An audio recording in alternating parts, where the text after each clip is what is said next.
Welcome, everybody. It's here, ladies and gentlemen. It's draft night 2024. Man, the energy is here. I am so excited to be here all night with you guys. We are going to be covering every pick tonight from the draft live right here and discussing it. It's a special edition of the normal Thursday Night Hoof podcast and the Built in Buffalo Network. We're going live all night. Like I said, we're going to have guests coming in and out. And obviously, we're going to be Bills-centered, but we're going to talk every pick around the league, everything. And it's not just me, Anthony Romeo, joining you tonight, but Akeem is going to be here all night with me as well. Akeem, how's your energy, baby? Are you ready to go? Because we got a long night ahead of us. Hey, Rich, Akeem Richens, Built in Buffalo. I'm ecstatic, Anthony. This is yes. Like, it's like Christmas for me. Like, we're older now, right? So the Christmas isn't the same for us anymore, right? So this is the replacement for Christmas Day. I'm ready to go, bro. Absolutely, and we better get some good presents. That's for sure. Yeah, we want some good presents this Christmas Day. That's what we're looking for here. And of course, we got Lance with us as well. He'll be in and out doing a lot of the producing for us tonight, but also giving us his comments and feedback. Lance, are we ready to go? Yeah, it's finally here, brother. Oh man, I'm so excited. I cannot wait to get this thing kicked off.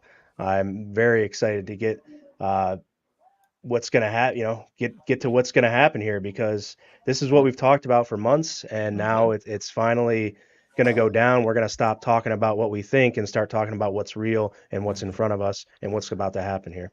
Yeah, that's crazy how much work and effort goes into looking at players and thinking about and all the mock drafts. And now it's happening, right? Now we get to see the actual results. It's so hard to guess what's going to happen. 99% of the time you're wrong.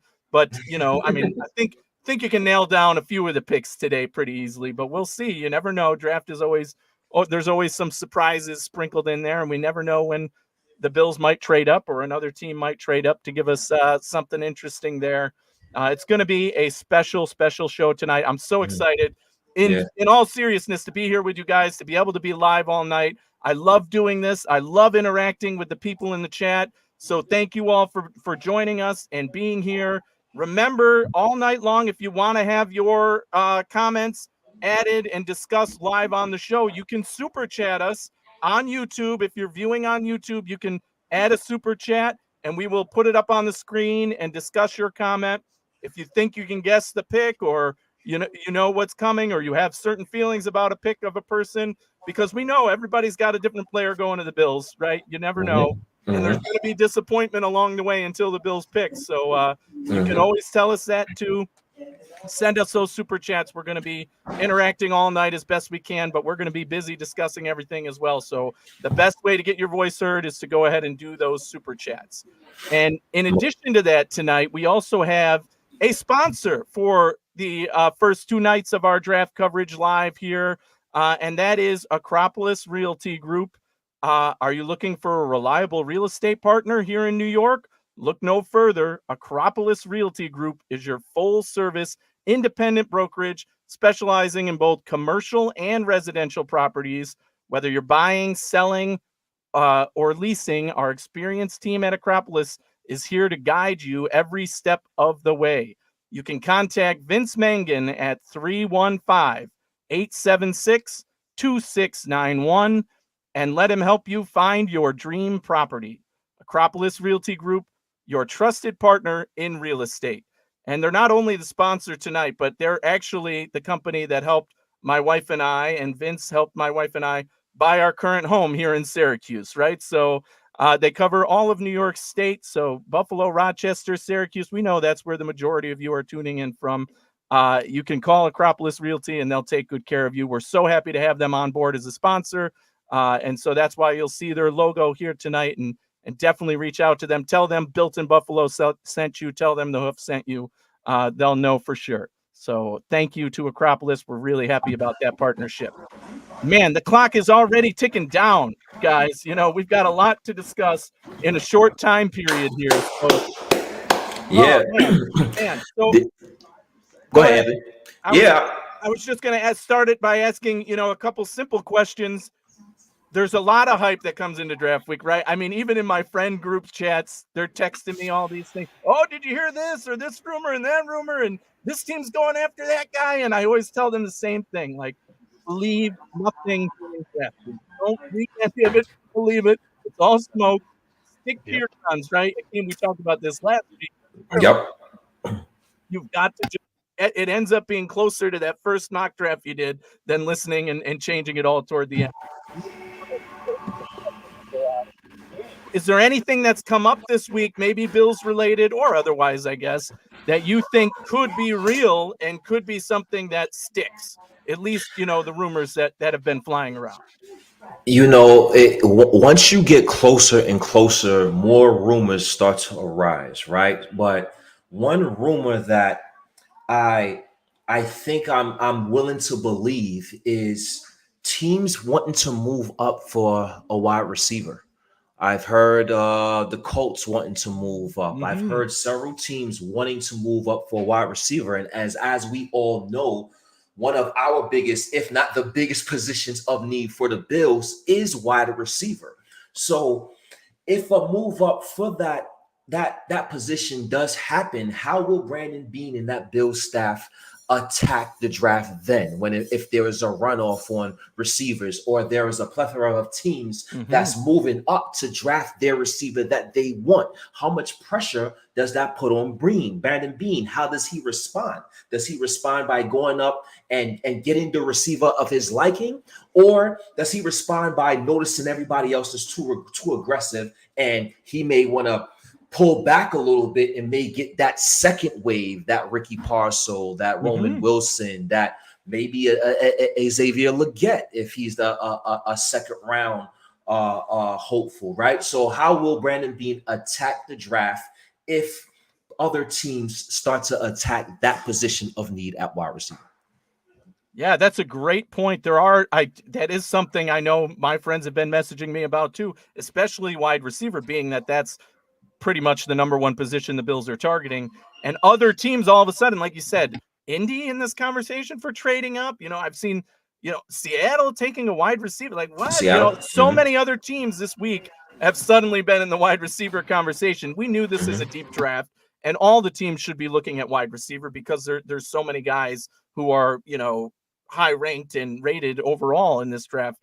But, you know, how that affects the Bills is going to be interesting to see that play out in the first round. Is there going to be a run on guys that most of us thought might fall to the second round, especially toward the middle end of the round today? That could be the case. However, I'm hoping, obviously, as a Bills fan, that most of that is smoke. We want to see 6 quarterbacks and 10 offensive linemen go ahead of the Bills pick today. But Lance, how about you? What are you feeling in terms of, you know, something you've heard this week or the last few minutes of Bills rumors, other rumors around the league that might affect the Bills? Anything significant that you're feeling right now? Yeah, Jordan Schultz usually brings us pretty good information, and so he was talking about the Bills being in it for, you know, at least 2 receivers in this draft, and then the potential to trade up as well is there, like Akeem mentioned. So definitely feeling that. I mean, that's not breaking news by any means, but it is a good insight. It's what we kind of thought, and just kind of hearing that validified by other, you know, more in tune sources, NFL sources that kind of give us that inkling that what we thought all along is probably what's going to happen here tonight, or during this draft, I guess, not just tonight. Yeah, right. It's a long draft, right? It's got to play out for 3 days.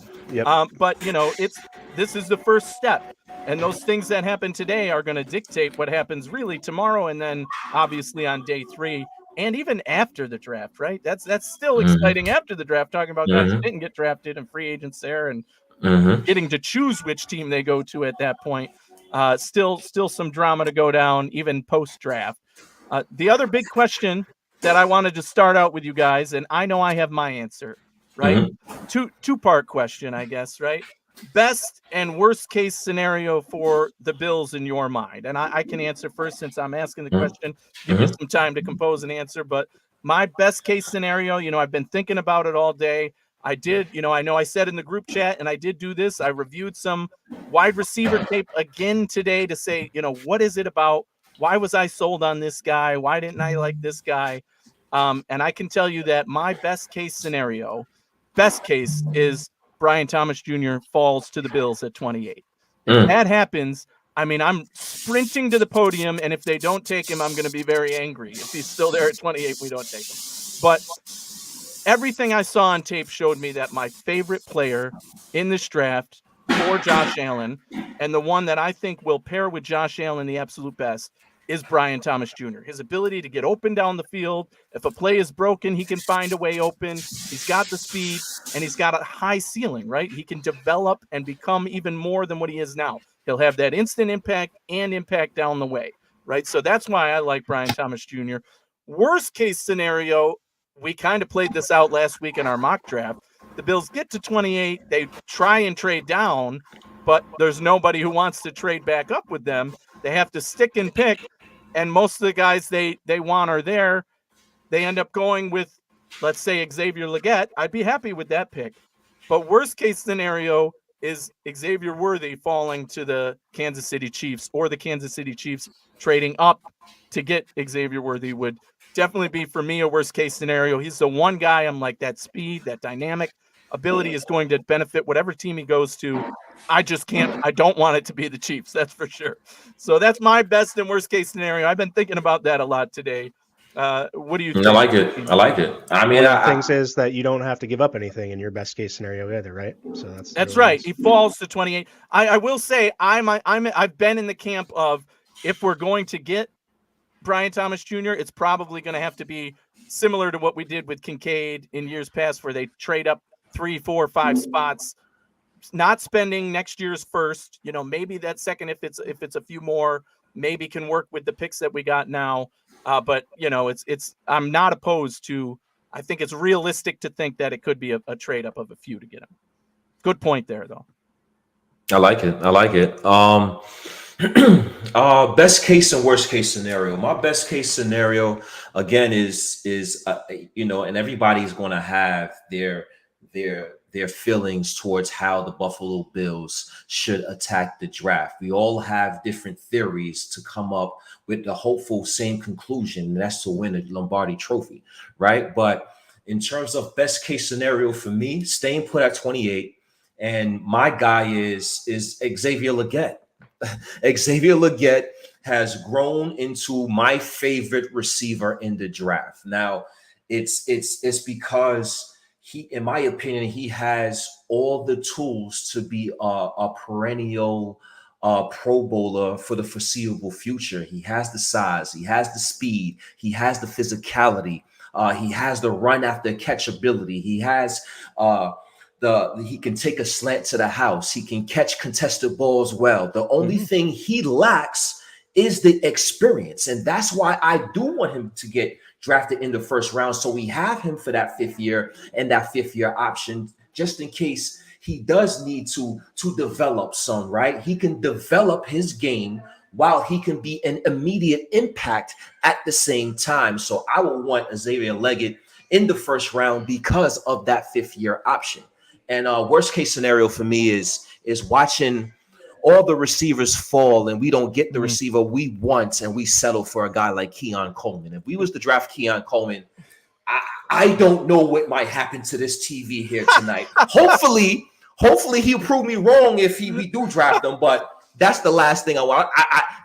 Not Keon Coleman. You brought up the one name that Eric and I have been disagreeing with from day one. And Eric has been pushing back at me, and I know he's probably going to tune into this, if not now, later, but he has been insisting, like, Keon Coleman is a dynamic playmaker. If you get him, you're getting a good player.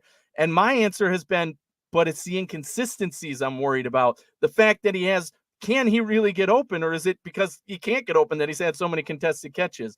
Is he really going to be that physical player you need him to be at the next level? Yeah, there's just too many questions. I think he can be a capable, good wide receiver at the next level in the NFL, but I'm not willing to take that risk. So I'm with you that if it's Keon Coleman, I'm kind of going, are we sure that that's going to be the difference maker for us, and hope that it works out rather than kind of have the confidence in one of those other guys. If it's Xavier Legette, sign me up. I definitely think he fits what we need and would be a great player in our offense. So I love that scenario. Worst case scenario, yeah.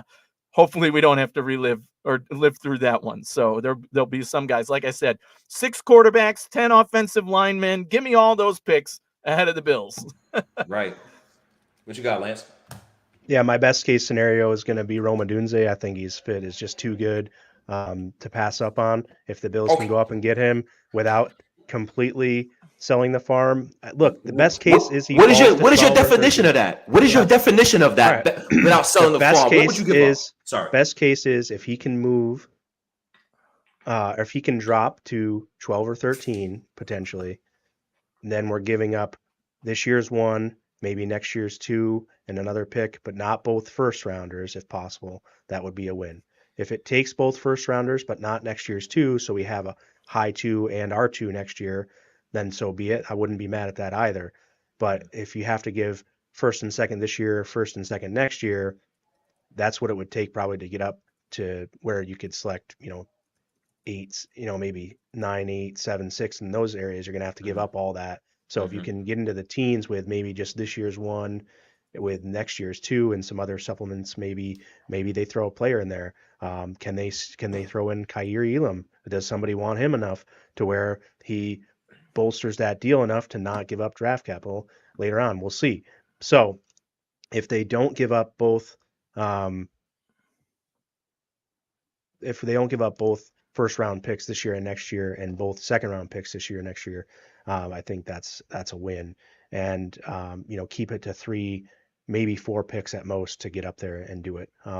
Worst case scenario, I kind of agree with you. Everyone's been hearing me all draft season leading up to now, saying I do not want Keon Coleman to be a Buffalo Bill, especially here tonight in the first round. If they get him at 60, I will be less mad, because it's like, all right, let's go. He's a compliment. He's not, the expectations aren't there either. Expectations on a first round guy are the kind of the crux of why I don't want him to be picked in the first round by the Bills, at least.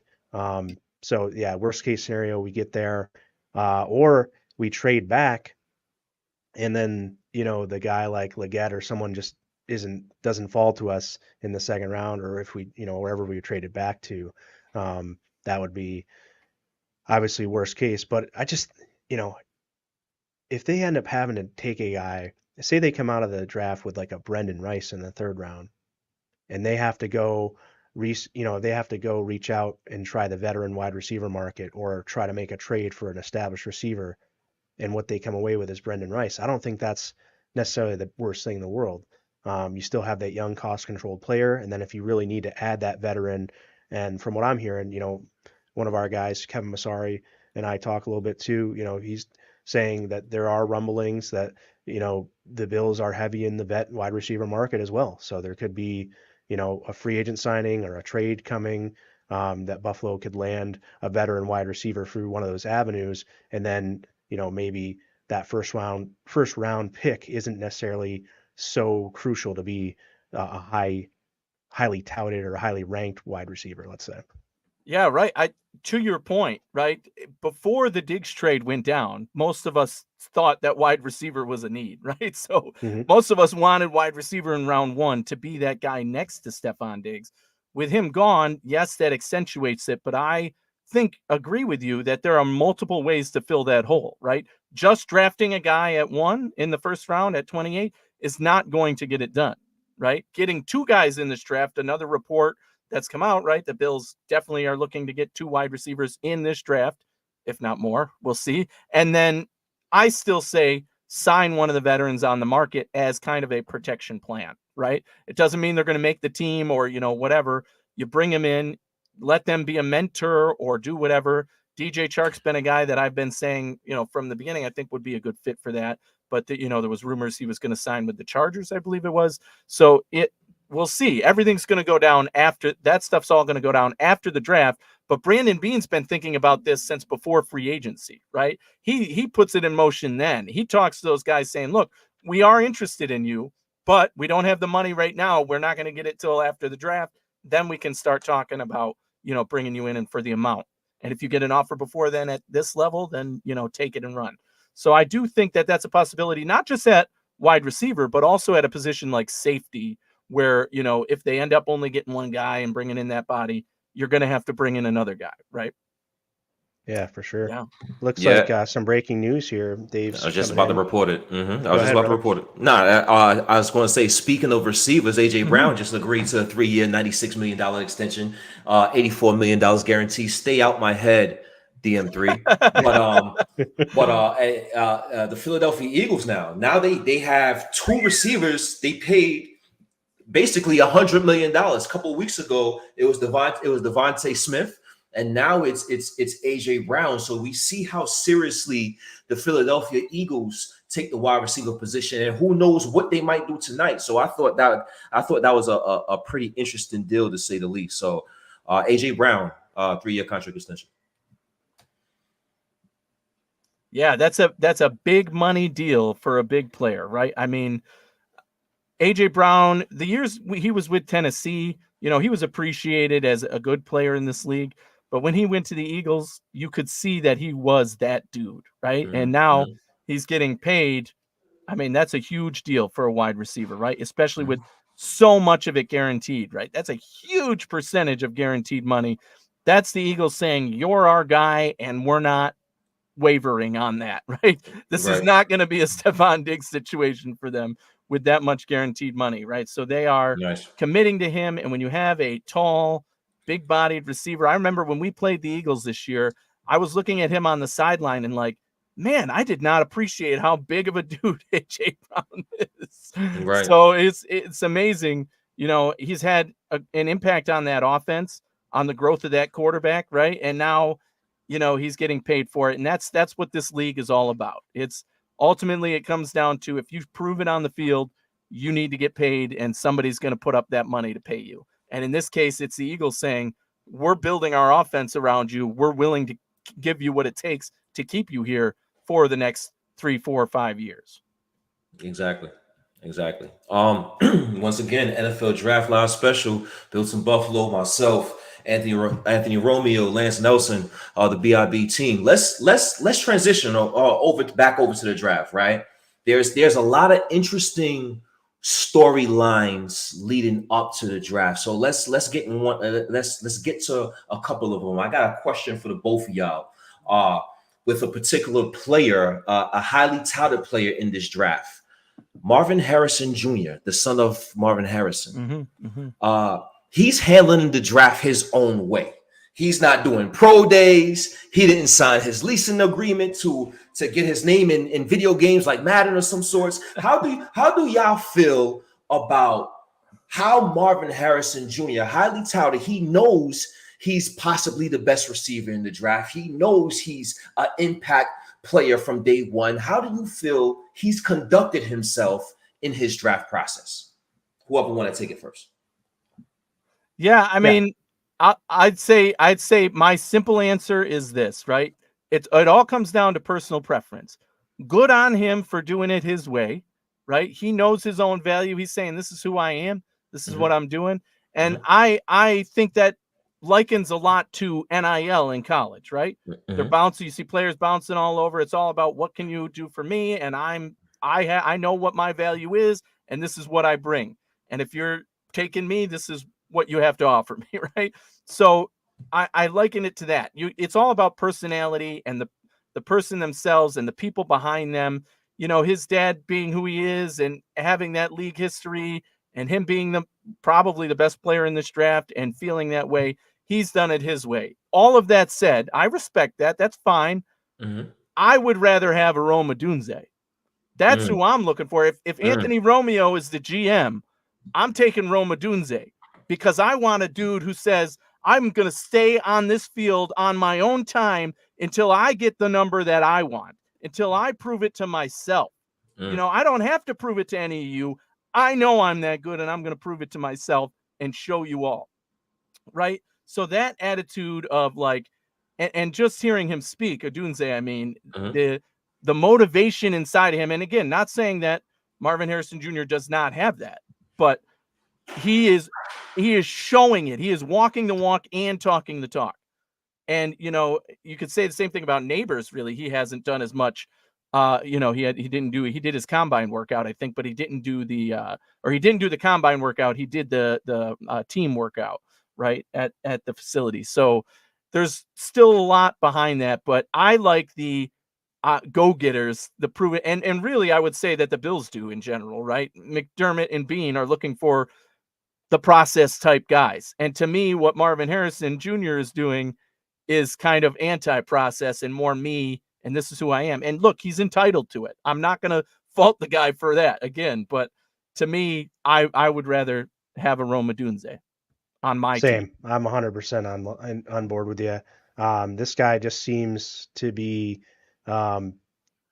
very, having that NFL background through, lineage through his father and things definitely shows. There is, in my opinion, a sense of some entitlement or just it's the nobody else is going to look out for me, so I'm going to look out for myself attitude, and he's going about it the way he's being advised by a guy who's already done it. And I can't knock that at all, but it's still to say it's kind of an arrogance out there about it that I'm not in love with. I would rather have more of the humble and hungry approach. That's the Bills kind of process, and Sean McDermott preaches that. That's the culture that's built in Buffalo. I think Rome Odunze speaks more to that. I think that all these guys have a supreme confidence in themselves, and I'm not going to knock the way that Marvin Harrison Jr. is going about his business. That's his prerogative, but I think that it definitely is different. It definitely does strike me a sort of way, and but at the end of the day, nothing but love for the kid. He's obviously going to be. Everyone assumes he's going to be a great pro, and if the Bills were to shock us and go up and get him, we're going to root for him as we would whoever they select tonight. So I think that would be pretty exciting. But at the same token, not the biggest fan of it, but I understand it. Yeah. As we were talking, they just put him on the screen. Yeah, I seen him. They heard us.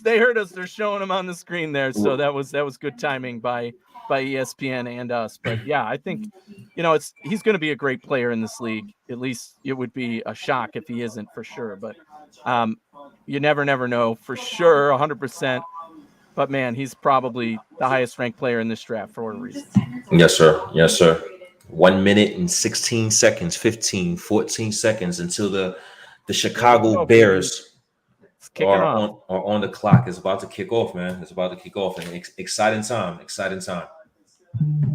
You got Caleb Williams. Caleb Williams is supposedly the number 1 overall pick going to the Chicago Bears. So in a minute, we'll have to wait another 10 minutes for them to finally announce the selection we know. It's coming, this first one. And then after that, I think that the draft can get interesting because we don't know, necessarily where Washington's going to go. It's going to be Daniels or Drake or Drake May, but which one, right? And then and then the New England Patriots might take whoever the Washington Commanders don't take. And then when it gets to Arizona, that's when it could get really tricky. So I'm excited to see what's about to happen. Yeah, I know. This first pick, even though it's pretty much who we know it's going to be, but it's still going to be an anticipatory. They use all the time. They probably call all the family members. It's kind of annoying when it's starting the draft and you're like, everybody knows who this pick is. Why are they taking the whole time? But it's part of the process. It's what happens. It's going to be the same thing all night long with these guys, right? It's going to be using the clock, counting it down, waiting to see when the pick is in. And we'll be giving updates as the picks come in. Some people don't like the spoilers in the chat, so, be wary of that. Don't be that guy. If people say they're waiting for us to announce it, don't, give it away in the chat. But we'll be discussing it on here. So break it down for you. That's why you're tuning in with us, right? So we're excited to see this pick come in. And I think now it is officially that the Bears are on the clock, I believe, right? Clock has started. ESPN isn't showing the countdown ticker, but it is officially 8 o'clock. So after 8. So I would assume the ticker is now going. And again, we'll be updating you as the picks come in live. We will announce them and break it all down for you. But until that time, we still got time to give here, gentlemen. Any last thoughts overall? How many quarterbacks go in the top 5, top 10? You think 5 guys could go in the top 10 quarterbacks? I think we know that 3 are definitely there, right? Probably. Yep. But after that? After Caleb Williams, Drake May, and Jayden Daniels, I think it's very possible at least 2 more can get drafted in the top 10, if not in the top 10, just outside the top 10. I believe JJ McCarthy is screaming up draft boards for the reasons teams feel that he can be a successful franchise quarterback. So we have to look at that, right? We have to look at who are these draft needy teams in the process as well. These quarterback needy teams in the process as well. And when you have the Las Vegas Raiders that's possibly looking at a quarterback, you're looking at the Minnesota Vikings that's possibly looking for a quarterback. So those are 2 teams. You have the Denver Broncos up there that's probably going to be looking for a quarterback. And now you got a kid in that was throwing the Odunze the ball in Michael Penix Jr. You got him as well. So I think JJ McCarthy and Michael Penix Jr.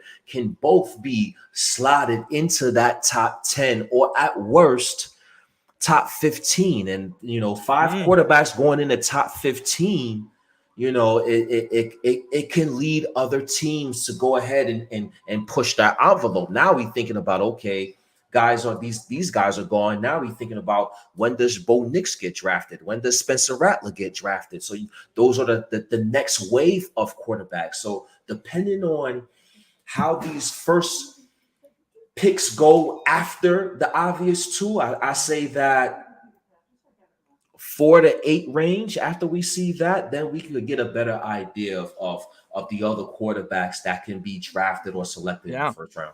I think how nervous do these guys get when those first 3 guys go off the board now? Yep. And now you're really staring it in the face, like, man, where's my guy?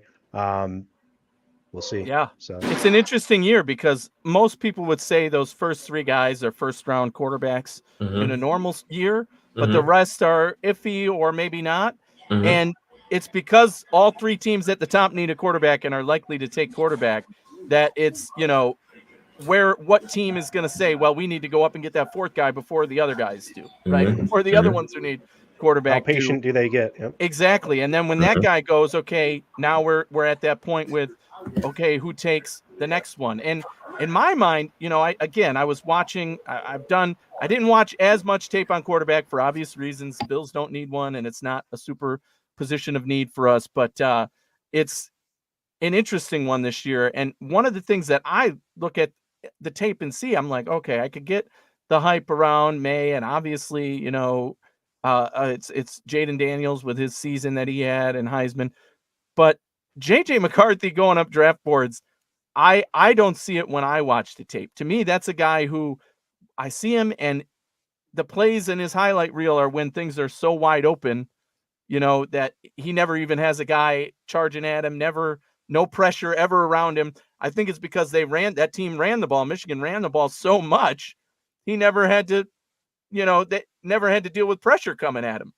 The teams defended the run so much that when they passed, they're just like, well, we'll let him pass and see what he does. Now, that doesn't mean he doesn't have the arm talent. He does, right? He's got a lot of the statistics. The box are checked there for an NFL quarterback.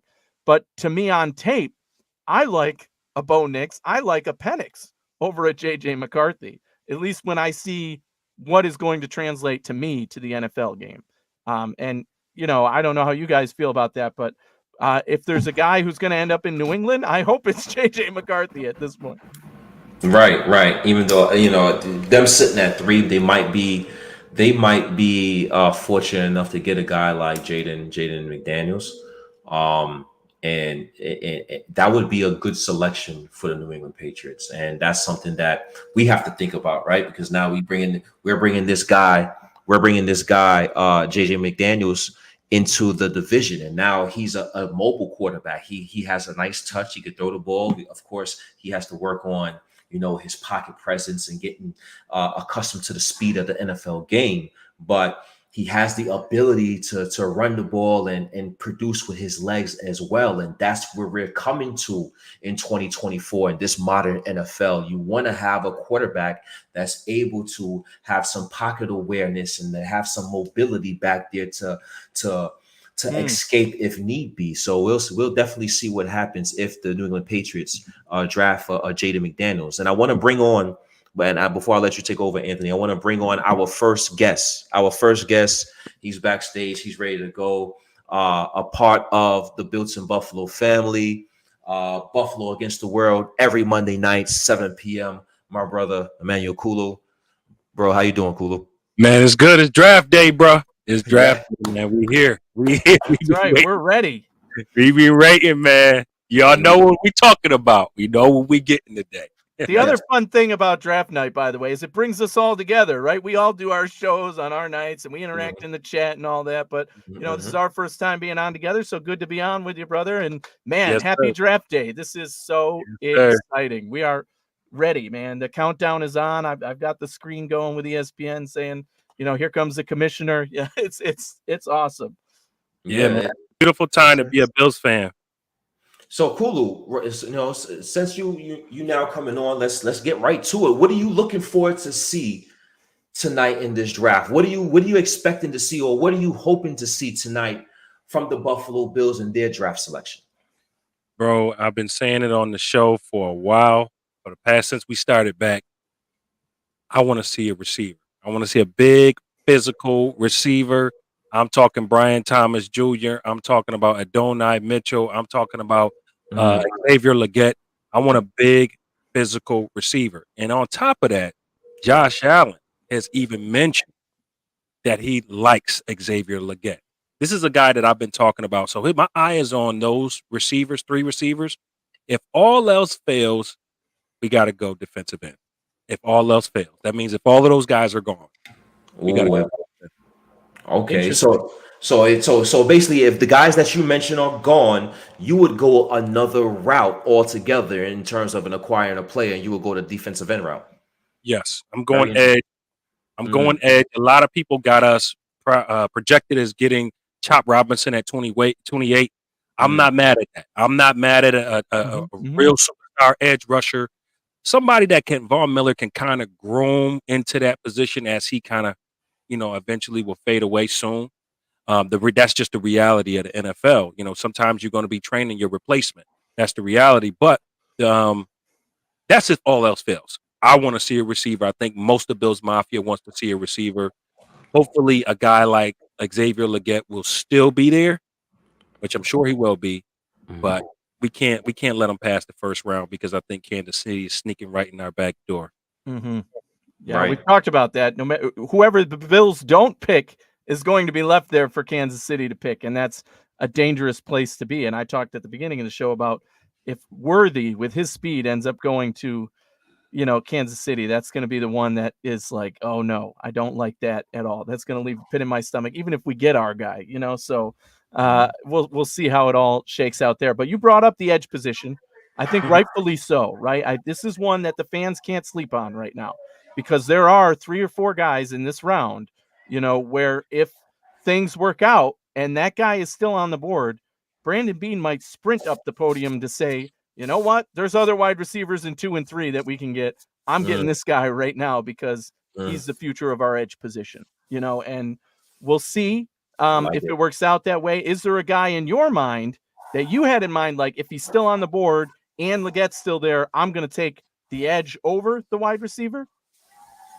You know what? That's a tough one to say. Because we have so much depth at the DN position with the Von Millers, the Rousseaus, and the Epinesa. Because we have depth there, I wouldn't go that route. If Legette is there, it's between Legette and Chop. I'm still taking Legette because I don't see him dropping too far into the second round, if he even gets to the second round. So yeah, I really wouldn't chance it. It's a scoring league. It's a scoring league. You have to score points to win games. That's the way the NFL is going. I know McDermott is a big defensive guy, but you got to score points. And I think one of these receivers, one of these matchup nightmares, one of these guys, this is what Travis Kelce is for the Chiefs. He's a matchup nightmare. He's big, he's strong, he's physical. He can leap over smaller DBs. We need that guy. We have that guy in 17, but we need that guy as an offensive weapon. Even Diggs wasn't that particular. He was a great route runner and a great receiver. Don't take nothing away from him, but he wasn't a guy that's going to leap over smaller DBs. So this is something that we can get an upgrade and possibly get that superstar number one receiver that can be like the DK Metcalf or the Eric Modes that we've been talking, wishing that we had back, that type of player. The Bears are officially on the clock. ESPN finally, after the Detroit Lions, some of their players started introducing themselves. We got finally the Chicago Bears are officially on the clock. But Kulu, while we're waiting for the Chicago Bears selection, and we'll talk about them in a bit, I seen you, or I heard you mention Adonai Mitchell from Texas, and you're the first one to bring him up on the show thus far. What do you see in Mitchell that you like and would feel comfortable bringing him in to the Buffalo Bills as a draft selection? Well, Adonai Mitchell would be my second pick over a guy like Brian Thomas Jr. They'll probably cancel each other out, but Brian Thomas Jr. just has more experience and he's produced more. But Adonai Mitchell is right there. I mean, it's similar measurables, similar 40 times speed. These guys are bigger, stronger, faster that we talked about that we want to get at the wide receiver position. So that's a guy I'm interested in too. I want a guy that kind of have a little bit more size. But at the end of the day, I still think if it came down to Brian Thomas Jr. and Mitchell being there, I'm taking Brian Thomas Jr. easily. But if it's Mitchell or Legette, ooh, that's a tough one. That's a tough one right there. Okay, I like it. Yeah, I no worries about the so-called, whatever you want to call them, issues of giving his best effort on the field and, his mental approach to the game, rather than, obviously he is a physical guy as well. And I agree with you that those characteristics I like about A.D. Mitchell. But if he was, I've been mostly saying on the hoof that I don't think the Bills are going to take A.D. Mitchell because there's a question about that. And to me, that's anti-process. Now, obviously, we don't have access to the interviews one-on-one that they do with the teams and, what Brandon Beane and McDermott got out of that meeting and how they feel about the player. If he was able to talk his way out of that or explain, like, look, that's not who I am as a player, then maybe they'd still be interested. But that is a big red flag when it comes to McDermott and Beane, especially, no matter how physical or how good this guy is. And A.D. Mitchell is one of those guys where we've heard him analyzed as, this is a clear-cut, going to be a number one wide receiver in this league kind of guy, or going to fall on his face because he just can't cut it mentally and isn't going to find his groove in the NFL. I certainly don't think he's a player who's going to be a bust. I just think that because of that red flag that McDermott and Beane are going to say, you know what, we'll let somebody else take that risk. Let's stick with Legette, for example, who, as far as we know, doesn't have any of those concerns about, playing hard or, coaches who say, sometimes he doesn't have his head in the game or whatever it might be. And I like that you brought out that point, bro, because that we know culture matters to Sean McDermott and Brandon Beane. It's not just about the player. It's about the system fit. And that is a concern. We just dealt with that with Stephon Diggs. Do we want to deal with that again? And I think you're absolutely right. If it comes down to a Legette or a Mitchell, you got to choose who's the better character because physically their measurables are very similar. So it's also going to come down to who Josh Allen likes. Josh Allen's going to have a say in this draft, believe it or not. He has put his pick of the litter of who he would want as his number one receiver. I'm sure he has. So you best believe the fact that I noticed that he mentioned Legette tells me he's one of his guys. Brandon Bean hears Josh Allen. Best believe that. By the way, have you heard interviews with Legette? I heard him talk at the Senior Bowl, and immediately I came on the show the next day and said, "Listen, I don't care what this guy's measurables are. Just hearing him talk, McDermott and Bean are going to be bright-eyed and bushy-tailed for this guy." And sure enough, after his performance at the Senior Bowl, he's trended up in every way since then, pretty much. So when he was looked at, as maybe a late second-round guy, he's really become a first-round guy now. And as soon as I heard him because McDermott and Bean are so predictable with what they go for, you heard him say all the process keywords. I mean, I was listening and I'm like, oh, he just said this, and oh yeah, it's not about me. In the interview, it was on NFL Network, and they were just interviewing him as the workouts before leading up to the Senior Bowl, and he's talking about like, oh yeah, I did this, and I ran this way, and yeah, it was good, but I'm trying to do hard. And they asked him about him, and he kept deferring, no, the team, I'm doing this for them, and I'm excited about this. Just cool, calm, collected, down to earth. I was like, oh my God, they're gonna love this kid. No matter where he's going, he's gonna be on their board. And now it makes so much more sense now that he is this rising player. There is the concern with him about the only 1 year of production in his 5th year. Why did it take him so long? Is this a fluke? Is it only against, subpar competition that he does well? I agree with you that his measurables are what they are. His play on the field, the physical size of this guy and how it translates to the field against competition is going to translate to the NFL. And, his hands and his pass catching ability, I don't expect that to change either. So that's why I like him going to the Bills, because I do think he can fill some of that physical presence, that route running part that Bean and McDermott tend to like and need on this team. And, the hands, you got to have hands and yards after catch. When you're that strong and you can go through guys and you can push guys, stiff arm guys, that is going to have an impact on the field as well. And right now, the Bills are on the smaller size when it comes to the wide receiver room, for sure. So it looks as if the New England Patriots are in talks with the San Francisco 49ers about acquiring wide receiver Brandon Ayuk. So we'll see what happens there. That could be another talented player coming to the AFC East, coming to that division. Wow. Thoughts on that possibility? Do you like Brandon Ayuk to the Patriots? You like that idea? I mean, Brandon Ayuk to the Patriots doesn't matter if they don't have a quarterback. You know what I'm saying? I mean, I know I wanted to stay away from it. I know for us, I wanted to stay away from it. I love him as a player. But if you're going to spend big splash money with a wide receiver, you should have just kept Stephon Diggs. You know what I'm saying? So I didn't see that for us. I see when you departed with Stephon Diggs, you going younger. That's just what it is. You're not trading for T. Higgins. You're not spending no big splash money trying to acquire a guy. This is where you're going. So, I mean, if that's what they want to do, yeah, but you still got to get a quarterback to really compete.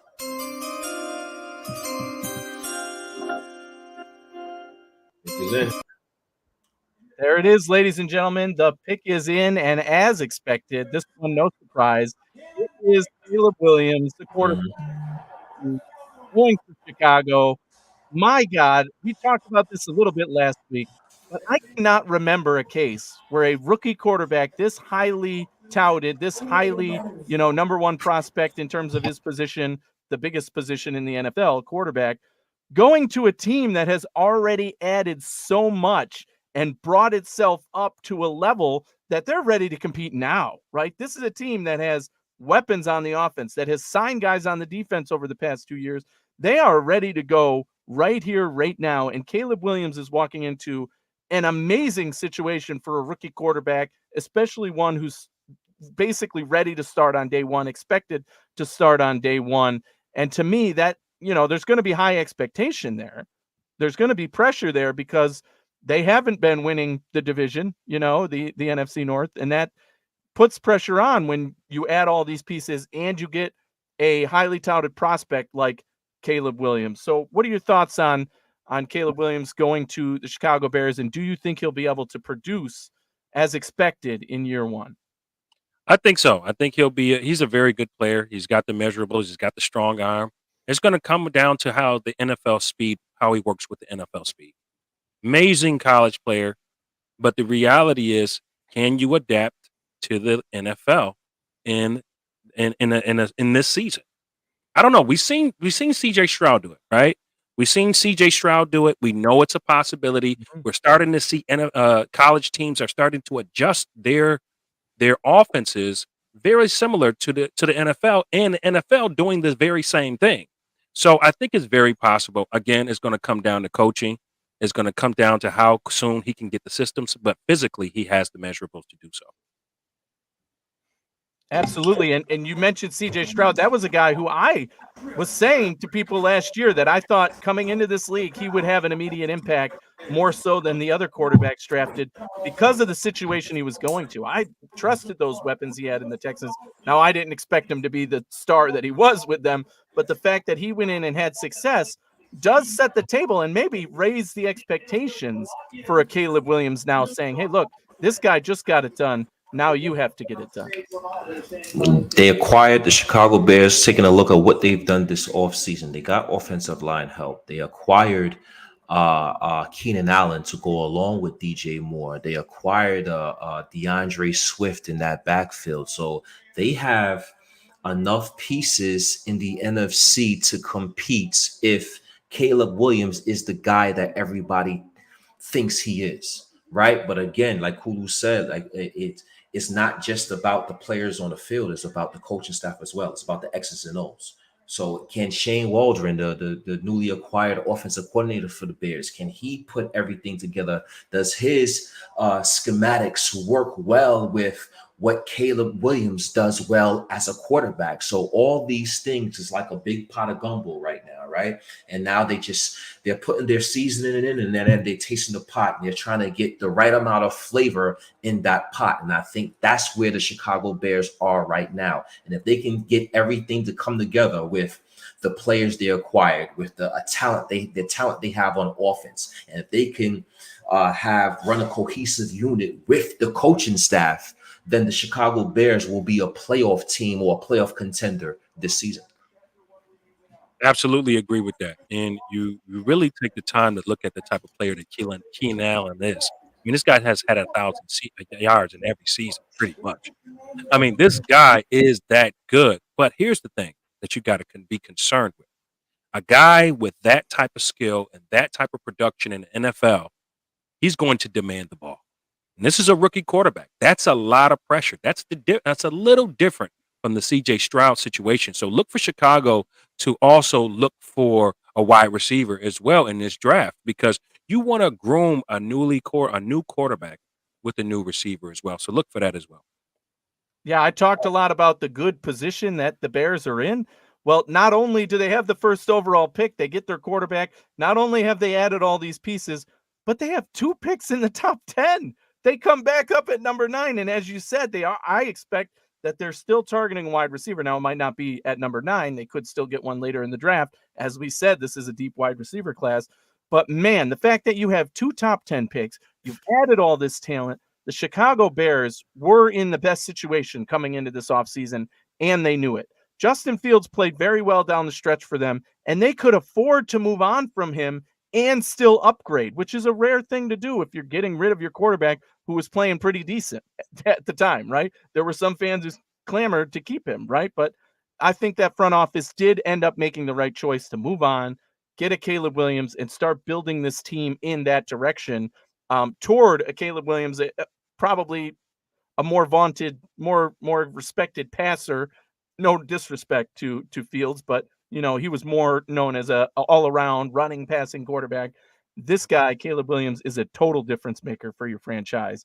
And still having that pick at 9 to build is absolutely unbelievable in this league, to be able to, have 2 picks and be in a good situation. Usually if you're in the top, you're one of the worst teams in the league, and you're going to be the next year again too. But man, that's not the case for the Bears. Definitely wasn't the case for the Texans.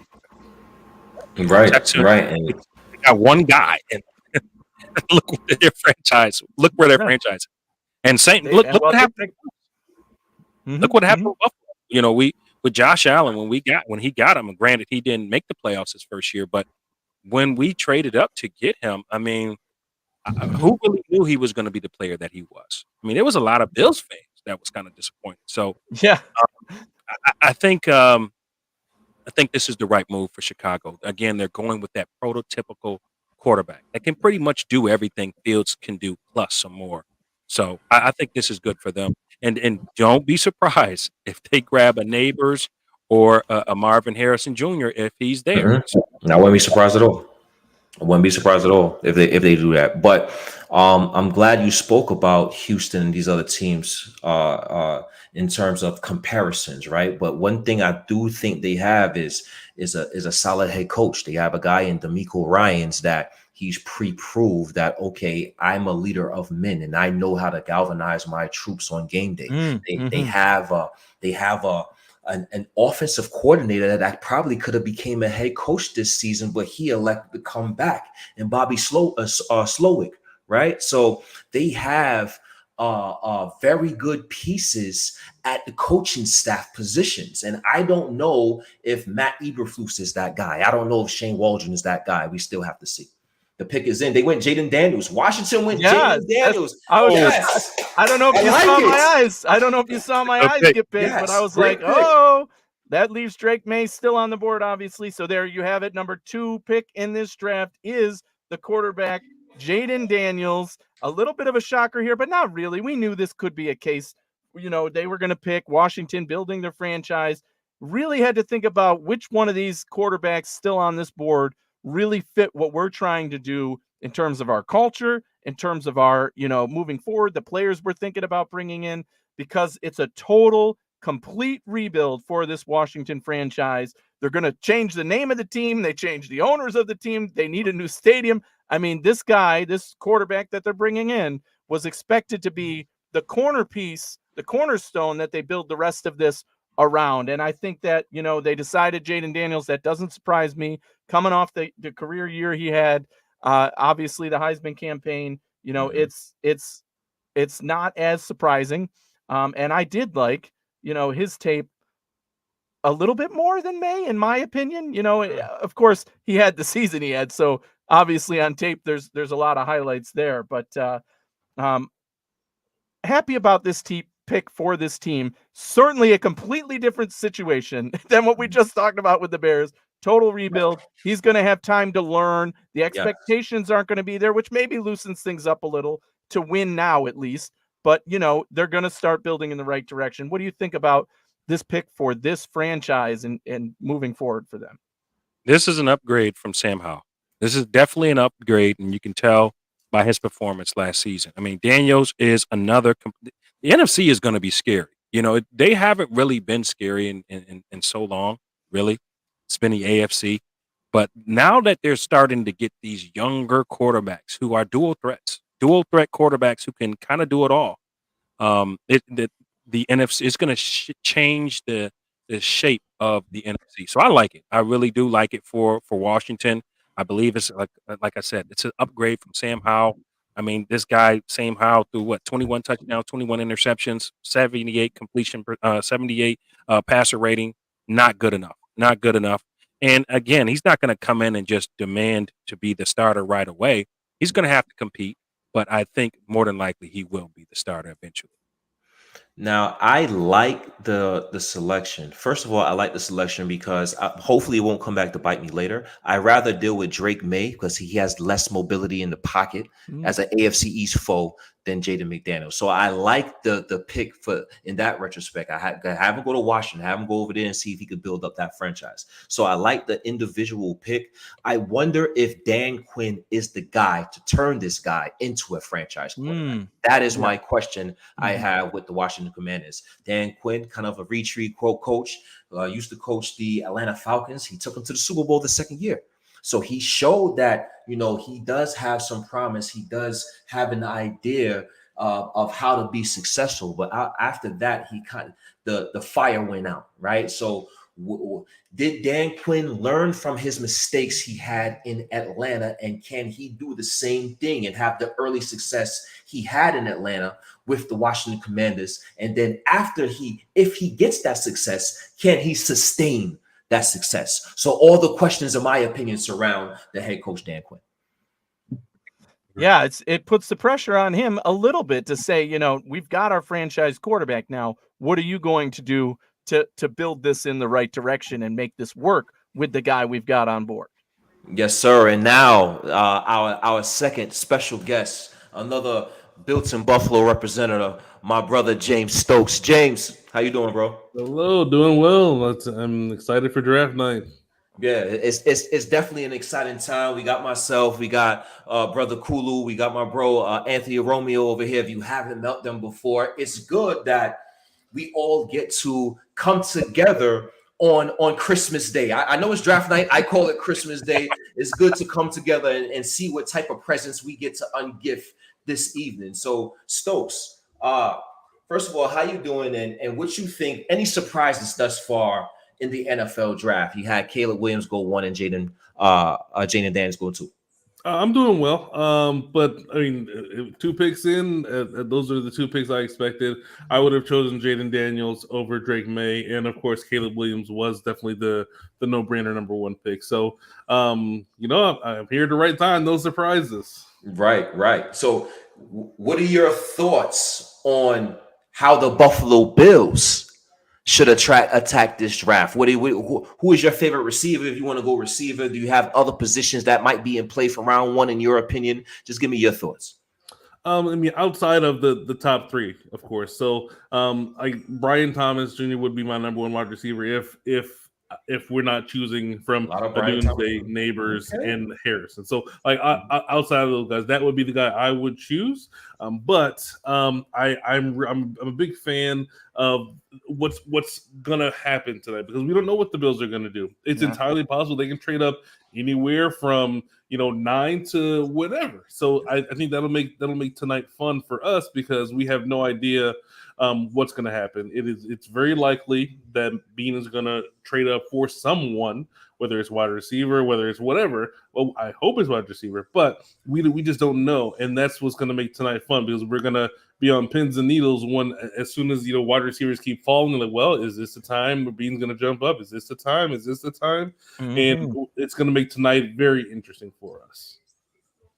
And while Stokes was talking, the New England Patriots made their draft selection, and they picked Drake May, quarterback from the University of North Carolina. Any thoughts on that? Any surprises there, Ant? This is the one that brings us to the division, right? I mean, no surprises that these top 3 picks are all quarterbacks. There was a lot of rumors going around, like we said, those last week rumors about New England's going to trade out because they really want an offensive lineman. And, I said on the show last week, no, they need a quarterback, and if they don't pick one of these 3 guys, they're absolutely stupid. So, of course, they're not stupid.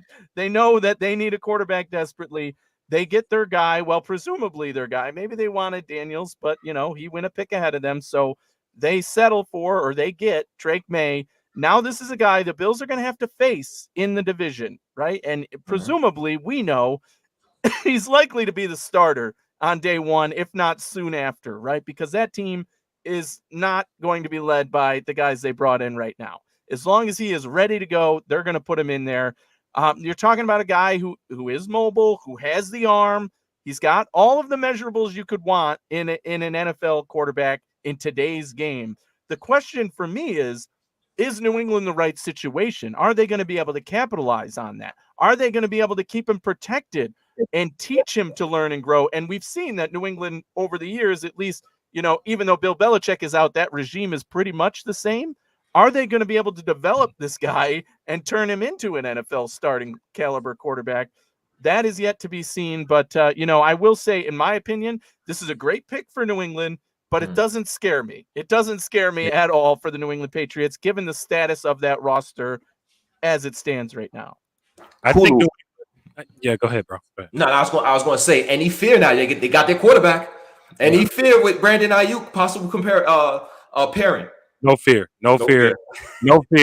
I mean, they're light years ahead of us now. They just got a new coach. I mean, which is basically another form of Bill Belichick, another guy under the Belichick tree. So I don't see year one at least May making the biggest difference. I think he will be a good quarterback in this NFL, and in the next few years, he's going to start really pushing in the AFC East. But doesn't scare me at all. Doesn't scare me one bit. I mean, he does definitely have the measurables, the size, the mobility. But I know the New England Patriots wanted Daniels. They wanted Daniels. Daniels would have been someone I would have been worried about with an Ayuk. That's somebody I would have been worried about. But May, I don't think year one with a rookie coach that he's going to make the biggest difference. How big of an upgrade is this compared to, say, a Mac Jones, even when he was playing well, I'll say, not the Mac Jones that got kicked out of town, but when he was playing pretty decent and they were high on him. Do you think this is an upgrade from Mac Jones in that type of situation, or is it going to be more of the same? Because I could see it going either way. I do think this player, his talent level, his caliber is higher than Mac Jones, in my opinion. His ceiling is way higher than Mac Jones. Even when Mac Jones was coming out, I went live on the air and said, this is a guy in Mac Jones who's just an average Joe. He's not going to hit the ground, but he's not going to rise much. Whereas I think May has a much higher ceiling. So better talent overall, but could you see it playing out where he's going to end up falling on his face the same way that Mac Jones did? Because with this franchise, like we've said over the years, they haven't proven since Tom Brady left that they're in good hands to handle developing a quarterback. And it looks as if the Cardinals pick is in. We're waiting for it. Any of us surprised that the Cardinals didn't trade out of that 4 pick? James. Or maybe you're not surprised. Maybe it's like, okay, Kyler Murray has to pair with somebody. Let's go get Marvin Harrison Jr. Yeah, that's where I would lean towards. At this point, Kyler Murray is still their franchise quarterback, so you might as well continue to build around him. He didn't play terribly last year, which is why they didn't move on from him, of course. So give him a guy that is whoever you feel is the best wide receiver in the draft. And Marvin Harrison, I think, is probably that guy. And this one is a no-brainer for me because many people have Marvin Harrison to be the best talent in this draft, regardless of position.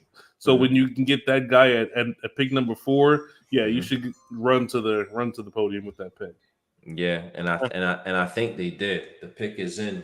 Marvin Harrison Jr. is indeed the selection for the Arizona Cardinals. Absolutely no surprise here. Sorry to cut you off there, Kulu, but I'm just going to say this was one where we had so much hype coming in. Again, even today, there's teams trying to trade up to get the 4th quarterback that they want, and the Cardinals are going to trade back. And again, I would look somebody in the eye and tell me, are you insane? They have a huge void at the wide receiver position, and most people rank the number 1 player in this draft overall, if not everyone, Marvin Harrison Jr. by far, and he falls into their lap at number 4. Normally, this would never happen, but because all 3 teams above you needed quarterback, they all take their quarterback, and you at 4 get the best player in this draft who fills a gaping void on your team to help your franchise quarterback. This changes a lot for this franchise in one single pick, and they have more picks coming up this round, right? So there's more to come from them, and this is a big step for them. Yeah, yes, look, you're talking about NFL DNA, right? And Marvin Harrison Jr. There was a lot of Bills fans who were saying that we needed to trade up. This is where we would have had to trade up to. Okay? Not going to happen. I'm not giving up 3 or 4 picks to get up to number 4 or number 5 to get a Marvin Harrison Jr. That is no knock on him. He's an amazing athlete. But we have so many holes to fill. This is a great pickup for Arizona. They're going with Kyler Murray, match him up with a receiver. And this is what when we saw with Josh Allen moving on and the team moving on from Stephon Diggs. Why? So this new receiver can come in and see Josh Allen as the undisputed leader of this football team. And that will be the same thing for Marvin Harrison Jr. in Arizona to come in and see that Kyler Murray is his leader.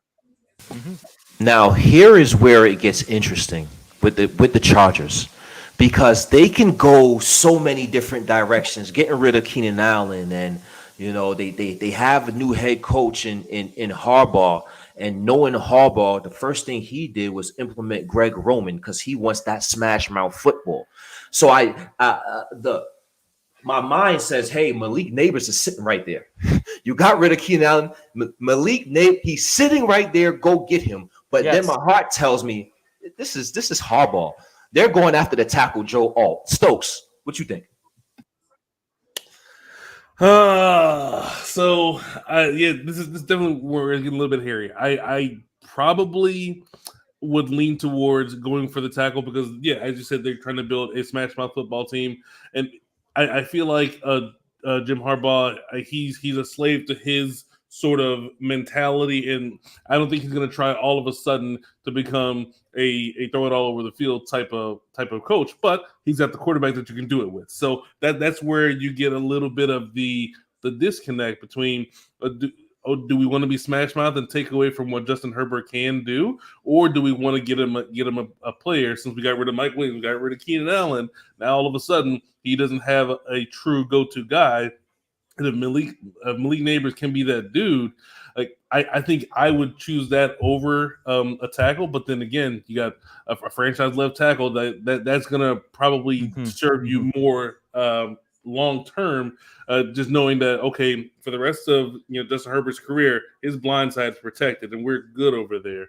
And you can manufacture open receivers somewhat, but you can't really manufacture bad blocking. To me, this is a rare situation where it's win-win, right? You're win-win. You get Malik Nabers, you filled that void you've emptied your wide receiver room, you have the difference maker guy.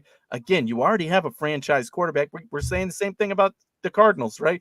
This is the player to take your team to the next level if you take Nabers here. However, you're also thinking, hey, we got to protect this quarterback. We got to build around him. We need to get a cheap guy in here who's going to be on this team for the next 5 years. If they take Joe Alt, again, one of the bigger players, most valued offensive lineman in this draft, you're still going to benefit from that. Your team is still going to be better.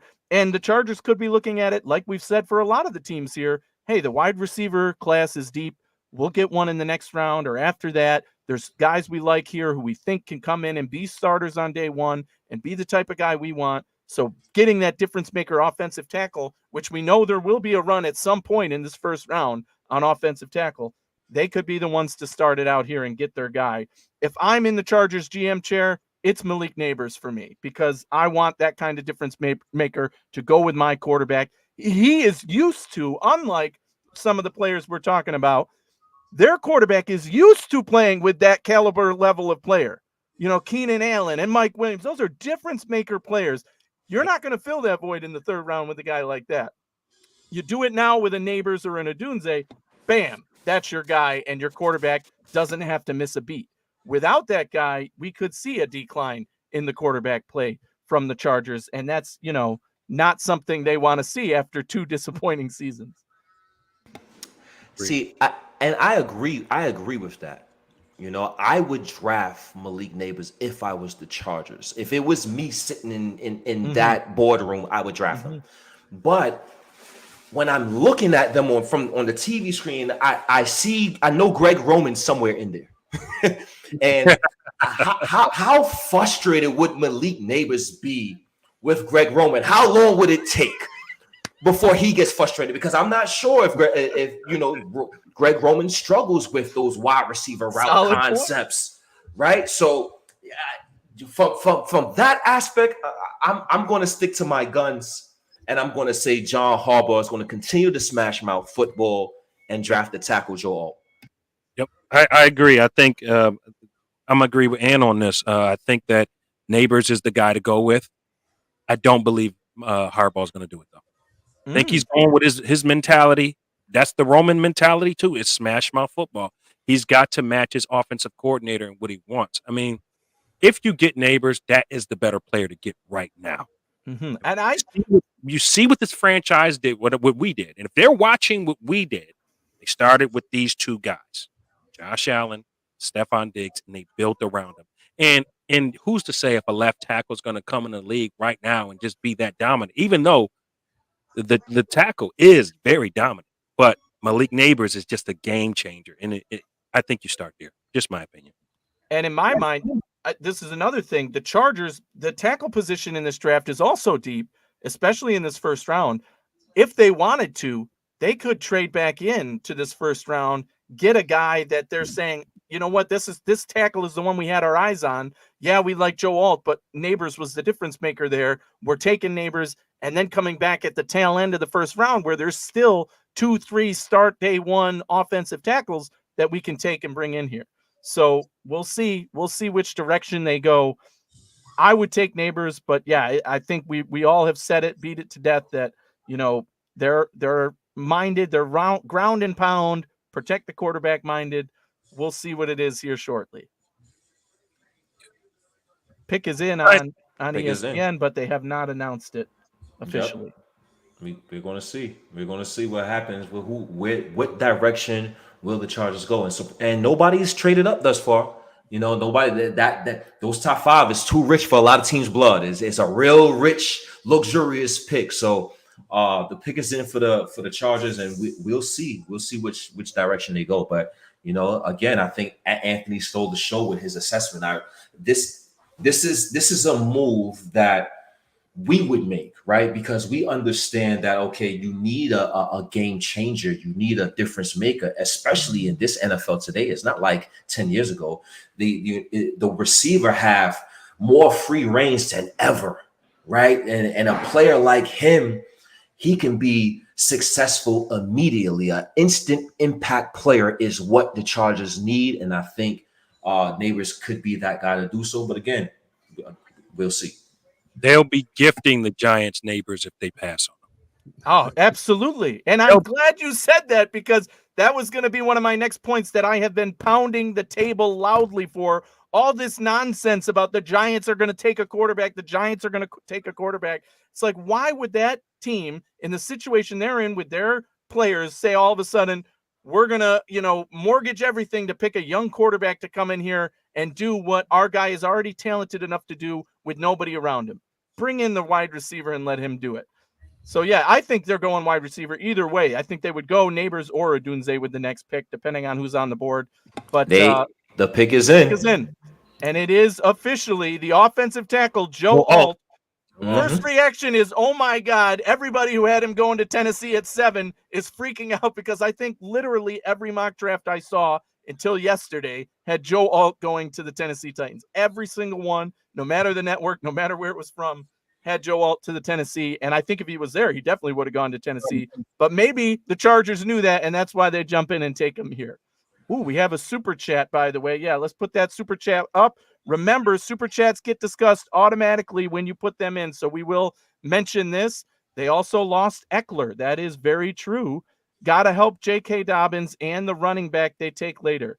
J.K. is injury prone. Again, yeah, that speaks to the point of the new regime here. They like to ground and pound. They like to run the ball. They like to control the clock and manage the offense. And how do you do that? You get that franchise tackle, you put him there, and you have your guy for the next 5 years who's going to protect that quarterback and be a bruiser in the run game. And this guy, Joe Alt, can definitely do both of those things, and he's going to be a difference maker for them. So thank you, Ishmael, for that super chat. Remember, all super chats get discussed live, so thank you for that. Yeah, man. All right, fellas, I'm having a draft party upstairs, and it's happening without me. So, listen, brothers, it's been real. Love you guys, man. I'll be watching. Thank you so much for joining us. This has been a lot of fun. It was good talking with you. Good talk, Kulu. Good talk. Every Monday, hey, catch Kulu show. Catch Kulu show this Monday. 7. Is this going to be 7 p.m. Kulu? 7 p.m. Buffalo against the World, 7 p.m. Monday night. Kulu and Cousin Brad tune in, and I'm pretty sure they're going to be a lot of discussions to discuss on your show when we have our full draft list available. So appreciate you, Kulu, for jumping in. One love, everyone. Yes, sir. All right, and before we go on to discuss this pick and the next one here, I want to, again, thank everybody for tuning in. We're up above 400 live viewers right now. That's awesome. Thank you all for being here. We like to interact with you, so please send in those super chats. We'll put them up on the screen. We'll discuss it. Tell us who you think the next pick is going to be. You can tell us who the Bills are going to pick. Whatever topic you want, it'll be discussed. and super chats take priority there. You can do that by logging in on YouTube to tune into the show. So find the Built in Buffalo link on YouTube and go there to super chat and get your comment on the screen. And we have a sponsor for tonight's show, as you see in the corner there. Acropolis Realty Group is with us tonight. Are you looking for a reliable real estate partner in New York State? Look no further than Acropolis Realty Group. Is your full-service independent brokerage specializing in both commercial and residential properties. Whether you're buying, selling, or leasing, our experienced team at Acropolis is here to guide you every step of the way. You can contact Vince Mangan at 315-876-2691 and let him help you find your dream property. Acropolis Realty Group, your trusted partner in real estate. And I do have to add at the end, Vince is the one who helped me and my wife find our home here in Syracuse, went above and beyond for us. Absolutely 5-star recommendation. Acropolis, everybody there was great to work with, and heard lots of great things about others who have worked for them. So please go give them a call and tell them that Built in Buffalo sent you. Tell them the Hoof sent you. Tell them Anthony Romeo sent you. They'll know all those connections, and we appreciate that. So again, thank you, Acropolis, for sponsoring us tonight. And gentlemen, the draft is moving on here. What do you think is going to happen here? We have yet to see any movement across the board in terms of trades. There was a lot of hype about everybody trading up to get their quarterback. Do you think here the Giants, again, I already spoke my piece on this, but do you think there's a chance the Giants take quarterback, or would you take Nabers? I mean, I'm taking Nabers. I'm running to the podium to take Nabers, but we don't know. What do you say? Stokes, what you got? I would take Nabers here. I don't have a lot of faith in Daniel Jones, but I really do not like JJ McCarthy as a quarterback. So I would take the best talent out there and then worry about whatever's next after that. So I would definitely take Malik Nabers. Now y'all may kill me. I would take Nabers here as well, right? But I would really entertain Michael Penix Jr. here. Yeah. And I was going to say I might get Anthony upset, but Daniel Jones is not the guy. He's not the guy. He's not the guy. How do you know? The pick is. We got the sound. Malik Nabers is the pick.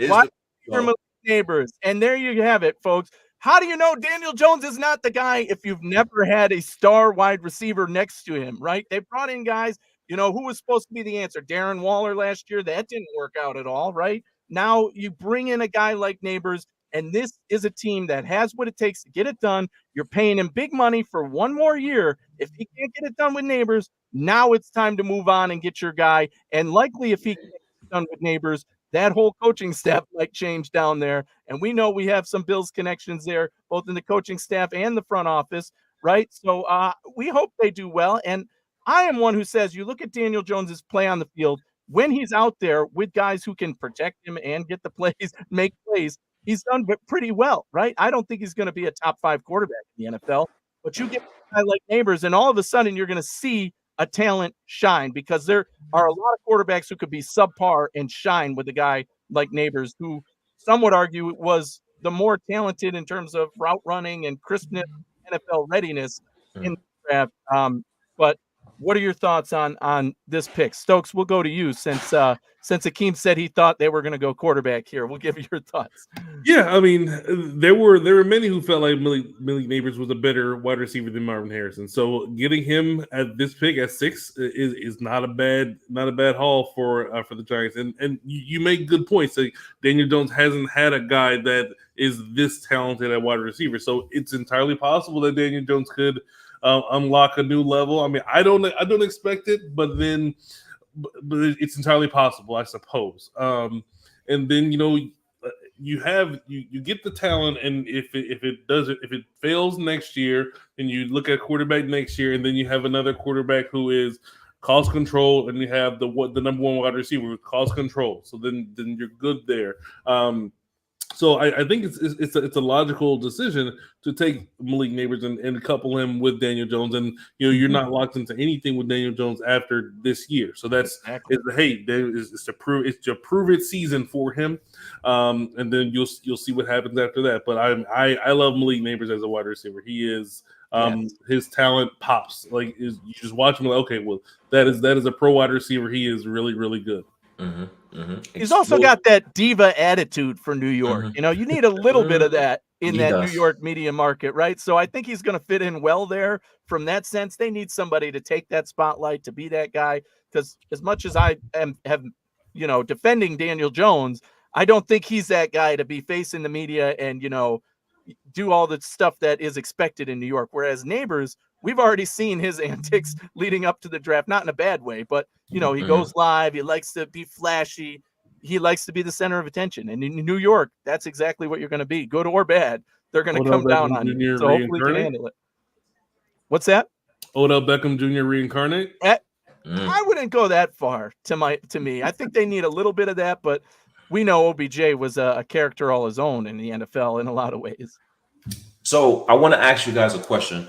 We got 4 minutes till we get our next guest on, about 4 minutes. The big two receivers went. Now we're at the 7th pick with Tennessee. Is the worst case scenario Rome Odunze falling to the New York Jets right now? Is that the worst case scenario as Buffalo Bills fans? Could you imagine? Could you have Garrett Wilson and Rome Odunze on opposite sides of each other? You have an Aaron Rodgers back there.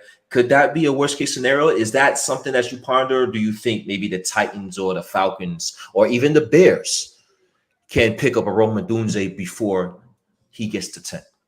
I don't think he goes to the Jets. The Jets would have to trade up at this point to get Odunze. That could very well happen. It looks to me, oh no, pick is in. It looks like for the Titans now too. We'll see when it's officially announced, but it says now on ESPN, pick is in. I was going to say that it seemed like they were working the clock, making some calls, seeing if anybody wanted to come up. Now that we know Joe Alt is not there, that was kind of a good match for them. I do think Tennessee goes offensive line here. That's their big glaring need. But anyway, yeah, speaking about that pick there, I mean, the Giants are in a good situation moving forward, moving on from that. I don't think the Jets are a threat with Odunze or without because of their backup quarterback situation. Aaron Rodgers, to me, my biggest disappointment was that Aaron Rodgers didn't play a full season last year with the Jets because we kicked their butts regardless. And then everybody would have shut up. And now we got to go into this season with all the same trash talk with people saying Aaron Rodgers is going to lead them to the promised land when he's not going to do that in our division. So that's my stand right here, is that Aaron Rodgers doesn't scare me no matter who he's throwing to, no matter what's in that offense. He's probably only going to play a few games before he gets hurt or whatever. At his age, you know, you can't expect that he's going to be the Aaron Rodgers of 10 years ago. So they need a firm backup who's going to be able to throw to those two guys. But I don't think they can ultimately. Yeah, we'll see. The pick is in for the Tennessee Titans. We just are waiting to hear that selection and see what direction they're going from there. But New York Giants selected Malik Nabers, and you know they needed that offense. They needed that influx, that infusion on offense. It's been a few years that the offense was left something to be desired. And Anthony made a point about not knowing what Daniel Jones can do. And that right there, somebody's at fault for that. Daniel Jones is going into his 5th, 6th year.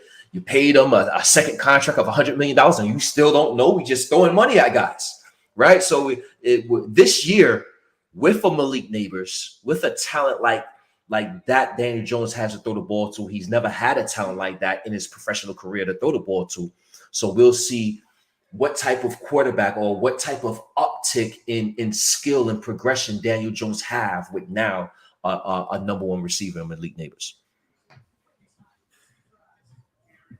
Still commercial pickers. We're still waiting on the Tennessee. Still waiting on the pick. We can discuss that. You know, we know their biggest glaring need is offensive linemen.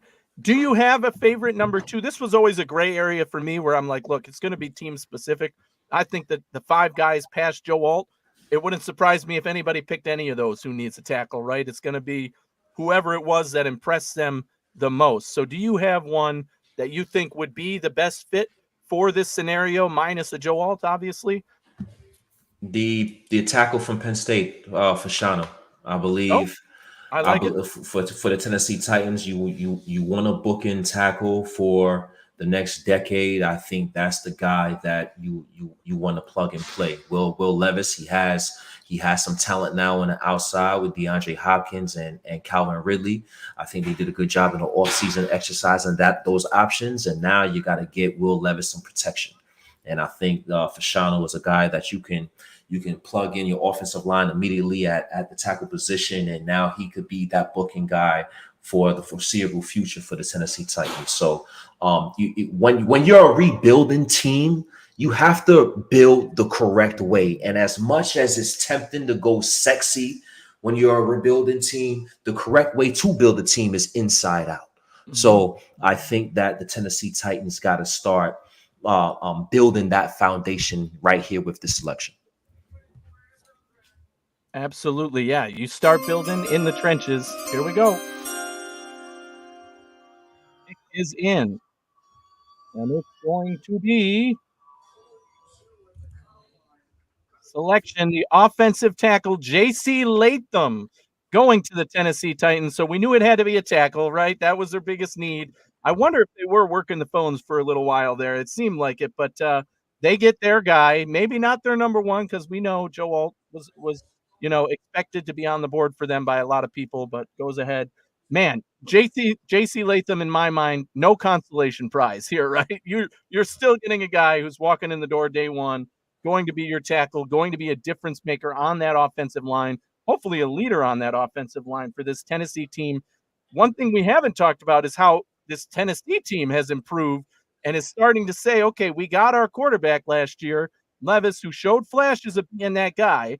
He had a number one receiver here. Now we're bringing in more backup at the wide receiver position and a dynamic player like Calvin Ridley. What do you think how do you think this move could impact the team in that? You think it's going to show in that offense, that run game? They got the good young running back to replace their outgoing king, right? So lots of movement there in Tennessee, but I really like this fit for them. It might not be the Joe Alt, but man, this is no consolation prize. Like I said, starter day one. Yeah, I think this is a good selection. I probably would have. I mean, I don't know. He went to a factory in Alabama, so you know that he's used to playing against talented players, and he probably played against many NFL types of players throughout his time in Alabama. And it's hard to go wrong when you go with guys that were 5 stars coming out, or 4 or 5 stars coming out of high school, and they continue to that trajectory into first round picks in the NFL draft. So the first thing you do is get your quarterback, and then you want to protect your quarterback. So it makes a lot of sense, especially when you have the need. It's nice when I doubt that Latham was their BPA, but it's nice when you can fit a need with the player that you feel fits your level there. Yeah, because if they had Odunze, for example, like I said, they've already got Hopkins. Now they're bringing in, their guy in Ridley. They invested highly in that wide receiver position in the draft as well. So, I think that, like you said, maybe going best player is not always what happens in the NFL, right? This fills a glaring need in a good way for them. It looks like the Falcons on the clock. It says pick is in here. Pick is in. Mm-hmm. Could this be a defensive player here? This is where it's been talked about. Falcons need to build up that defense. Could this be the first pass rusher? Could this be a cornerback? They've got some needs there. Maybe it could be Odunze, wide receiver. Wow, that would be quite the move there. But, I wouldn't see that as a good investment. That would be a dynamic offense with Kirk Cousins leading the way. But, which direction do you think they go with this one? I think this is where we could possibly see our first defensive player get taken off the board here. I think that the Atlanta Falcons, they have some pressing needs on defense. I think edge rusher is a premium position, and they can use an uptick at a premium position. So if I'm going to put an educated guess to it, I'm thinking edge rusher for the Atlanta Falcons. Yeah, that makes a lot of sense. Do you have one in mind that you think they're going to go? Which direction they might go? Because, it depends on fits for teams. This is another one, edge position, where I don't think there was a clear-cut favorite to be the number 1 overall. Latu, as we know, has had some injury concerns. So maybe I don't expect him to go this high, but it wouldn't surprise me. There's Dallas Turner, Jared Verse. It wouldn't surprise me either way if they went either one of those guys. The rumor was I've seen more connected, I should say, to Dallas Turner, but in my mind, Verse is probably ahead of Turner on my board at least. So I don't know. I could see it being either one of those guys. I have to agree with you as well. I believe it's going to. I'm thinking it's going to be Dallas Turner 1, and if it's not Dallas, then I think it's going to be Verse. I'd go Dallas Turner. Yeah, if it were me, you get the best defensive player. Like most Raiders have a Dallas Turner as the best pass rusher out there. So you get that guy and you get him at 8, and that you count your blessings there, in my opinion. Yeah. To have the first defensive player on the board in your pick, right? I mean, they could have gone cornerback here, but maybe they're not as high on a Mitchell or a Terrion Arnold. I do think that it makes more sense to go edge in this situation. Premium position, top talent in this draft. There's a couple of guys on the board there. We're still waiting the official announcements. Some rumblings about this pick already, but we'll wait for the official announcement to hear it. But wow. If the Bears don't take Odunze, I'm going to be nervous. I'll just tell you that. They're 9 and they're on the clock. Yeah. If the Bears don't take Odunze, I know the Jets are going to take Odunze. Yeah.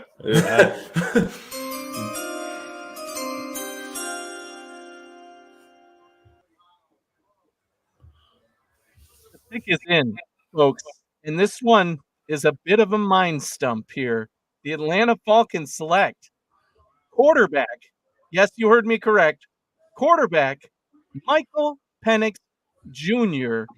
And wow. Two things here. Some people might be shocked by the player, the quarterback that is picked here, but I said at the top of the show that I didn't think J.J. McCarthy was that good, right? I thought Penix was better than McCarthy in my book.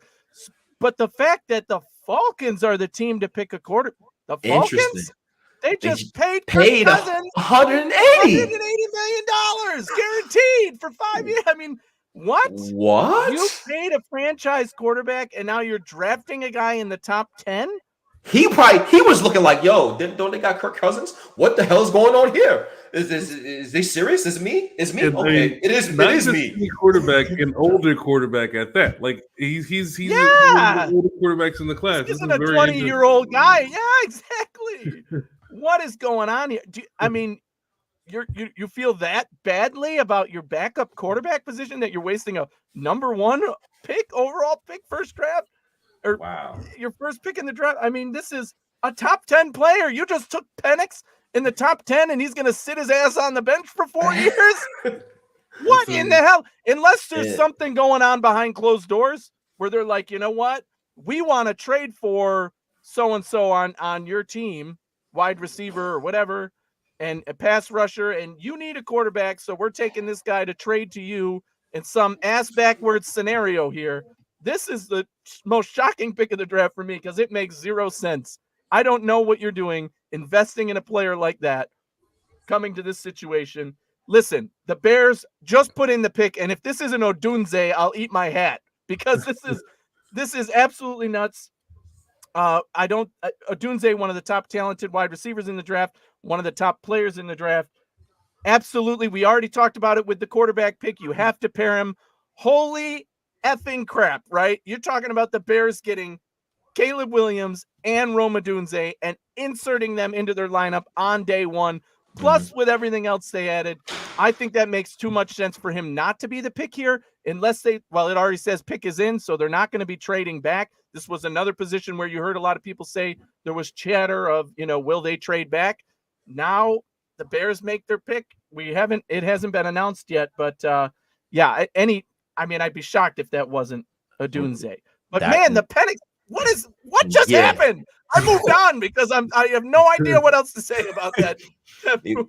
Yeah, that's an interesting move. I would love to hear their thought process behind that. That press conference in Atlanta should be a fire starter. I think I'm going to tune into Bleacher and find that team so I can listen in to what they say. The explanation was then for that. But I like the player Penix.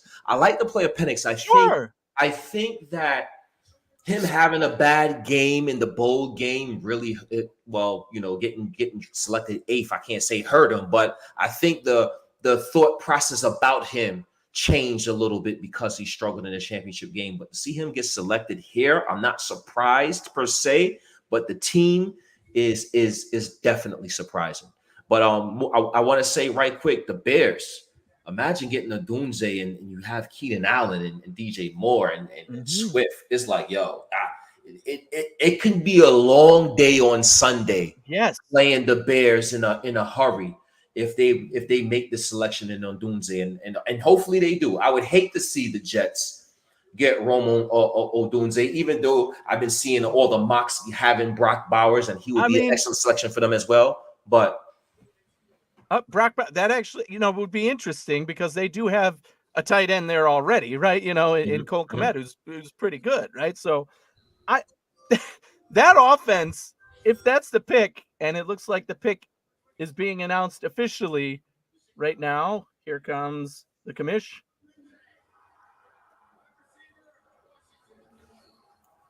And there you have it. No shocker. Absolutely no shocker here. They go with the wide receiver, Rome Odunze. This one's going to hurt Bills fans a little bit. Oh, trade up. We talked about it earlier, and I didn't get a chance to mention it. But when it was, Marvin Harrison Jr. at 4, you can't trade up with a team that says, no, we don't want to trade with you. We're taking this guy, right? Same thing here. The Bears did not take the Bills' call here. A lot of people said this would be where the Bills could come up and trade with this team. No, the Bears said, are you kidding me? We have a chance to be one of the best offenses on paper right now. And you look at this roster, you just said it, Akeem, this pick is unbelievable for what it means for this offense, right? This is unbelievable. The Chicago's going to be a team to contend in the NFL, assuming Caleb Williams can even be a tenth of what he's projected to. But you surround him with the guys that they've got now, that offense, who do you cover? Who do you leave open? DJ Moore? What do you got? That's the number 1 wide receiver on some teams, right? And now you've got him as a 3 on this team. I mean, that is pretty shocking and good for the Bears getting their 2 guys, capitalizing fully on that trade from Carolina, capitalizing fully on having 2 top 10 picks. I love it. I love it. And as soon as Rome Odunze is off the clock, the New York Jets trade back with the Minnesota Vikings, and now the Minnesota Vikings is on the clock. Wow. But while they're on the clock, I want to get in our next special guest, former Built in Buffalo representative, but it's still love. At the end of the day, I'm a big fan of this guy. He's one of my favorite content creators to listen to. Josh McCarthy, Bills Chat. Josh, how you doing, Josh? What's going on, guys? I was doing a lot better until that Bears pick of Rome Odunze came off the board. Yeah. So I think the big trade up is done. And Stokes, you and I are tagging in and out, I assume, at this point, right, buddy? Oh, yep. yeah. Because we are live over on Bills Chat.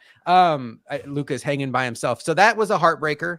Mm-hmm. If you were the one that wanted the Bills to massively trade up for a receiver, that idea is dead. I still think there's some trade up options for the Bills that are much less aggressive. But yeah, there's been really a lot of chalk except for the Michael Penix Jr. thing. But yeah, I applaud the Bears. Look, you take a quarterback first overall, and you can never have too many weapons. I like Keenan Allen. I love DJ Moore, but you get a kid like this that can just be in your pipeline for if Keenan Allen falls off or gets hurt. Love it for him. Yeah. On that note, we do have another super chat here. Thank you, Ishmael, again here.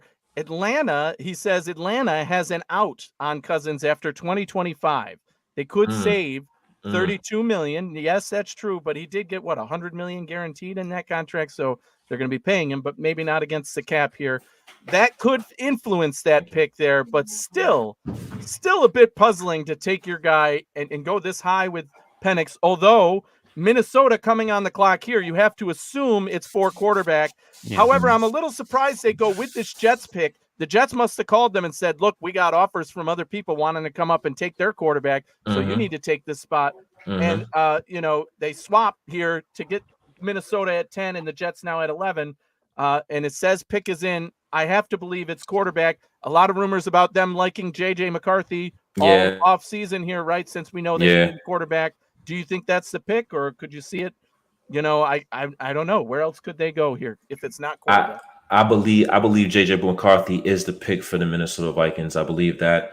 This and it's interesting how they attack the draft, knowing they need a quarterback. You had the 11th and the 23rd pick, but again, like Anthony referred to it earlier in the show, you have to have guys that want to trade out their spot to trade in their spot. So they probably tried and wasn't successful, and now they're trying to target a guy that I don't know if this is their number one guy, but he is one of the guys on the board for them. So I do think JJ McCarthy is the pick for the Minnesota Vikings. And while we're waiting on the pick, I want to touch on Chicago right quick.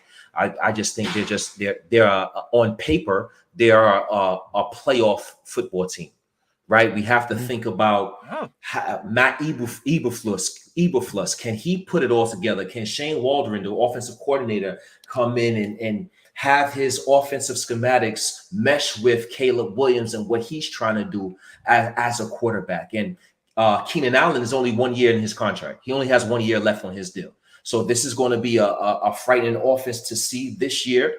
And I think he adds depth. Rome Odunze adds depth to their receiving room. But essentially, in my opinion, I believe Keenan Allen is going to be on a 1 year deal and Rome would take over his spot in year 2. But I really like what the Chicago Bears done this entire offseason.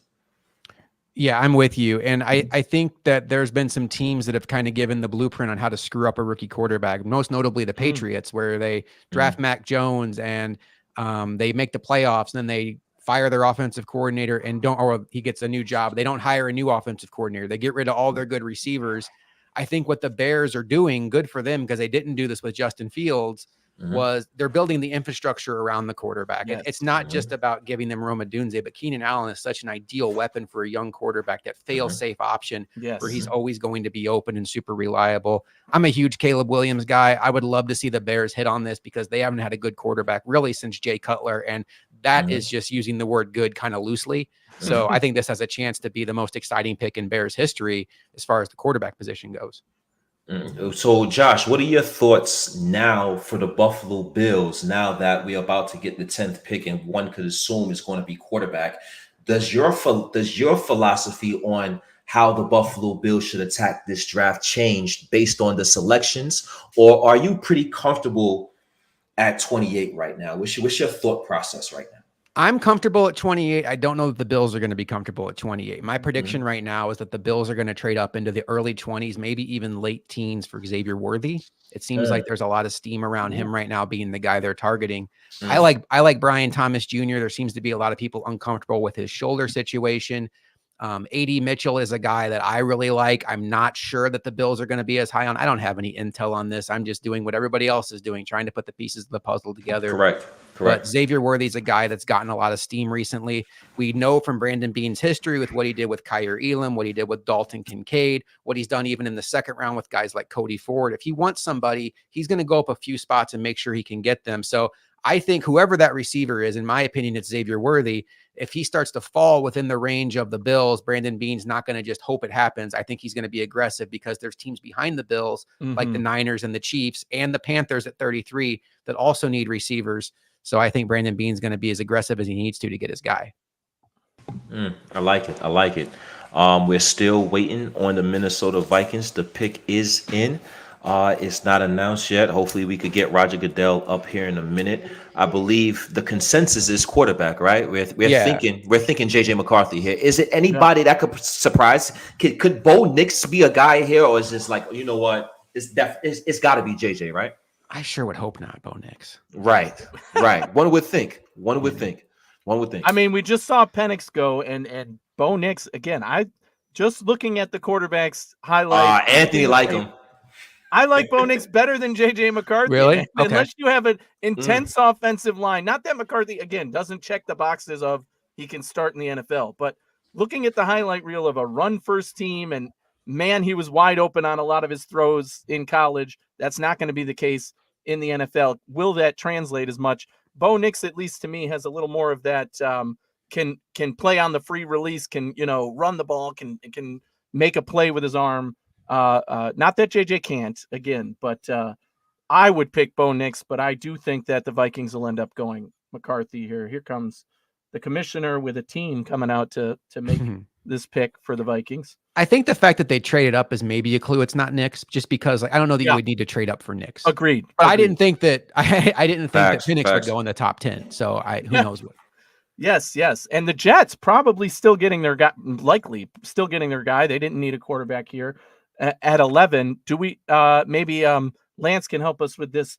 Did they announce the compensation for moving down one pick here?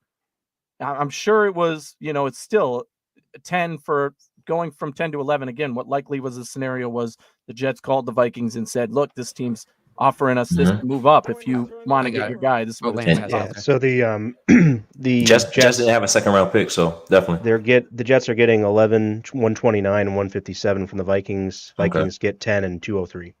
Okay. So they get a 4 and a 5. So I mean, for moving down one spot, why not? Mm-hmm. Be funny if the Vikings took Brock Bowers now, and they're like, "Sorry, Jets, we got your guy." That would be funny. That would be good, because that is, the most mock draft person to the Jets is Brock Bowers. Most people saw him as a top 10 player in this draft, so falling to the Jets at 11 would work. I actually have some thoughts on that. There it is. I'm sorry, I might be in front of you. I'm not going to. No, you're good. The official pick is in. It is JJ McCarthy, the quarterback from Michigan, going to the Vikings. They needed a quarterback of the future, obviously moved on from Cousins in the offseason here. Still have some of the best weapons in the NFL. When you look at a Jefferson, I was very high on Addison coming into last year. He was one of my favorite wide receivers in last year's draft. So I still believe that that's a great situation for a quarterback. The question is, can the offensive line keep him on his feet? Again, that's what my question is mainly. Looking at his college tape, will that translate to the NFL? He has the boxes there to get it done. He's got the weapons, but will it translate for that team? Does he start day one? It's hard to imagine a better landing spot for a rookie quarterback, right? You have arguably the best receiver in the league in Justin Jefferson, a very promising second-year receiver in Jordan Addison. You have a very good tight end in TJ Hawkinson. They signed Aaron Jones this offseason, and they have what many consider one of the best quarterback coaches in the league in Kevin O'Connell. So they have Sam Darnold if they want to go down that road. I'm one that believes we've already seen Sam Darnold for what he is. I feel like you can put JJ McCarthy in there, win games with him while he learns on the job, because there's enough talent around him to manage it. Jets did not waste a lot of time. No, it gotta be. So is they it already had their pick before? So is it the obvious Brock Bowers here, or is it possible that the New York Jets can go tackle? You have Teron Smith, who hasn't been healthy in 3 years. You have Morgan Moses, who missed 3 games last season. He's 33 years old. You have a 40-year-old quarterback that just came off of a major injury in a torn Achilles. The right thing sounds like a tackle. It sounds like Fashanu from Penn State should be the pick. Yes. Agreed. Will he be the pick? No. I'm not sure. I like the Jets tight ends. I don't think they have bad tight ends. I like Tyler Conklin. I like Jeremy Rucker, the second-year tight end out of Ohio State, and what he's able to do in the run game and with the hands that he has. But when a guy like Brock Bowers is available and he is perceived as possibly one of the best tight ends in recent memory, and then you got to think about how the NFL is going now, right? The tight end position is not the tight end position we as older people grew up and accustomed to watching. It is more like dominant that receiver position. So getting a guy like Brock Bowers, we hope Rome Odunze didn't fall to the New York Jets, but could we be speaking too soon? And can Brock Bowers be a thorn in our side, Buffalo Bills fans, for years to come? So my thought on this is the Jets should absolutely take the tackle. If it's Fashanu, great. Pick any one of the tackles. There's so many good tackles in the draft. But what sank their battleship last year were tackle injury. I mean, the quarterback injury sank their battleship. But the tackle injuries was right there, number 2. If they were to lose Morgan Moses or Tyron Smith, who both have injury history, they're in a lot of trouble where you can get an elite tackle right now. And the Jets, keep in mind, are a team that should be in the playoffs next year or challenging for it. You're not going to get a look at a tackle this good in next year's draft, especially because this is such a good tackle draft. I get the appeal of Brock Bowers, but I think with the way the Jets are built, with a suffocating defense, Aaron Rodgers, Breece Hall, Garrett Wilson on offense, they have enough pieces there where I don't think they need a toy like Brock Bowers. They need a foundational piece up front, and I would applaud them for doing that, but I just think they can't. I think they're going to be their own worst enemy and take the tight end. That's just my prediction. I absolutely agree that the right move is tackle, right? You build through the offensive line. You have weapons. Would it be great to have that kind of weapon as tight end? Of course it would be. But is that going to move the needle for you as much as protecting your quarterback who you couldn't keep healthy last year? I don't think so. So the right move is to pick the tackle, but the Jets move is to pick the tight end. If you ask me, that would be the predictive pick, right? And a lot of people, again, had the tight end Brock Bowers going in this position to the Jets. Well, 10 originally, but now at pick 11 after the trade with Minnesota. It looks like the pick is being officially announced. Mm-hmm. And I'll wait for the official announcement here. But there you have it. They actually do the non-Jetsy thing, and they did the right thing. They make the right pick. They go with Olu Fashanu, one of the best offensive tackles in this draft. Again, I personally had the next 4 or 5 guys after Joe Alt. Take your pick of the litter, and that's the guy. Pick the one that you think fits your team and your chemistry the best. Olu Fashanu is a beast of an offensive tackle. I don't like that the Jets added this guy because it's probably the right move. It's a very good move for them. So Aaron Rodgers had some influence here, maybe, right? He could have said, I want the tight end. That weapon matters to me. But it sounds like the Jets and Aaron Rodgers, because we know that he's making a lot of decisions over there after bringing him in, said, you know what? Let's protect this offensive line. Let's build this offensive line and the depth behind it, because that cost us a lot last year, and we can't afford to do that again. Boys, I'm going to head out. I appreciate you having me on. Yes, sir. Yes, sir. Appreciate you. Akeem, always appreciate you. Good luck with your show tonight. Go Bills. Yes, sir. Go Bills. Josh, thank you for joining us. Appreciate it. But yeah, and shout out Josh McCarthy, Bills chat, Josh for joining our live. And tune in to what Bills chat has going on their YouTube and social media platforms. But getting back to the New York Jets, I believe they made the right selection getting the tackle here. Right now, you have depth at the tackle position. Now I know that you want to pair somebody with Garrett Wilson, but in this draft, it's a deep draft to do so. You can come back in a second and third round and get a capable receiver to pair with Garrett Wilson. And I'm pretty sure he's going to be an uptick over a guy like Alan Lazard. So getting a tackle first, then to come around, we'll see what the rest of the draft holds for the New York Jets. But coming back around and getting that guy later for Garrett Wilson, I believe was the right thing to do for the New York Jets. Am I thrilled about it? No. But was it the right thing to do? I believe so. And here you have it. The Broncos pick is already in. They ran to the podium, and that screams to me, we know what they need, right? They need quarterback. Las Vegas is right behind them. And I have to imagine this is Bo Nix, right? This is ideal situation for the Buffalo Bills. 6 quarterbacks going in the first round here. That is in the top 12 potentially here. You have to believe Broncos. They ran to the podium that fast. I mean, they have other needs, but looking at the board and where it's at and what has gone off the board now, this has to be Bo Nix. And we heard rumblings all along that this was their guy, that they wanted Bo Nix, and he's been rising up draft boards. Again, I like him more than J.J. McCarthy per se, but, to each their own. Not a great situation in Denver right now, in kind of a rebound mode, if you will, with moving on with the dead cap from Wilson. So they're getting the job done there and getting their guy, whoever it is, but I'd have to imagine it's Bo Nix. Do you think there's another position here that they could consider? I mean, maybe they go Brock Bowers, best player on the board. They said, you know what, we have him ranked 5 and he's still here. We're going to run it up. I can't imagine, one of the tackles, obviously, but I can't imagine. It's hard to justify anything but quarterback for a team that doesn't have anything in the barn right now. Right. We'll see. We'll definitely see what direction the Denver Broncos could go. I can't imagine it not being a quarterback. I'm thinking Bo Nix. Anything beyond Bo Nix, I'm probably going to be mildly surprised. Yeah. Maybe is it possible? I'm not sure how the edge rusher situation is. Is it possible is an edge rusher? Do they want to get another? That's right. No edge player off the board yet. No defensive players off the board. Isn't that insane? Yeah, that's insane. That's insane. No defensive players off the board. 11 picks into this draft. Edge players, very premium position. Cornerback, usually a top position, top 3 pick in the draft.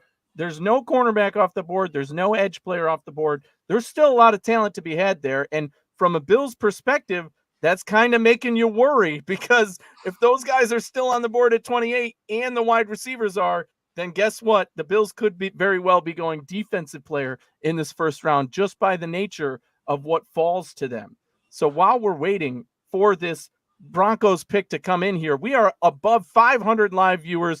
Thank you all for tuning in with us. Don't forget to like, share, subscribe, get in the chat with us. If you're watching on YouTube, you can talk to us via super chat. We will put your super chat up on the screen and discuss it. You can tell us who you think the next pick is, argue with one of our points, put whatever talking point you want, and we will discuss it in there. So if you want to get our attention, that's the best way to do it. Hop onto YouTube, the Built-in Buffalo YouTube page, and join the live show there, and you can super chat us and get your comment on the screen.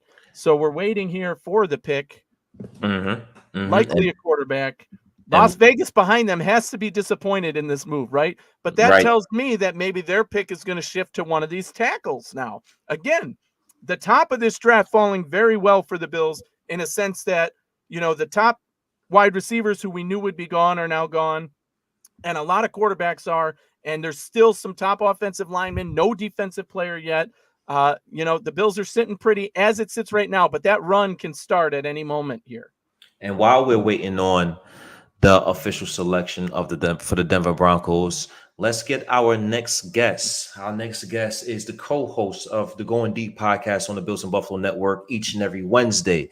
That is Mr. Kevin Syracuse. Kev, how you doing, bro? What's up, guys? What's going on, man? One half of Kevin Squared, huh? Joining us tonight. It's been a fun, exciting top 12 picks so far, 11 picks officially. What are your thoughts so far on this draft? I mean, I think everything has gone as planned, but Michael Penix to Atlanta? What are they doing? Right. We were all baffled by that one.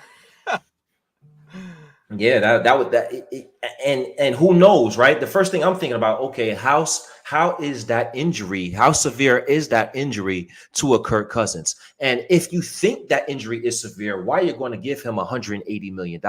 So we're going to see what comes about in Atlanta. Izzy made up a great point in the comments. Kirk Cousins has an out after the 2025 season. So that has to be the immediate thought process there. But again, we'll see what happens. And the pick is in. Bo Nix is the selection as expected for the Denver Broncos. Kev, how you feel about the Bo Nix selection? Well, I think for the Bills, it helps because that means that with these quarterbacks going off the board, hopefully that means more cornerbacks and offensive tackles are going to get taken now. And Brian Thomas should fall within that range that you'd want to trade up for. But as for the Broncos, that's a very, very high risky pick, taking Bo Nix at 12 because they were saying he was a second-round pick. He's been shooting up draft boards, man, and he does have that powerful arm that I think the Broncos were excited by a little bit. Again, I've been talking it tonight. I had him, after watching tape a little bit. Quarterback wasn't the position I dove deepest into, but I still was like, I would rather have this guy in Bo Nix than a JJ McCarthy if I'm starting a franchise in the NFL. So I think the Broncos just found themselves in a position where we desperately need to pick a quarterback. And if we don't do it here, the team right behind us is going to take him, right? And then we don't have anybody this year, right? So they look at it. I look at this as a flyer for them to say, we like Bo Nix. We think he's talented enough to be that guy. We have some weapons for him to build around. There's not a huge expectation for the Broncos to be competitive this year after moving on from Russell Wilson and eating all that dead cap. But we have the chance to bring him in, develop him, see what he is, before we go into, our next phase of competitive, and moving into the future. So hopefully, I wish him all the best success. I think he can be that dude, and we'll see how he shakes up in this class, because I think he's going to get more opportunity, at least at first, than a Penix who went in the top 10, right? So now we have Las Vegas Raiders. Their pick is in. Now they got Gardner. Wow. They got Gardner Minshew. They have O'Connell. Now, is it possible? Spencer Rattler's here. Where is he a possibility, or can we find our first defensive player on off the board here for the Las Vegas Raiders, or what direction you think they may go? That's right. We haven't had a defensive player selected, right? 12 picks. Not at all. They crazy. could pick a cornerback. I mean, they need a cornerback, right? They could pick a cornerback. But I think if you're looking at the way this board fell, right? They moved on from their franchise tight end a couple years ago in Waller, right? Now there's a hole there, and Brock Bowers, who many saw as a top 10 player in this draft, at least, if not higher, is still on the board for them. Mm-hmm. I don't know. I mean, they could go one of the pass rushers, right? We've talked about one of those pass rushers. There hasn't been any defensive player taken yet. So you're talking Dallas Turner, Jared Verse. Those would be good fits here.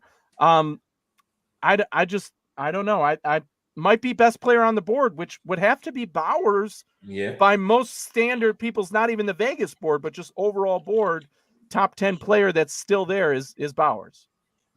And there it is. Mm-hmm. Yes. The pick is the tight end, Brock Bowers. There you have it. I think this was just a matter of best player available, and the Raiders said, "Are you kidding me? This guy's still here. We weren't expecting this. Run up to the podium and put it in, and move on to the your next pick, because this was a fairly straightforward one for them.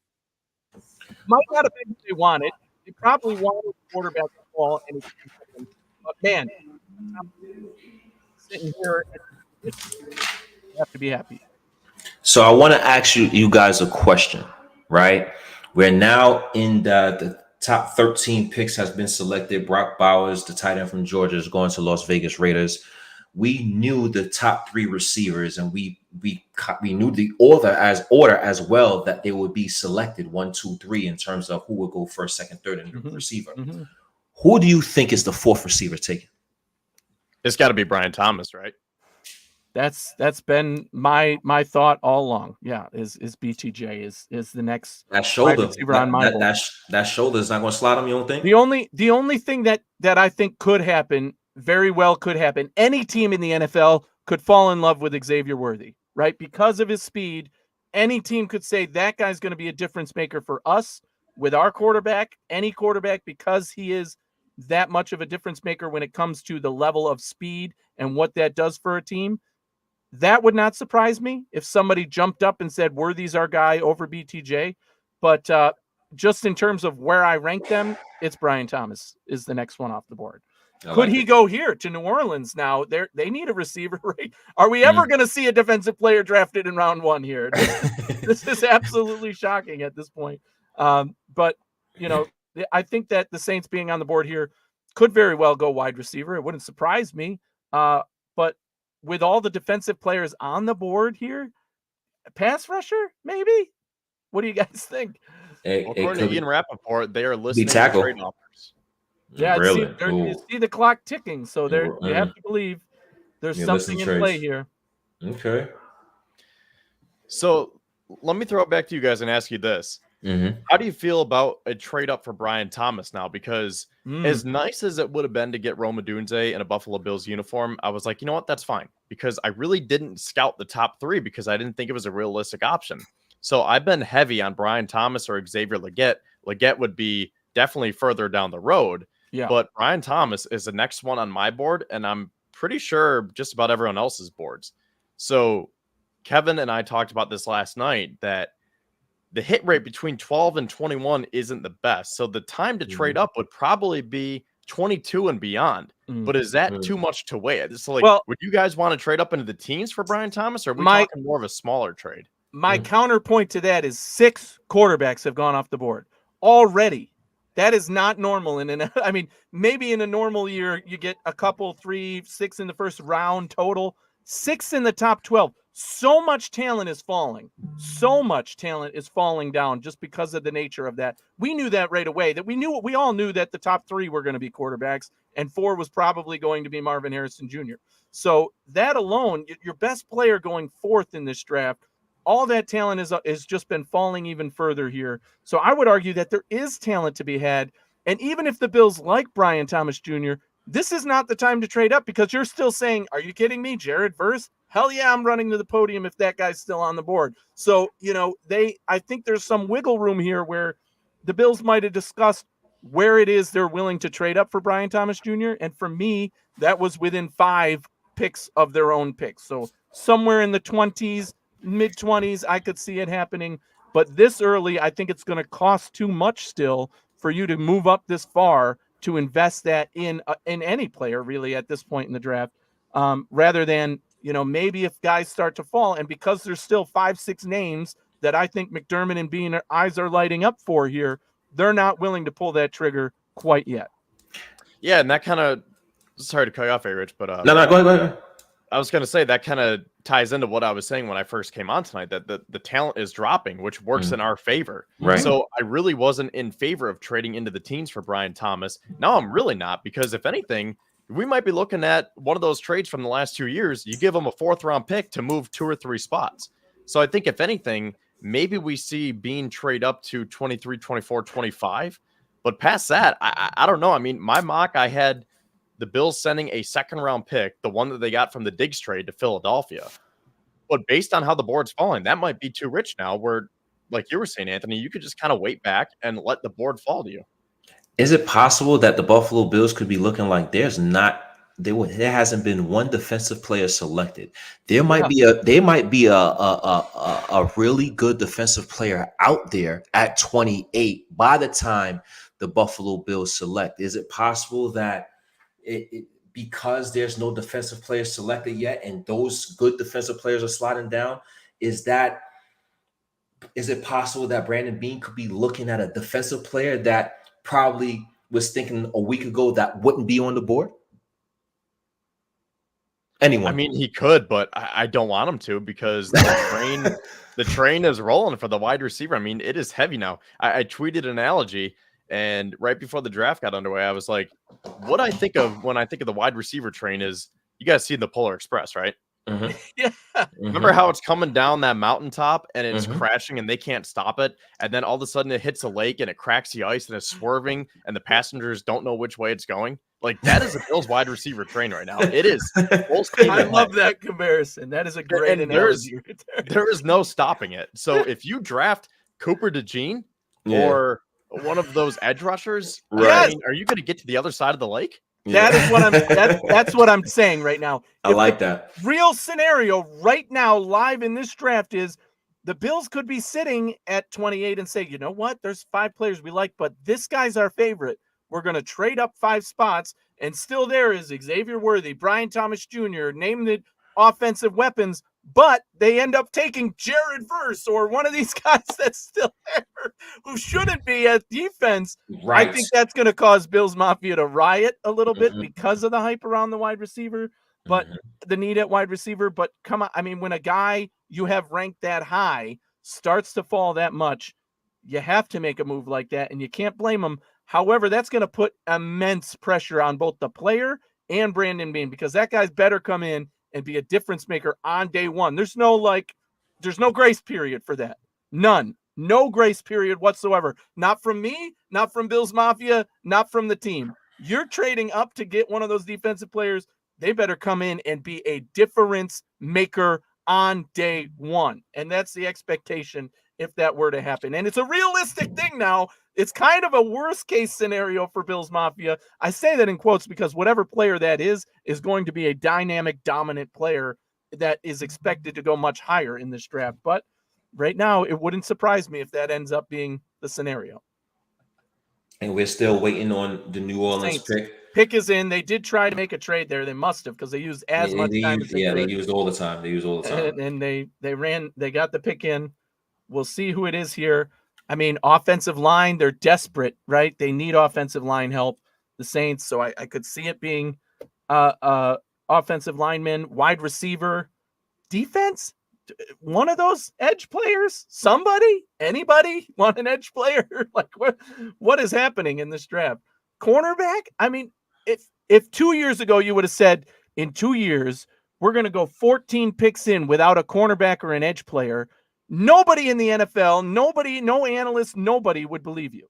They would say, this is the NFL, buddy. Edge and cornerback are premium positions. It doesn't matter how bad that player is. They're going in the top 5, edge or cornerback. The pick is in. Let's see.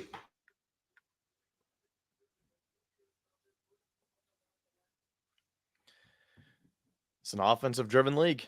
Still walking to the podium. Definitely. And this draft is definitely proven as such. And there it is. Unbelievable, ladies and gentlemen. To say that, this is shocking. Not so much in that there's a lot of offensive players. I think we all expected that. But we're 14 picks in, and the Saints are picking offensive tackle Talise Fuaga. Great pick here for the Saints. I said they need offensive line help desperately.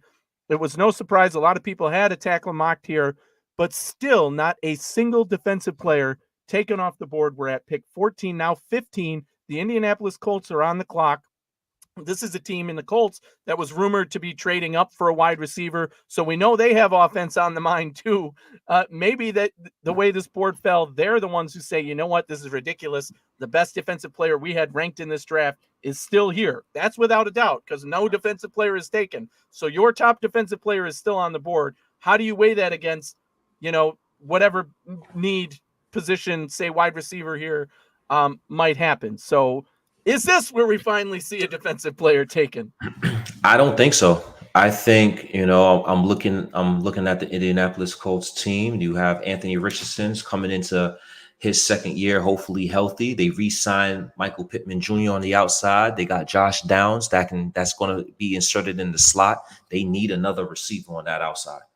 So I'm thinking Brian Thomas. If we think that he's the 4th best receiver, then I think this is definitely a possibility where he can go here. So I think the Indianapolis Colts is going to keep the offensive train rolling and go receiver with Brian Thomas. I think they might go a cornerback. I've been hearing Mitchell from Toledo, or Arnold from Alabama. I mean, that's what I'm saying now. It doesn't. Your top defensive player in the draft is still on the board, no matter what. So if you're like, we had this guy, Dallas Turner, but he's going in the top 10, so we don't have to worry about picking him. Now all of a sudden you're looking and you're like, well, shit, he fell in our lap here at 15. Do we pull the trigger or what do we do here? So, they could take a cornerback. Do you have an idea of which one you think it might be? Mitchell is the one that I thought was Quinyon Mitchell is a number 1 cornerback in my ranking, but who could it be? Arnold? Do you see that as a good fit for Indy? It's definitely a possibility they could go cornerback. Go ahead, Scott. Go ahead. Okay. I think looking at their depth chart, they could definitely use a corner. They seem pretty weak there. I really hope they don't take Brian Thomas, but to your point, Anthony, I mean, if Dallas Turner is still there, I mean, he was essentially supposed to get picked like double the amount of picks ago, right? Like he was supposed to go to Atlanta at 8. Yeah, this is craziness with the falling defensive players. But we could see them. We all just said Brian Thomas Jr. going to this spot would not be surprising for the Colts, right? We said they need that kind of X receiver to go next to the 2 guys they've got there. And they're using a lot of the clock again, which tells me there's offers there. There's people fielding saying, hey, we want to know what's out there to trade here. And this is a good position because, again, if you're sitting at position 20 or something and you were already thinking edge player, your number 1 player is still on the board. So that gives Indy a little leverage too, because everybody they call, they can say the same thing to, hey, Who's number one on your defensive board? That guy is sitting right here for you. Here's the price for him, right? If you really like that guy, come get him because here's the price for him, right? You could think of a team that's only 2 picks behind, right? In Jacksonville, we know that they need a cornerback. So if you like Mitchell, do you trade up with Indy to say, you know what? We like Mitchell, so we need to jump over Jacksonville 2 picks later. Seattle, we talked about this last week too. Absolute wild card. No idea what they're going to do ever. They're the 16th pick. They could go cornerback maybe, but Jacksonville for certain, that's one of their big needs and one of the most mocked positions to them. Indy, I think, is making the calls to say, if you want that guy, this is where you need to come, and here's the price for it. And maybe they're working out a deal because it's ticking down and still no pick in. Well, looking at their depth chart here, their defensive ends are Kwity Paye and Samson Abukum. And then they have Dio out of Jabingo. I can't even pronounce his name. Tyquan Lewis. It's like they're very thin on that defensive front there. And then even at cornerback, I mean, I'm using our lads here, so I believe this is up to date. Juju Brents and Dallas Flowers, Jalen Jones, Darrell Baker. I mean, they are very thin on that defensive front. So I think they have to go defense here, right? I mean, I guess they don't have to, but it would be smart. You would think. You would think. You want to go get a Dallas Turner, like you said, it kind of falls right into their hands. Right. If you're in that war room, they have to be licking their chops at the defensive players. They have to be shocked, like all our guys are here. Which guy we want more? So it's going to be interesting to see which direction they got. And Kev swayed me a little bit. It could be Quinyon Mitchell here. It could be the cornerback here. We'll see. The pick is in. Pick is in. Yep, officially pick is in. Who were their corners last year? Because I thought they had someone else that I'm forgetting. I mean, Kenny Moore is in the slot there, but I didn't realize that they were that thin. 1 and 2. Yeah, right. I mean, they did get Julian Blackman back, so that helps. Safety. They're showing the Colts war room. Doesn't look like a lot of excited faces right there. That's interesting. Usually when your pick is in, they're up, they're on the phones, they're doing something. They were all just kind of sitting back. So I don't know. Maybe they're not excited about whatever this pick is, having their pick of the litter at defense, if that's the case. Yeah, it's going to be interesting. No one. I think that they would almost be, I don't want to say stupid, because I think there is a lot of great offensive talent, but I think it'd be very smart to go defense here. Yeah. You have, I mean, at this point, 14 picks in and not a single defensive player. Maybe that opens up here now. Here we go. Pick is in. The announcement.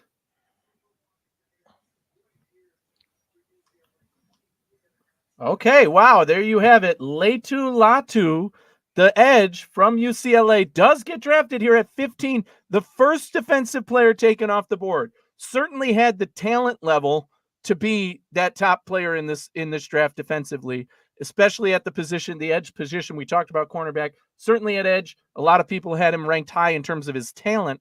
But the medical issue, obviously not a concern for the Colts, saying, look, you were our number one defensive player on our board, period. And that's why we're taking you here. And yeah, that means a lot, because people thought that maybe here's another guy who was mocked a lot to the Bills, falling to 28 based on those medicals, you would have to assume. But it seems like at least the Colts and maybe some other teams checked him out and said, no, he's good to go. And this talent level of a guy doesn't come around too often, so you have to take him when you have that opportunity. I'm honestly surprised that they went Latu, because I thought it would have been Dallas Turner. Yeah. Especially with Latu's neck injury and his recent past there. Yep. I heard a lot of comparisons to him and Jalen Phillips with a similar trajectory, as they had those neck injuries, had to kind of medically retire from football. Then they came back, and Jalen Phillips was drafted, was it 17th overall? Yeah, somewhere in that range. I believe so. 18, 17. Yeah, so that's very, very similar paths here, but I wonder why Dallas Turner's slipping. Is it is it the fact that he's slipping, or is it just what we said? Offense for 15 is unheard of, right? I mean, if you had Dallas Turner at top 10 guy. It doesn't surprise me that some teams had Latu higher. It's just surprising me that he's still available at 15 and the other guys haven't gone ahead of him. You know, Verse, I like him as one of the top edge. If he went first, it wouldn't have surprised me. And yet he's still there on the clock. So Seattle's time is ticking now, and they're the wild card for me. I never have any idea what Seattle's going to do. You could tell me they're picking quarterback here. You could tell me they're picking kicker, and I wouldn't be surprised. So what do you guys think is the right move for Seattle to make versus what they might do? Now, obviously, new coach there. So there's a difference than, you know, what we've seen in the past from them. But defensive player, again, top players, Dallas Turner here, cornerback here. There has to be a defensive player again in my mind here. Cornerback, the top cornerback. I mean, come on. It could. I feel like it would be a very Seattle type of move to go get an edge rusher here. I think they could go Dallas Turner. I mean, I guess they could get a corner, but I mean, they took Tariq Woolen a couple of years ago, then Devin Witherspoon last year. So, I mean, do they want to have three corners? Tariq Woolen was a 5th-round pick, but Witherspoon was a 1st-round pick. So you draft back-to-back corners in round 1 in back-to-back years. They also have Michael Jackson starting at left corner, and then Rayshawn Jenkins and Julian Love at safety. So, I mean, I could see them trying to add to their defensive backs here. But with Mike McDonald being the new coach, defensive mind, I think defense is definitely the pick. Now it's just a matter of which player and which position. Yeah, I'm thinking they can go defense here. I'm thinking edge is the better overall selection. I think they need help on both sides of the ball, offensive line and defensive line. But I'm thinking defense right now. I'm thinking this is where we got Latu out the way. I'm thinking this is where we start to ramp up the activity on defense. Specifically, I'm thinking edge right here. Can they go corner? Maybe, but I'm definitely thinking edge rusher here for the Seattle Seahawks. Jarrett Verse, Dallas Turner. Dallas Turner might be ideal for Seattle right now. But again, it's 3 minutes 58 seconds. They didn't say the pick is in. They could be entertaining a trade back now. They pick 16th. They don't pick again to 81. So. Wow. So there you have it. They could be trading down here. And again, what I mentioned with the Colts is the same scenario here. It's pretty much consensus that Jacksonville's going cornerback, that is a position of need for them, that the board is falling very well for them. If you want to get that cornerback that is your number one guy, you have to come right here to Seattle's spot, because likely they're going to Jacksonville after that. So Seattle does have some leverage when it comes to that in the situation that they currently are. 3 minutes and still ticking down, right? So their pick is still not in. They're thinking about it every step of the way here.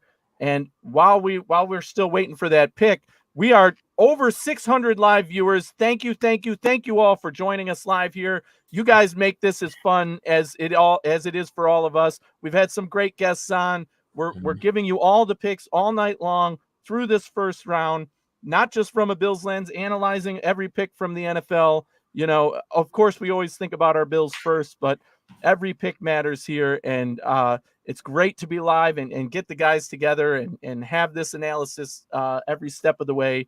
And we do have a sponsor for our show tonight, Acropolis Realty Group. Are you looking for a reliable real estate partner in New York State? Look no further. Acropolis Realty Group is your full service independent brokerage, specializing in both commercial and residential properties. Whether you're buying, selling, leasing, our experienced team at Acropolis Realty Group is here to guide you every step of the way. You can contact Vince Mangan at 315-876-2691 and let him help you find your dream property. Acropolis Realty Group, your trusted partner in real estate. They are a great realty group. They helped me and my wife find our home here in Syracuse. They cover all of New York State. You know, again, Buffalo, Rochester, Syracuse area. Give them a call. Tell them Built in Buffalo sent you. Tell them Anthony Romeo sent you. Tell them the Hoof sent you. They'll know you came from us. So go to them for all of your real estate needs, not just homes, but also, again, like you heard there, the commercial properties and rentals as well. They cover the entire gamut, and they've got a ton of great people there. Our experience with them was awesome, just speaking firsthand. So thank you for your sponsorship, Acropolis. We're happy to have you on board. And the pick is in for Seattle. Which direction are they going to go? Again, this is always the team that I cannot nail down. It wouldn't surprise me any direction they go here, but with the talent that is there at the defense, you know, you have to imagine it's one of their player. Take your pick of who is available. Yeah, I'm thinking it has to be defense here. Now, I think the two teams that we have to watch for are Jacksonville and Cincinnati. If they don't take Brian Thomas, then he really might fall into Buffalo's hands. Might have to make a minor trade, but those are my two teams on my radar right now. Yeah. I am very skeptical that they could take Brian Thomas, but if he gets past 18, let's go. Let's go get him. Yeah, and there is potential here if Seattle goes defense, Jacksonville goes cornerback, as I said, a big need for them. Cincinnati, pass rusher still on the board there, and obviously offensive line. They could go that direction. So, I mean, there's some wiggle room here for it to work out in the favor of the Bills seeing some wide receivers fall to them that they are interested in, and getting now within that striking distance that I talked about, for me anyway, within 5 or so, where you wouldn't have to give up your second rounder this year. And, you know, you might be able to work it in a way that you're not mortgaging the farm to get your guy, but you still get the best player who I think is the best fit for Josh Allen in Brian Thomas Jr. Of course, he could go any one of these next picks and we'd be eating our words. But so while we're waiting, let's get our next special guest in here, my buddy. He's been super chatting us. I don't even know if Anthony realized, but they're about to meet for the first time if they haven't met. Let's get our guy, Izzy, in here, man. Izzy, what's going on, Izzy? How you doing, brother? Not much, man. He was saying my full name, and I was like, "How you saying my government?" Well, that's what you had on the YouTube. I didn't know if you wanted us to say it was you, so I was like, "It's fine." That's funny. Izzy, how you doing, bro? Not too bad. I remember the damn suit, man. I remember the suit. Yes, I remember the suit. The suit is iconic. I like it. Yes, it is. Thoughts on what you've seen thus far, Izzy? This is exciting, man. All the wide receivers are falling. Cooper DeJean's not off the board yet, unless this is him. The guys that are falling right now. It looks like there's gonna be a run on defense. Honestly, a lot of these teams are gonna have to start packing up. You look at the Seattle Seahawks; they got to face the Niners. Christian McCaffrey. They got to face, Brock Purdy. You got to be able to get to him. Kyler Murray is coming back after that ACL. Now you got to get somebody who's got to chase him around. If you look at who else is in that division? Still got Matt Stafford to deal with in the Rams. Yep, Matt Stafford and the Rams. And Kyron Williams, their running back, has been pretty outstanding after his I think it was his rookie year last year. So I think that this could be a defensive player. I think it should be a defensive player based on the offenses within that division, especially now that Malik Nabers is there.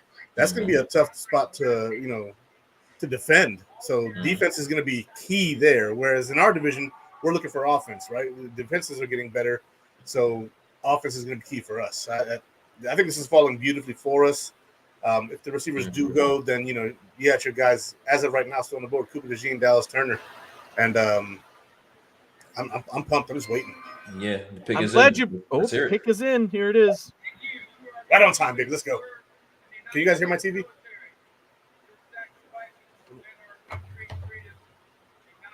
Can you hear mine? No. We're good, right? Yeah. So do we know the pick? There it is. There it is. Byron Murphy going to the Seattle Seahawks at 16. The big man taken off the board here. Interior defensive line. I mean, yeah, any defensive player right now is a steal, right? Because these top guys are just sitting there, and it's 16 getting their guy, interior defensive line. I always say Seattle's the wild card. I wouldn't know which direction they're going to go, but they certainly get a stud, a guy some Bills Mafia fell in love with this offseason in Byron Murphy. Probably knew he was going to be off the board before we were picking, but a good matchup for them there. And now Jacksonville's on the clock, and here's where we could see the trend. They're not on the clock. They trade the pick. Snap.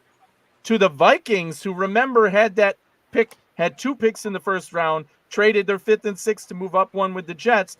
Now trading up again with the Jaguars. You have to believe this is not for a wide receiver, right? Pass rusher. That's what this screams at me right now. No.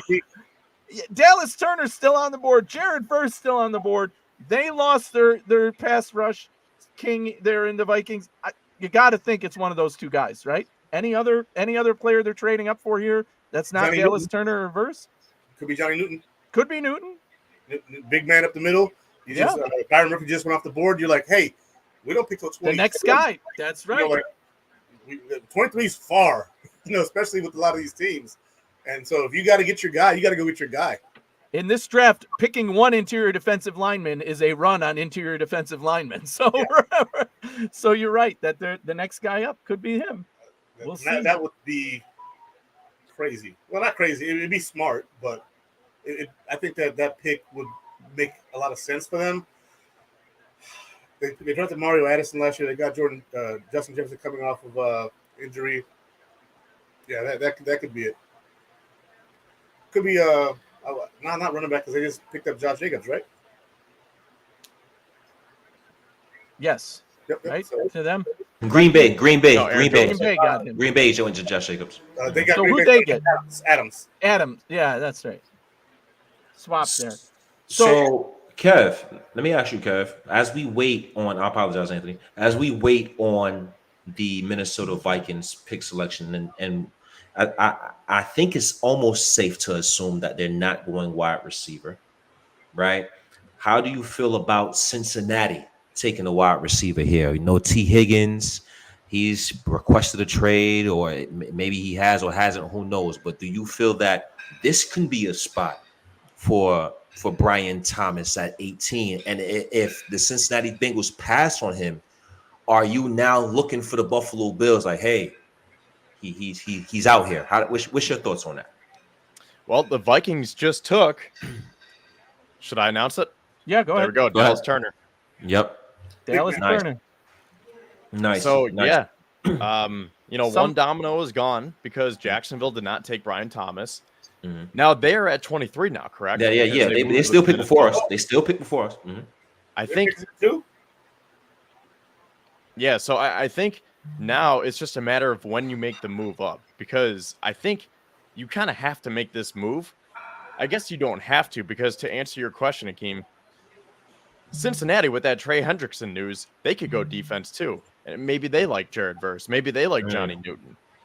Maybe there's another player, Cooper DeJean. I don't know if they would want him, but I guess the Bills don't have to trade up. But I think it's going to be smart to, because if you like Brian Thomas, go get him because the cost is dropping. Wow. So DJ Reader too. Compensation is in from Lance. Thank you, Lance. Vikings got 17, and the Jags got pick 23 as expected, which was the Vikings' second pick this round. They get their 2024 fifth. Wow. And then their 2025 third and fourth. The Vikings literally have no picks in 2025, ladies and gentlemen. Their first round pick, they have that one, but the second one, it belongs to Buffalo. The third and the fourth now belong to the Jaguars. The fifth they sent in the last trade, right? Or was that this year's fifth? So the Vikings mortgaging next year, that's a move similar to what some people thought the Bills might do to move up in this draft, mortgaging a lot of next year's picks. That's always a dangerous situation, though, because you're leaving yourself with only a few spots to pick from. However, you're getting your guys now. And in this move, Dallas Turner, by some people's rankings, was the best pass rusher in this draft. And you're talking about edge. Again, what I said 2 years ago, if you would have said the best edge player is going in the teens, there's no way anybody in the NFL would believe you. No way. Because that's a top 5 position usually. And here it is, at least they have to feel they got their guy this late at number 17. So quite the pick there. I think it's a good fit. And yeah, they get their guy, but it costs them. Yeah, I mean, it's a great player, but I'm not sure if we mentioned this already. They did sign Jonathan Greenard and Jonathan Bullard. So, I mean, it is, I don't want to say a crowded room, because Dallas Turner's a great talent, and you want to build up as many great talents as you can. Best player available, you got to take them. But they do have some good edge rushers. So, I mean, looking at their defensive tackles, it's Jerry Tillery and Harrison Phillips, and then Jacqueline Roy, who was a 5th-round pick last year. So I'm kind of surprised they didn't go Johnny Newton. But then again, if Dallas Turner drops, I think, again, to our points that we just made, he was probably really high on their board, as we just saw. So they probably said, you know what, we got to go make this move. It is interesting, though, because if they're at 23, I wonder what would have happened, because maybe they could have gotten Jared Verse, or they could have gotten Johnny Newton there, and they didn't have to mortgage the future in order to go get a third defensive end. Yeah, it is a little questionable there about what they felt they had to jump with Cincinnati on the board. Maybe they felt Cincinnati would have taken the Dallas Turner. I mentioned that too, that could have been a position for them, or it could be Verse now, who's the, I would say the best edge player now on the board. So it leaves you wondering, did they think that if they didn't take Turner at this spot, that he would have fallen into Cincinnati's lap and would have left them with only one option? Maybe they still like Verse or Johnny Newton at 23 if they got that far. So they choose to mortgage the farm a bit next year to go up and get their guy. So Izzy, I want to ask you a question, right? Obviously, the Buffalo Bills have been a perennial playoff contender for several years now, 5 straight AFC East titles. The Kansas City Chiefs is the obvious thorn on the side. But after the Kansas City Chiefs, who is the biggest threat to the Buffalo Bills? Is it this team selecting at 18 with a healthy Joe Burrow in the Cincinnati Bengals? Or if not, who do you think is the biggest threat to the Bills, not including the Kansas City Chiefs? It's absolutely the Bengals with a healthy Joe Burrow. Okay. Yeah. They beat us this year, and he wasn't healthy. And you're going to ignore the Houston Texans. You're not ready. You're not ready for them yet. You still think Cincinnati. Yeah, since he's still not ready for Houston just yet. One thing you can say about a player, if they come out their rookie year and they kick ass that year, right? The next year they got tape. There's now tape.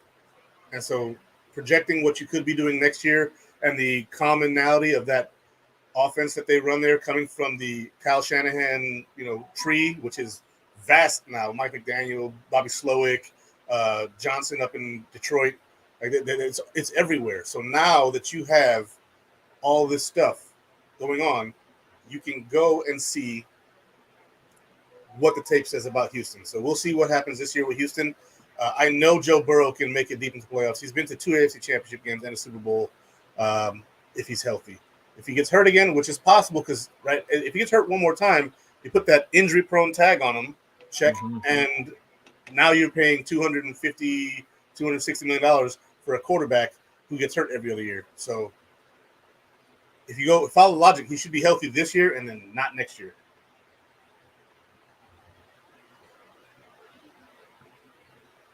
Hey, Lone Ranger. Where'd everybody go? There we go. So, yeah, I mean, do we have thoughts on who we think the Bengals are picking here? I mean, obviously, it could be a wide receiver. We know the T. Higgins situation. Brian Thomas Jr. still on the board. I think the more correct, the better move for the Bengals here would be to go pass rush, go Jared Verse, or go offensive line, right? There's still some guys at the offensive line. Pick your favorite, right? And that could be a franchise guy. The pick is in. Where are we feeling for them? Because this is one of our rivals, right? We have to play off. This is a team that beat us in the playoffs that we still have to overcome. What are we feeling? I'm thinking about who they lost this offseason. And one guy that they lost, because I wanted the Buffalo Bills to entertain acquiring him, is DJ Reader, the interior defensive lineman. So I'm thinking Newton, the D tackle, can definitely be in play here for the Cincinnati Bengals. I think you can put him right where DJ Reader was, and now they can not miss a beat on that interior defensive line. So right now, I'm thinking Newton should be the pick for the Cincinnati Bengals. Don't forget they did get Sheldon Rankins to replace Reader, though. Yeah. He's a down. I think he's a downgrade. He's not. He's a rotational piece. I like him better than Deshaun Williams from our rotational piece, right? But I do think Newton is an upgrade over Sheldon rankings as well. But good call out. Good call out. We'll see. The pick pick is is we're in. still waiting for the pick to come in. One other player that, I wanted to discuss. He's not coming to the podium quite yet. Cooper DeJean, you brought up, Izzy, and now that's a player where a lot of people had him mocked to the Bills, or on their radar for sure, that cornerback safety hybrid, his playmaking ability, taking the ball away. Mel Kiper just had him listed as his number 2 man on the board. I saw him ranked pre-draft as high as 8 by, I think PFF had him that high, the 8th overall player in the draft. So, you have to think at some point he's a player that guys might be coming up for, even though there's still those cornerbacks on the board. No cornerback taken yet, true corner. So, yeah, we'll see which way the Bengals go here, but I think it's what's coming up behind them that's going to trickle down here. Yeah, they got a bunch of spots that are open. This could be interesting, especially for us having to play them. And you said what can trickle down here. We're about to get the Bengals pick, but I'm looking at the Rams. Pittsburgh Steelers may be looking for a receiver as well. Let's see what the Bengals do. Pick is in, and there it is. Ooh, they go with Mims. Wow. Okay, Amarius Mims, the tackle. Big tackle. Here. Nice. Yeah, he's a big dude, right? That's big. That's big dude. That's a position that they needed. I said that would be something wise for them to do, is shore up that tackle position. And again, when you're talking about the guys on this list that are left on the board at the tackle offensive line, some of these guards can play tackle as well. It's really pick the guy that you think fits your mold the most. I think in our last mock draft last week, we had Mims falling to San Francisco toward the end of the draft, but it is not a shocker to me that a team said, you know what, that's our guy, let's go get him. A big guy who can work with what you got going and really anchor that tackle position for you. So no surprise here that the Bengals are thinking about protecting Joe Burrow when we just talked about his injury history and everything going on there. So good on them to shore up that tackle spot. Here's the thing: they already got a left tackle in place with Orlando Brown. Mm-hmm. Now you got the right side good. Correct. Mm-hmm. And he's a mammoth of a player, of a human being. When I did see him on film, I did some research on the tackle position. He's a road grader. He's a very good talent. The concern is injuries. He has been off injured. Can he stay on the football field? I think would be Mims' biggest challenge. But that's an excellent pick. You want to protect that. You want to protect your franchise quarterback in Joe Burrow, and this is the way to do it. Absolutely. Look, I'll be right back. Y'all hold it down. Go ahead and hold it down. I'll be right back. Yes, sir. Yeah, I think that's a crazy pick right there. You get your right tackle to solidify the offensive line on both sides. You got bookend right tackles now. 6'7", 340 pounds. That is a monster of a man right there. That man heard his name and got hungry. That's crazy. That's excellent, man. And the Los Angeles Rams now get to make a first-round selection for the first time.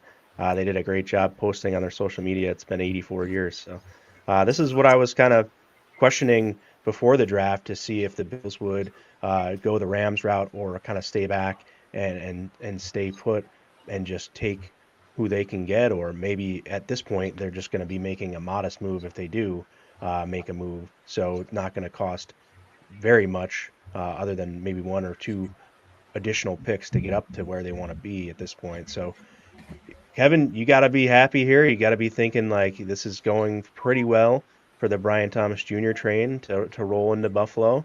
I missed out on the Rome Odunze train. For me, that was my hope, but obviously, cooler heads prevailed, and they're going to play it safe. So, what do you guys think so far? Again, just we're rolling on here. Rams at 19. Where do we have to come up?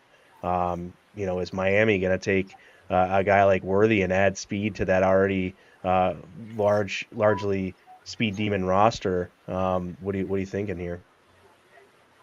I was going to say, I think Pittsburgh is the next team on my radar that kind of scares me, because looking at their depth chart, is George Pickens Van Jefferson, Quez Watkins, and Kelvin Austin. Denzel Mims, Marquez Callaway. I mean, they could really go wide receiver here and take Brian Thomas and try to give Russell Wilson a weapon. So the Bills might have to think about moving up here. I propose that the Bills give that second-round pick that they got from the Stephon Diggs trade to move up to get Brian Thomas. So this could be the spot to do it. I would be totally okay with that because the Bills still have a second-round pick next year. And this is Minnesota's 2025 second-round pick. So that might be more enticing.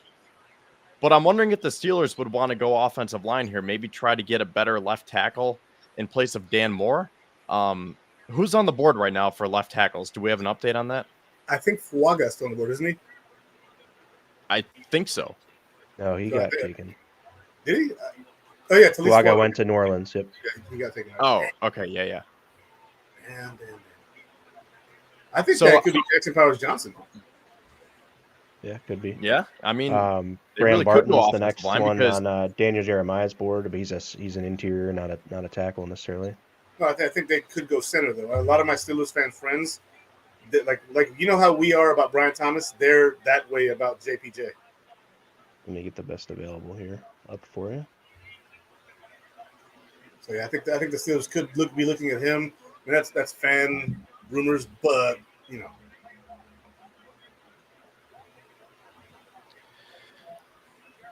Yeah, I think Brandon Beane's going to strike pretty soon here. Because if he gets antsy for Kyer Elam, he better be getting antsy for Brian Thomas. I'm telling you, man. I've said it. I've tweeted it out today. I've said it multiple times. Brian Thomas Jr.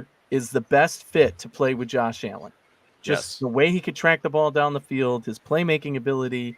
He can run the routes and get open off script. It's just too good of a match, and his high ceiling, he can contribute now, contribute in the future.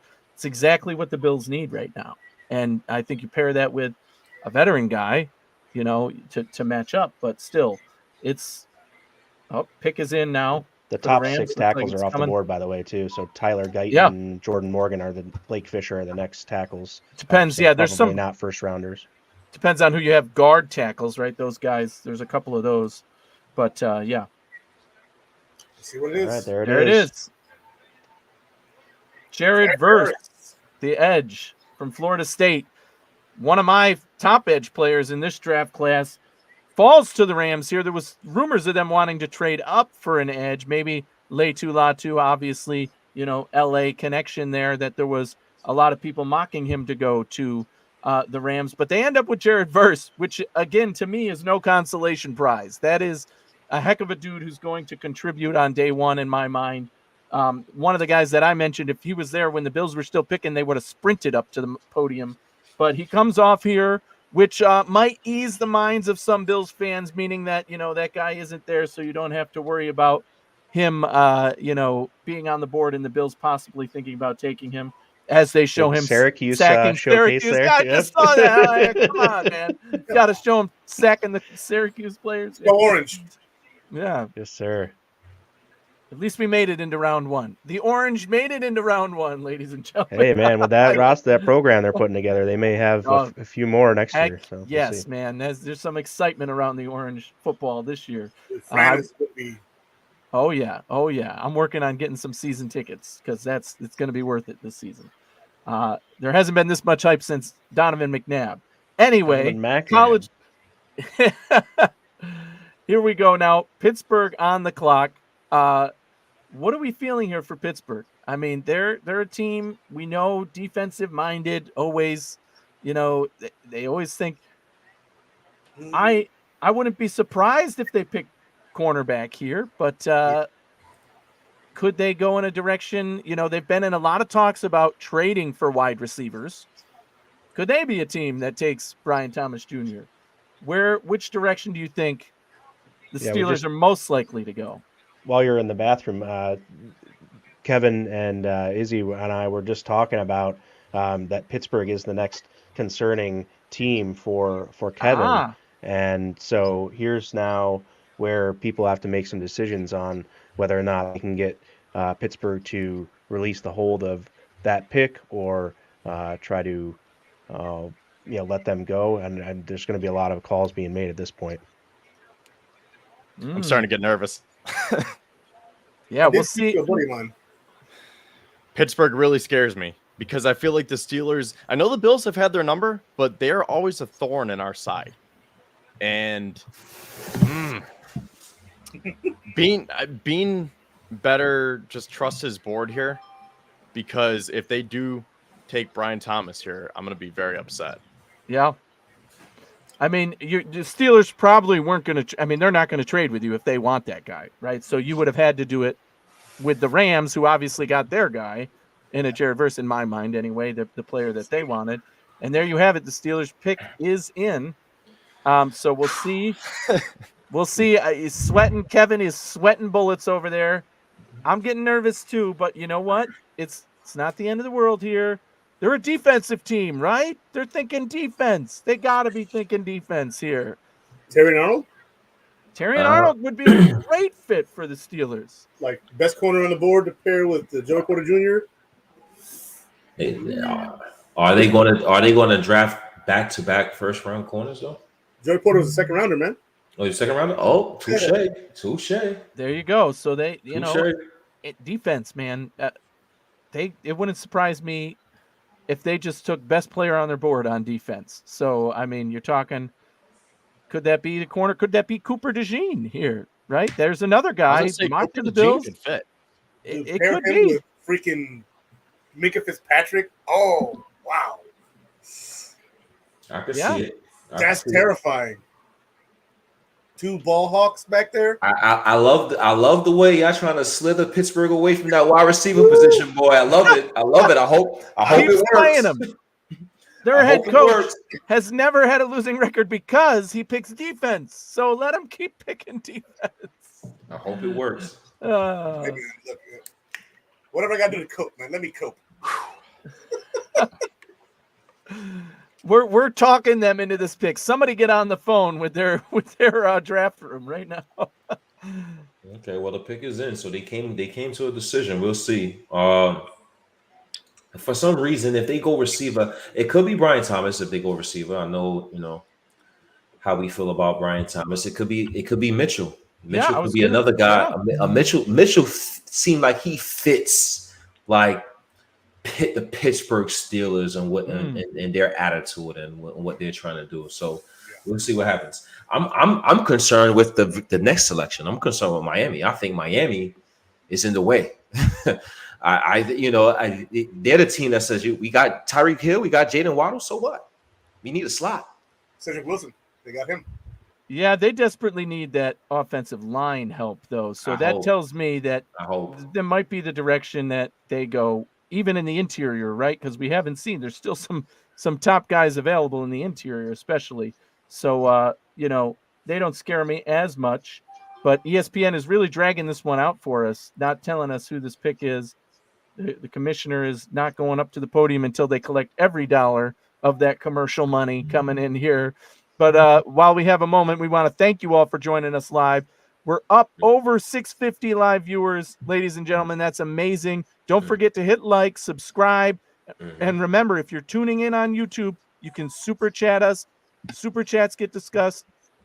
We'll put them up on the screen. Anything you want to talk about, whether it's who you think the Bills could pick, what you think the next pick is, any of the picks that have already happened, we'll put it up live and discuss it here on the show. So like, follow, subscribe, comment. We love the interaction. That's what we're here for. You guys are what make it this much fun for us being able to get together, sit here and talk and go through the comments and chat with all of you. So thank you for joining us. And we're really getting up there, coming in on the third hour, but I'm still as excited and as energetic as when we came in here to start, because it's the draft, ladies and gentlemen.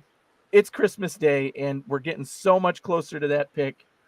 And Kevin, you're losing sweat by the second here as they are not announcing the Steelers pick because of BTJ still being on the board. And Give him a Gatorade, man. I know, right? Because they're dragging it out. Now they're coming in. They're giving the wide shot of. That's their Pancho Villa. Commissioner coming. That's Pancho Stila. Pancho Stila.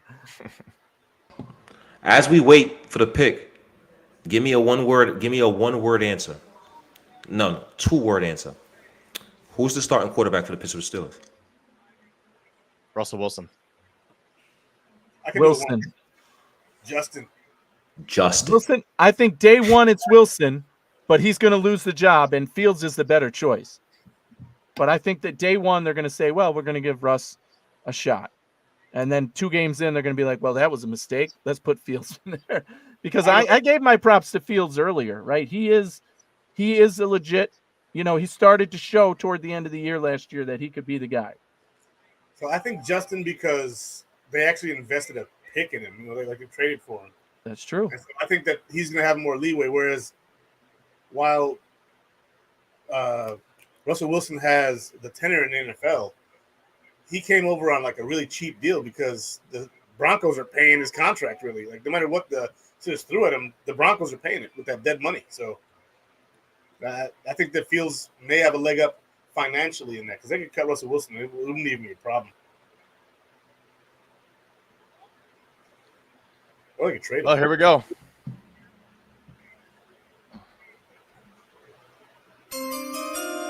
Ooh. He's safe.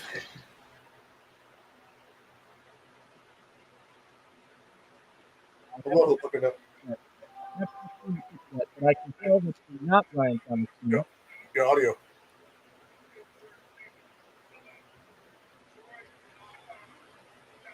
Anthony, your audio. Can you hear me now? Yes. Gotcha. Troy Faltanu. Let's go. These Samoans are nasty on the line, dude. This is freaking beasts.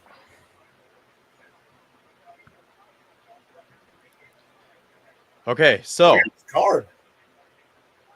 what does Miami do here?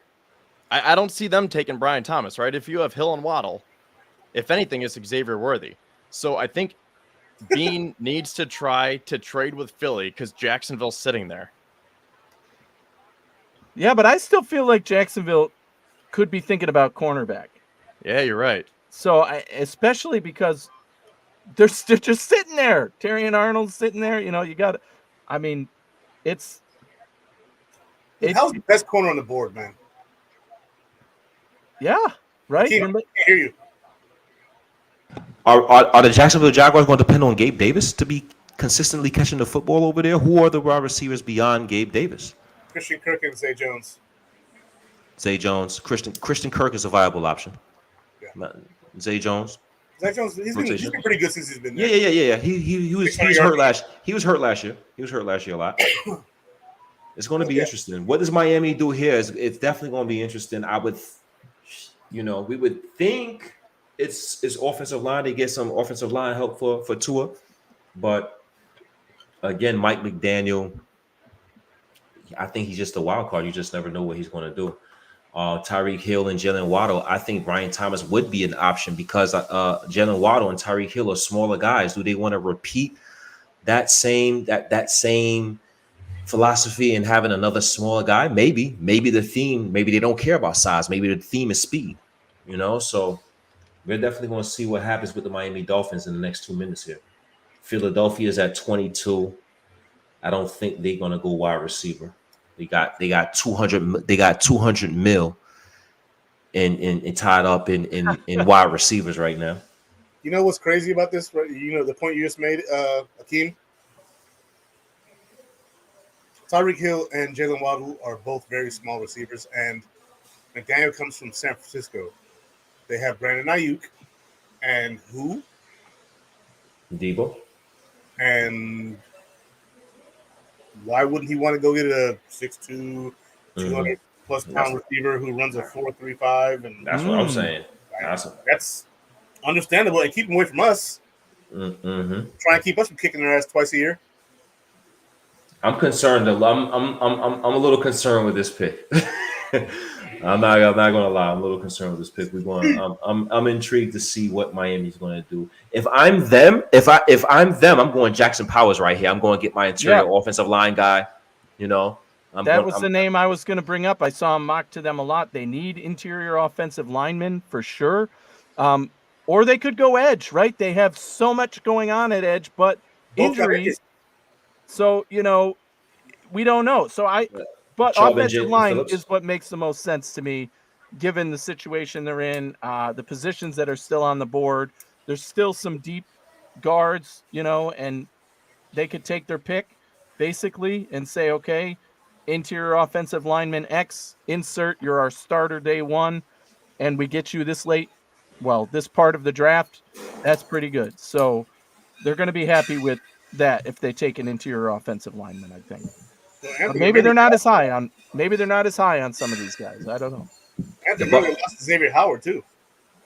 Mm-hmm. Very true. Hey, I'm thinking the Buffalo Bills are going to be able to stay right there and pick the guy that they want. It really feels like it now. It's starting to feel that way. And now we have to talk about, do they trade down if so many of those wide receivers are there still? Right. I need to see. I need to see the next 5 picks. I need to see the next 5 picks. That's right. We've never seen Brandon Beane do that in the first round. So, when it comes to it, I think they'll end up just taking their guy at 28 if he's there, and being happy with it. But you never know. I got a question, Kevin. Yes. How many legit holes do the Buffalo Bills have? Meaning, what are you not comfortable with as a whole, and you have to address it? And what are you not comfortable with? But it's like, okay, we can use a need here, but we have pressing needs elsewhere that I'm going to be okay with this for now, right? What's the biggest hole for you for the Bills besides wide receiver? I think the only starting position that has a hole is wide receiver. The rest are all backups. So I'm looking at a safety. Now, that could be a fringe starter, with Mike Edwards, Taylor Rapp, and then whoever they potentially draft. I wouldn't say that safety is a hole right now. I think it could definitely get boosted up. Same thing with defensive tackle, defensive end, running back 2, I think, is a main one. Center, if you want to put McGovern back to left guard. So all of these, I wouldn't say are needs, more so, I guess, wants, and just more so just depth and competition. The only real need is replacing Stephon Diggs and Gabe Davis. I like the assessment. Kind of like what me and Izzy was talking about earlier with having holes in the team in the Buffalo Bills chat. Yeah, I like it. We'll see what happens with the Miami Dolphins pick here. They can go a number of different ways. You're the Miami Dolphins, and we're talking about the receiver position, but don't matter what receiver comes in, Tyreek Hill or Jalen Waddle, the Buffalo Bills are still kicking your ass, right? That's right, baby. And then it's like Josh Allen is a big problem and a big proponent to why he's kicking our ass. We have to get somebody to combat with Josh Allen on the defensive side of the ball, because he hasn't had a bad game against our defense since he came into the NFL. So this could be a pick where it's like, you know what?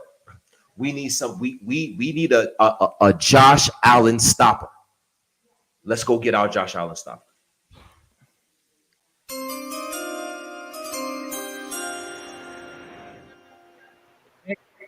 And here we go, and it is Ed Chop Robinson, ladies and gentlemen. What a great pick for the Miami Dolphins. This was another name that we kind of frequently saw coming to the Bills, right?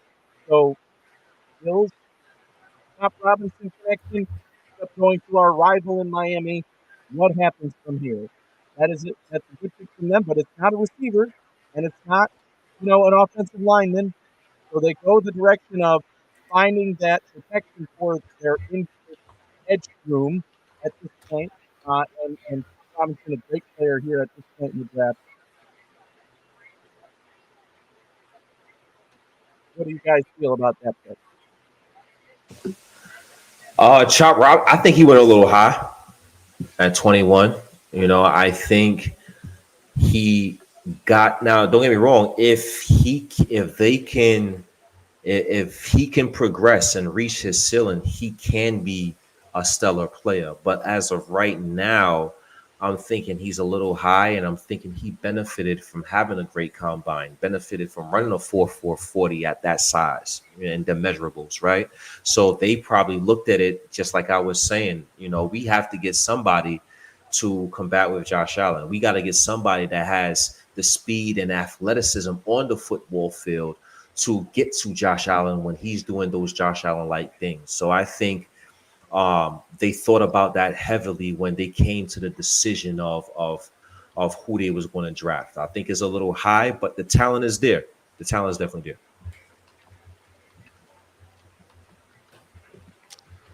So, okay, with Philly coming up now, this comes into play. Like, my original idea was you trade up with Philly, right? But with Quinyon Mitchell falling, I think they're going to want to stay here and get their guy. Yes. Now, Nate Wiggins is also a possibility. Does Jacksonville go corner? So we could have back-to-back corner picks here, but I'm very concerned with Jacksonville taking Brian Thomas. Also remember, Arnold's still in work. Yes. Oh, that's right. Yes. They can definitely go back-to-back. They can definitely go back-to-back with corners. Could be a run here on corners. But, don't sleep on Dallas at 24. Michael Gallup's not there. They have CeeDee Lamb and who else? Yeah, they could be them, but I think that they may go O-line again. If Jackson Powers Johnson not only Tyron Smith, they lost their center as well. And if Jackson Powers Johnson is there, they're known for taking offensive line first round. That's Dallas's bag, and they stay in that bag. Well, Howie Roseman's on the phone. What happened? Could he be on the phone with Bean? Minute and a half left. Boy, yeah, this has got to be. They really dragging this. They're dragging this one out. They're trying to trade it. They're like, "Hey, Buffalo, come on, come on, give us your second." You want to. Buffalo, we good right now. We got 4 receivers on the board, 3-4 receivers on the board. We really like right now. Yep. Well, and who are those 3 or 4 receivers? Hakeem, you got Brian Thomas Jr. Yes. You got Legette, probably. Yes. You got Worthy. Yes. I don't have Worthy. A.D. Mitchell. I think they definitely have Worthy. I think it's Worthy, and I think McConkey's in there. I have McCarthy there. I don't know if I have Worthy in there. Bean's never been a speed dude, But Joe Brady is Joe Brady though. How much Joe Brady how much influence does he have in that room? He's going to want what Brandon Bean is going to draft what Joe Brady wants on offense. That's true. So that's going to be a tall tale sign on the selection if it's an offensive player, what type of offensive player it is, because we're still trying to figure the identity and the approach we want to have now that Joe Brady is in his first full season where he now get to implement his actual scheme, right? Because he was with Ken Dorsey playbook last year. So it's a lot. It's definitely a lot to consider. Pick is now in. Obviously, they were not able to complete a trade there, but man, they had it under a minute. So they almost lost their pick here, but they got it in. So Eagles pick is in. We'll see who it ends up being here. Lots of options for them. They're all attention for some reason. See that? It's a little awkward. So I think a run on corner here is the best thing for the Bills, right? Yes, great thing. Like, we want as many teams to take these corners as possible so that Brian Thomas keeps slipping, and then all you have to do is maybe shut off a 5th or a 6th to move up a couple of spots. Mm-hmm. Yeah, we got a plethora of 5th and 6th round picks to give up. Yes, sir. Yeah, and again, with Jacksonville right behind them here, needs a cornerback. Could take a wide receiver, but I think they're thinking quarterback. So Eagles here probably could go corner. It's a matter of which one do they take, and is it the guy that Jacksonville wanted, and does that make them move to wide receiver rather than take cornerback this high? So we'll see as we're waiting for the pick to become official here. I'm surprised they didn't announce it a little faster since they did use almost every second that was on the clock for theirs. Yeah. Miami wants speed. Interesting selection. My Twitter won't load right now. It's backlogged. Yeah, right. It's crashed. The Eagles have crashed Twitter, ladies and gentlemen. Pick is in. I had the same problem with Spot Track a minute ago too. So. Oh yeah, I'm sure that's a popular one tonight as well. Mm-hmm. The GMs are on there hunting. Yo. Anthony, crazy, man. I like it. What do you guys think about Brian Thomas slipping in a lot of mock drafts? The last couple of days, he's been falling to Buffalo at 28, oddly enough. Brandon Bean is puffing his cigar and blowing that smoke, ladies and gentlemen. I think it came from him that there was injury concerns with Brian Thomas Jr. so that he would fall this far to them. I agree. Whoa. Here's another thing, right? With Brian Thomas Jr., right? Paying attention to the mock drafts, the GMs have always said, we do pay attention to these things, right? We don't give them a lot of credence, but we do pay attention. Could someone like, I don't know, the Chiefs potentially be sitting here watching the Bills, waiting on this pick, and then deciding, we'll just jump right ahead of you at 27? Well, they did. They did that with Trent McDuffie. And exactly. I don't want to the guy they wanted. Yeah. With Kyrie Elam, but the Bills got Kyrie Elam. The Chiefs got Trent McDuffie. Yeah. That one hurt a lot because I was a big Trent McDuffie fan. And yeah, me too. Me too. Tough one to swallow. Mm-hmm. Not that I didn't like Kyrie Elam, but I wanted it to be him. And that was, pick is in. Is it being announced? Not yet. Mitchell. Whoa, what? Spoiler alert. It's okay. Quinyon Mitchell's the pick. He's just excited it wasn't BTJ yet. So there you go. It's not a wide receiver here, obviously, for the Eagles with their investment right now. It is going to be the cornerback, Quinyon Mitchell. Some had him ranked as the number 1 cornerback in this draft, now falling all the way to 22. Again, this feels like bizarro world of the NFL when a cornerback falls that far and there's still more guys on the board. Jinx, you owe me a soda. I think I think Mitchell and Wiggins probably go back to back here.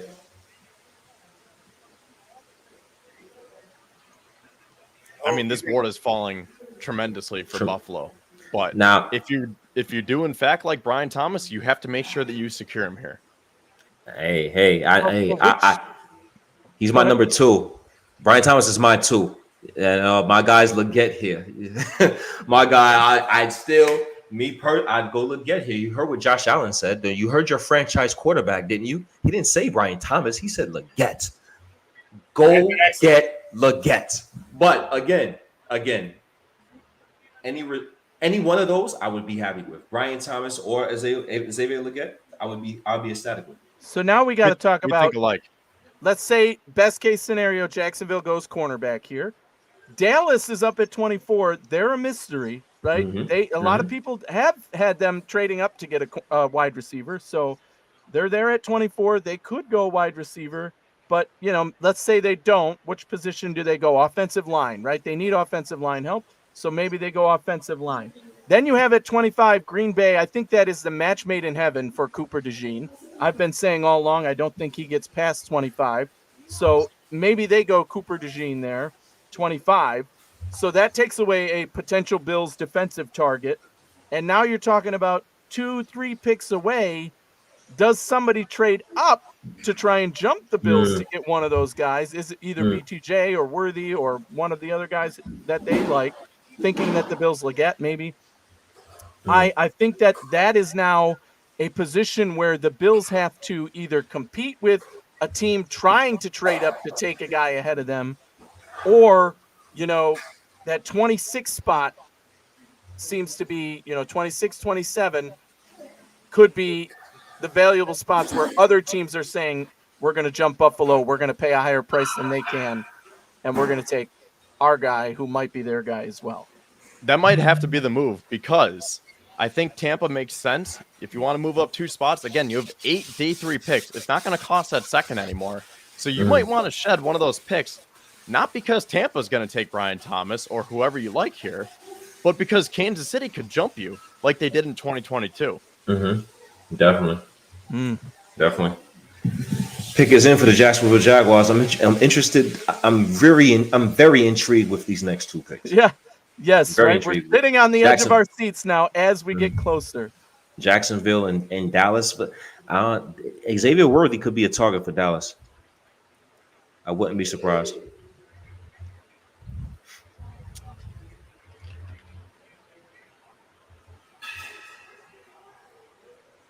And man, yeah, now we're all sitting here with bated breath, holding our breath, waiting for this Jaguars pick. Hey, at least they're standing and excited in the Jaguars room, man. They're like, okay, we got our guy. Not only do we trade down, we got extra picks. We still got the cornerback we wanted, who we were going to pick anyway with our pick ahead. And, you know, got the haul from Minnesota. Quite the haul, actually, to move down that many spots and, you know, get 2 picks in next year's draft, 2 picks in this year's draft, and still have a pick in the first round. And still get the guy you want, man, no wonder they're standing in Jacksonville. Because no matter what happens here, they're coming out winners. That's crazy. I like the Well, here we go, Jacksonville. Pick is in.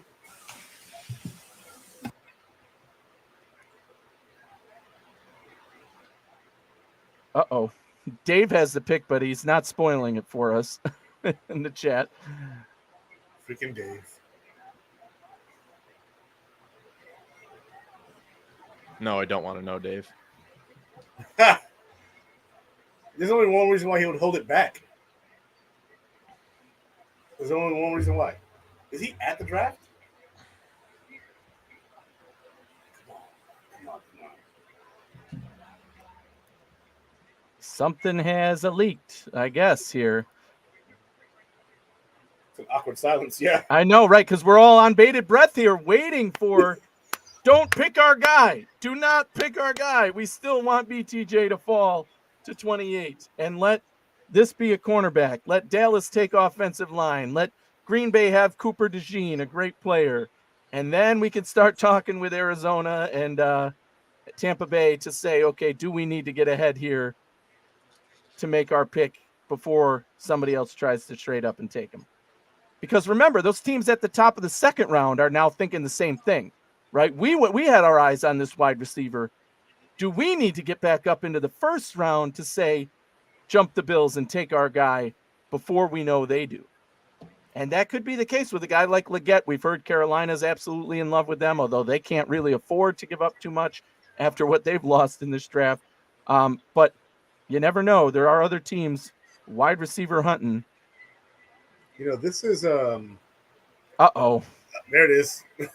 The pick is in on the ticker, and the Jacksonville Jaguars have done it, ladies and gentlemen. They have drafted wide receiver Brian Thomas Jr. My heart sunk a little bit. I'm not going to lie. My heart sunk a little bit when I read that because should have made the trade. I've been saying it all day that was the team. And to me right now, I said it before the pick. The Jacksonville Jaguars are winning this draft, right? They trade down. They get their guy. They get a bunch of picks from Minnesota to do this. Man, and they end up with Brian Thomas Jr. That is a hell of a haul for them, and they are going all in. They get their replacement for losing Calvin Ridley. Basically, it's a downfield threat. All the things I've been saying I love about Brian Thomas translate very well to that Jacksonville offense. So I could see why they did it. But now we have a conversation, ladies and gentlemen, because number one for most of us was Brian Thomas Jr. He fell all the way to 23, but it just wasn't enough to make it happen. So now, where would you say you stand as next best available for the Bills? Xavier Legette? I'd be happy with that move. Xavier Worthy? Are they looking at speed? And I hate to dilute Worthy to just speed. I think he's not just speed. He's also a dynamic, route runner playmaker. He can beat guys with his speed, but he's a little more than just speed. So my guy would be Legette, but I wouldn't. Now I would be in the discussion of, do you trade down? We've never seen Bean do that, as we've said, and you need to have a partner in order to do so. So it might be sticking at 28. The quote unquote good news is I don't see, or maybe you guys can tell me who you think glaring on the defensive side of the ball. If it isn't Cooper DeJean, who I think is going to Green Bay in the next pick here, where do you think Is there a defensive player who's jumping out at you that you think Bean and McDermott would say that's our guy over a wide receiver at this point in the draft? Johnny Newton? Could be, right? We do need interior defensive line help. Depth. Terry Arnold? Nate Wiggins. I'm thinking maybe. The cornerback, man. Bills go cornerback in the first. I'm thinking receiver here. How you not? How is it not? That's where I'm at right now. Is which one right now? Which one? That's how. That just happened. Because Brian Thomas Jr. goes right. I mean, it's a tough scenario now to, no matter who they take at this point, no matter what they do, there's going to be a lot of criticism and a lot of pressure because they take Xavier Legette. People are going to say, well, you could have traded down and got him in the second round. And if you take Xavier Legette and you leave Xavier Worthy there for Kansas City to take a few picks later, that's a dangerous place to leave yourself in. So, a lot of options here. And as we're coming up on, almost our 3.5 hours of live airtime here with you all, we are above 700 live viewers. Thank you all for tuning in. I know we're getting closer to that Bills pick. Let's freaking go, ladies and gentlemen. It's been great to gather with you all. Remember, if you're tuning in on YouTube, you can super chat from YouTube, the Built-in Buffalo YouTube page. So go there, live chat with us. If all super chats get discussed automatically. And we do have a sponsor for the show today and tomorrow night. That is Acropolis Realty Group. Are you looking for a reliable real estate partner in New York? Look no further than Acropolis Realty Group. It is your full-service independent brokerage specializing in both commercial and residential properties. Whether you're buying, selling, or leasing, the experienced team at Acropolis Realty Group is here to guide you every step of the way. You can contact Vince Mangan at 315-876-2691 and let him help you find your dream property. Acropolis Realty Group, your trusted partner in real estate. And ladies and gentlemen, they're not just a sponsor, but I used Acropolis Realty to buy my own home right here in Syracuse, my wife and I. They were a great team to work with. Vince goes above and beyond, so I can speak personally to that. And we were really happy overall with them. And we're glad they're joining us for this draft hype, just as we're happy to have all of you here. Remember, like, subscribe, follow us. You can find us, talk to us here on YouTube via Super Chat. Hit us up on Twitter. Hit us up on Facebook. Follow all our pages. Follow the Built-in Buffalo, and you can get all our live shows and content there as well. The clock is ticking, ladies and gentlemen. We're almost there to this Bills pick, and that's going to be the focus. You felt the tension rise, right? That Jacksonville pick had us all biting our lips, waiting to see, and they did take Brian Thomas Jr. So now it's a matter of what happens, which direction do the Bills go, and could it be something more shocking than a Xavier Legette or Xavier Worthy or some other player? I know personally that right now, even though I'm excited about a Xavier Legette, and predictively, I said that Brian Thomas Jr. I thought would have been long gone by now, and I thought Xavier Legette would be the pick.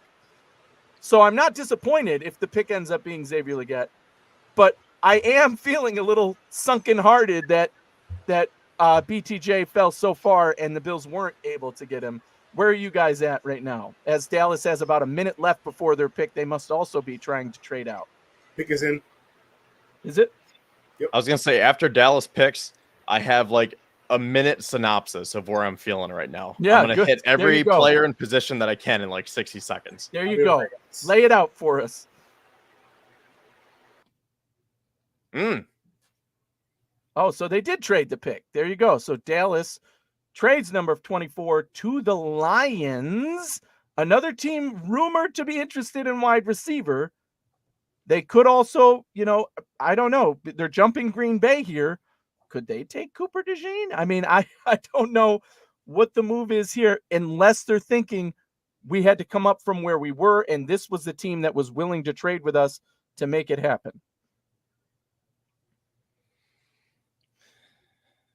I got to pull up the Lions depth chart here. Yeah, because this is an interesting move up for them.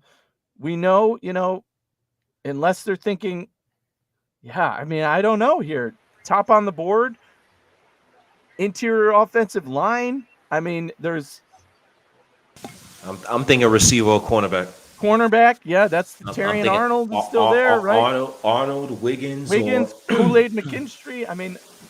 It could be any one of those guys. And now or receiver. The pick is in. I was going to say they reset the clock, but now the Lions pick is in. So we should be getting word here soon. Jumping Green Bay, it tells me maybe cornerback is the direction they're going there.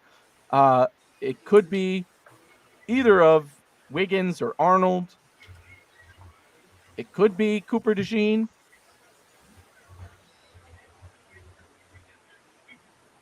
Pick is in. Not official there yet. I got a question, Anthony. With two guys like Cooper DeJean and Terry Arnold on the board, do you think that they probably try to get ahead of Green Bay and Buffalo potentially? The Lions here? Yeah. It could be. If they go wide receiver, that's absolutely what was on their mind. Corner. For me. Cornerback. Because Terry Arnold to the Packers, right? Or Cooper DeJean to the Packers. Correct. You don't spoil the Packers party by taking one of those guys. There's still the other guy there. Yeah.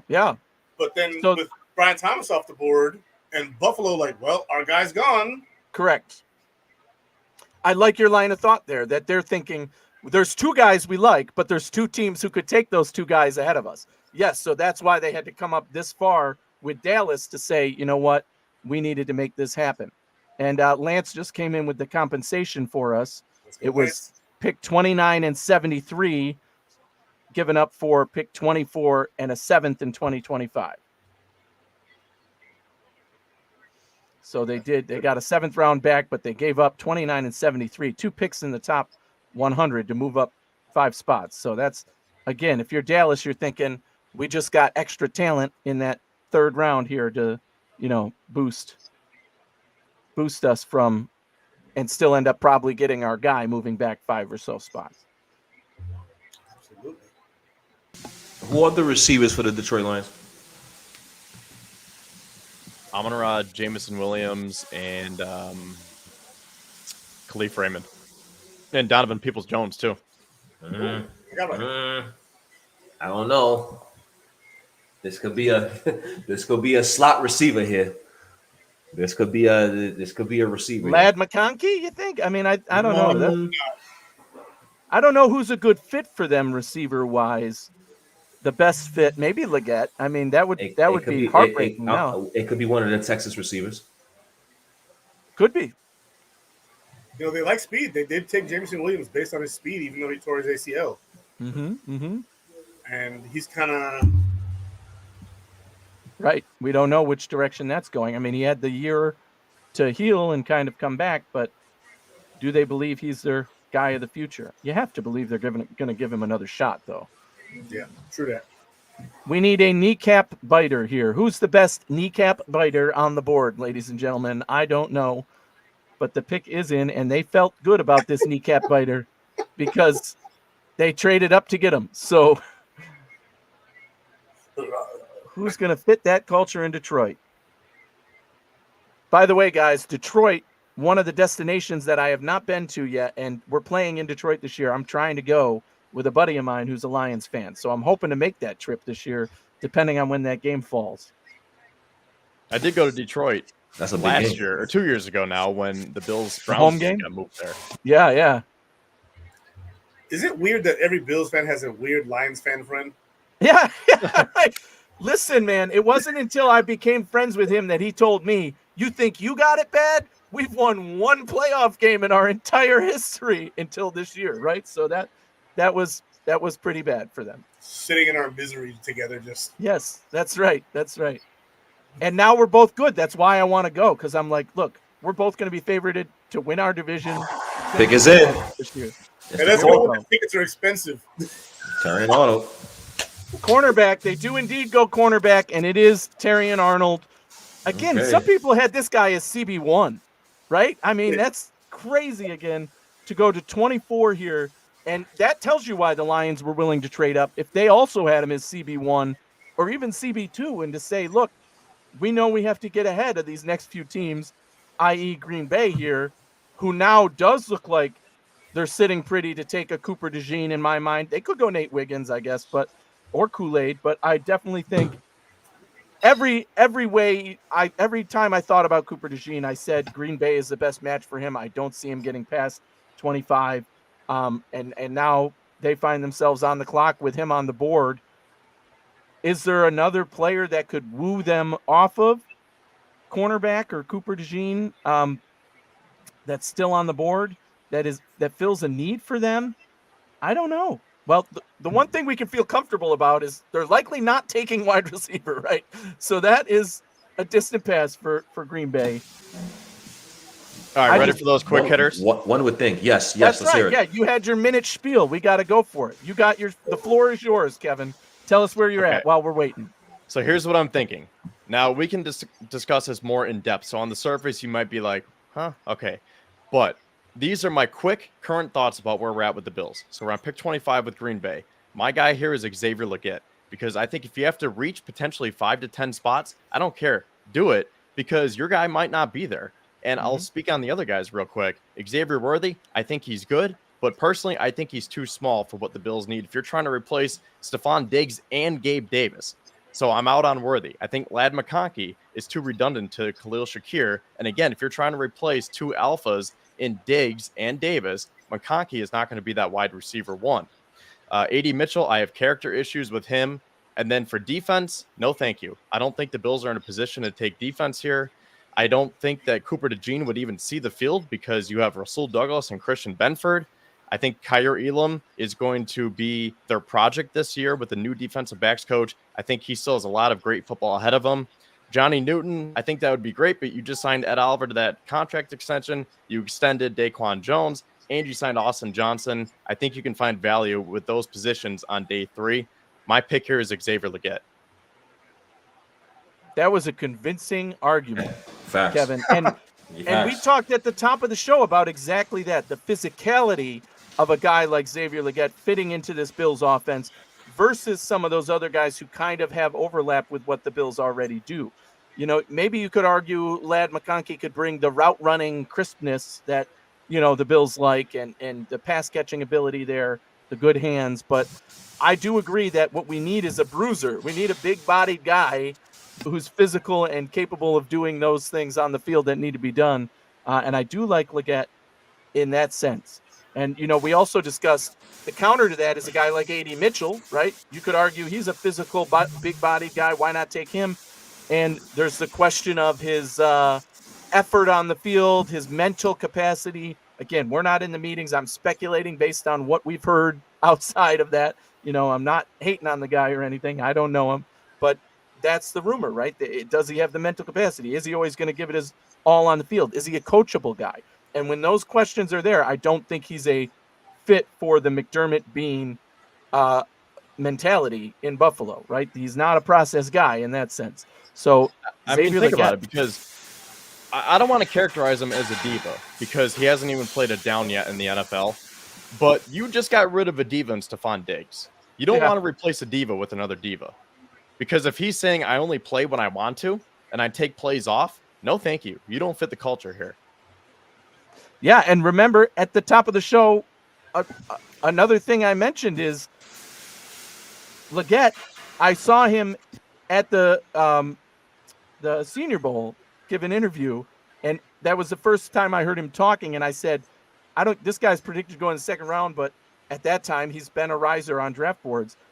This guy is going to be a McDermott Bean guy because just hearing him talk, he said all the right things. He was all about not just himself and trying hard and pushing himself and being the best version of himself. And this is how I can improve rather than tooting his own horn and saying, yeah, I'm this good. This is why teams should take me. And that was, you know, the first time that my eyes lit up and said, oh my God, McDermott is going to be drooling over a guy like this. And sure enough, now he's moved up draft boards. He's shown that, you know, he's obviously proven it to teams, at least in conversations. These could still be rumors. In mock drafts, you know, I think it was the PFF simulator, he still goes at 60 in some mock drafts, right? Like, I don't think that's going to be the case, but you never know. So unless that's all smoke, he's definitely in play at 28. Character aside, AD Mitchell's the most talented receiver left on the board, though.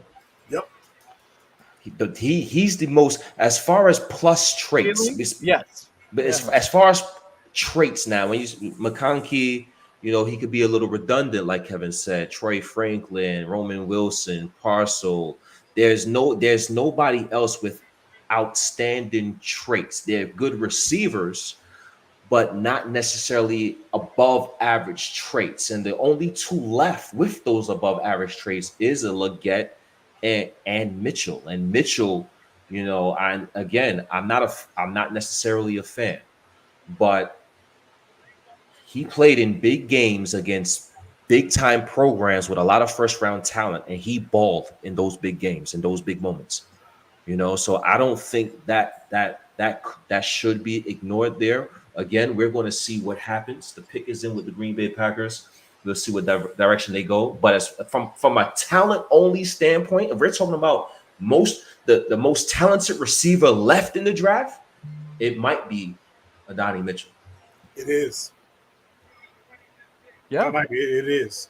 And again, we're not in those conversation rooms, so maybe he impressed McDermott and Bean when he had his visit and said, "You know what? That's not, those rumors you hear are not me, and this is the guy I am, and I proved it to you." And they said, "You know what? This guy's already talked about as having wide receiver 1 potential, and we need that kind of guy, and he is physical. He fits that need as well. He could be the guy." Wow. Pick is in for Green Bay. Jordan Morgan. They take, tackle guard Jordan Morgan. Wow, okay. They needed help on the offensive line. I thought maybe Cooper DeJean. Now I'm sweating. Now, Akeem, you're muted. Now, does that mean Cooper DeJean could be on the board for the Bills at 28? He sure is. And now, sure is. Listen, we got what, 100 fifth round picks? Give up one of those fifth round. Get your guy right now. I would go get your guy right now. We got what, 2 or 3 fifth round picks, 3 6th round picks. Give up 1 and 1 and get our guy, and let's get out of here. I don't think you have to trade up for Legette, though, because I don't think Tampa would take him, and I don't think Arizona's going to take him after taking Marvin Harrison. So I agree. I think if anything, I would trade.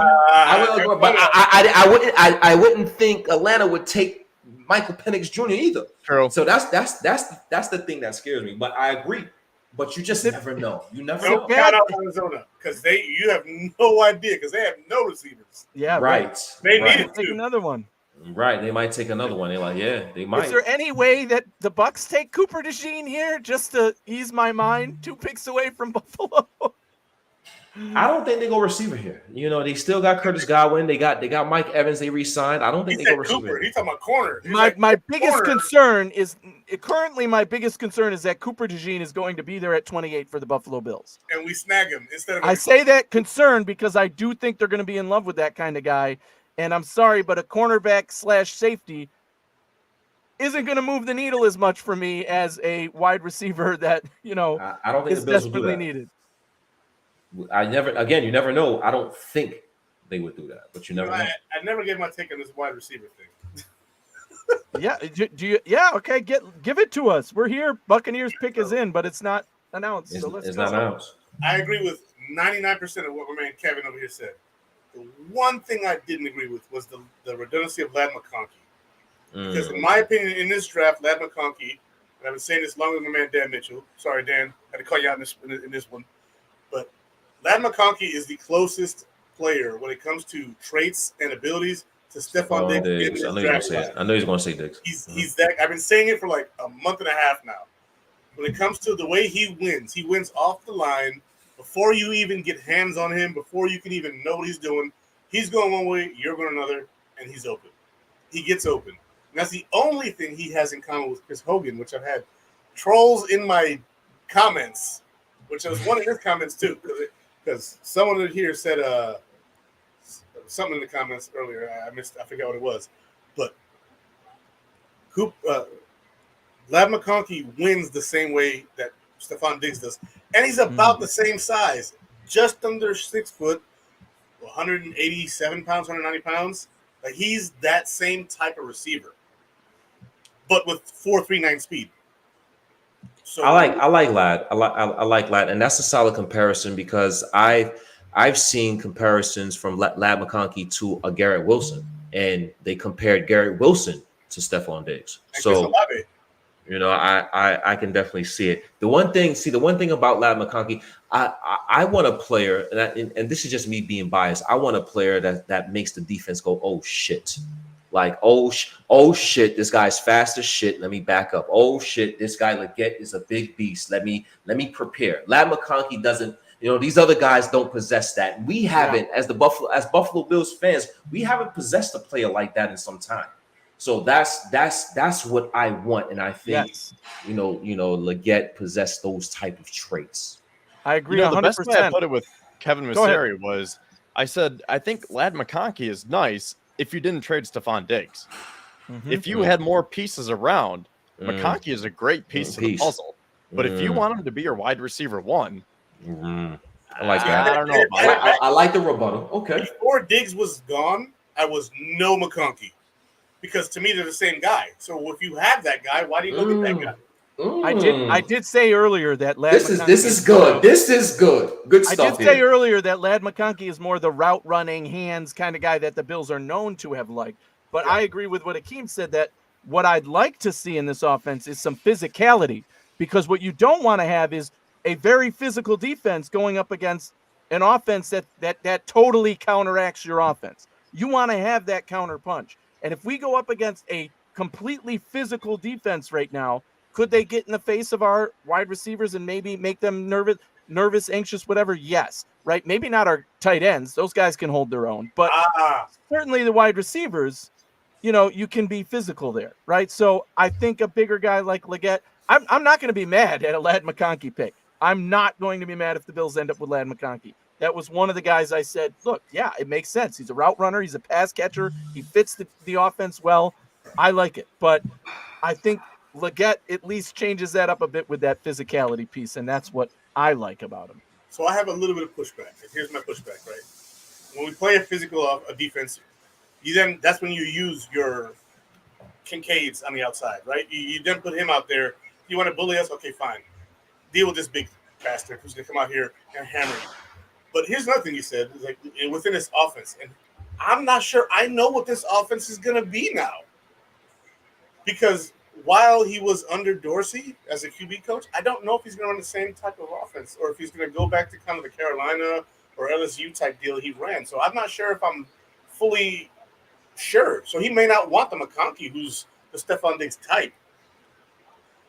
But if that's what they wanted, that's what they would go after. So if they want a big guy, they're going to go after Legette. They're going to go after A.D. Mitchell. But this is why even I'm questioning my own take, is like, is that what they want? Do they want the Diggs type? Or do they want the T.O. type, the Eric Moles type? I don't know what they want. Because we're going to find out very soon. Exactly, right? And we don't know because this is Brady's first year saying, look, my offense, this is who I want to pair with. You know, I have a Kincaid, I have a Knox, I have a, you know, smaller bodied wide receivers that we've gone with. Offensive lineman Graham Barton. That is the pick. It's offensive line. They ran their pick and it took them forever to actually announce that pick. So that was a surprise one. I don't know. He's been climbing draft boards for real. Yes. I'm thinking worthy. I'm thinking Legette or Worthy is the Buffalo Bills. I'm thinking Legette or Worthy because of their plus traits that they possess. I'm going Legette. Still being on the board is making me so. I think it's Legette and McConkey. The Cardinals pick again. Where's the Cardinals? Where's the Cardinals picking at? They're right before us at 27. So I'd hate to have them draft a wide receiver and box the Bills in, but it could be that. See, this is why there was a lot of hype around Cooper DeJean being a top 10 ranked player in some, again, PFF. I think had him 8 Cardinals pick overall. And they ran that in. They ran it in. They could use a Cooper DeJean. They could use a Cooper DeJean. Come on, Arizona, a Cooper DeJean. What do you guys think about Xavier Worthy climbing the boards lately? His stock has been rising, and I guess it hasn't risen that much because he's still on the board, but that could come into play. I think it's in play. Yeah, go ahead. Go ahead. No, go ahead, bro. I was going to say my pairing. I'm a fan of Xavier Worthy. I believe a team can take him. He's more than just speed, like I've said already on the show. But if you take a Worthy, you need to pair him with another receiver that you're taking early as well, who can do some of the physical or other things that Worthy isn't known for. So Arizona's already got their number one guy. They could very well take a Worthy, and it would be a hell of a pick for them. And now they have that speed guy to pair with that. And your Kyler Murray, I mean, that would be a great pick for them, I think, here. Not a surprise at all. Oh, but the pick is in.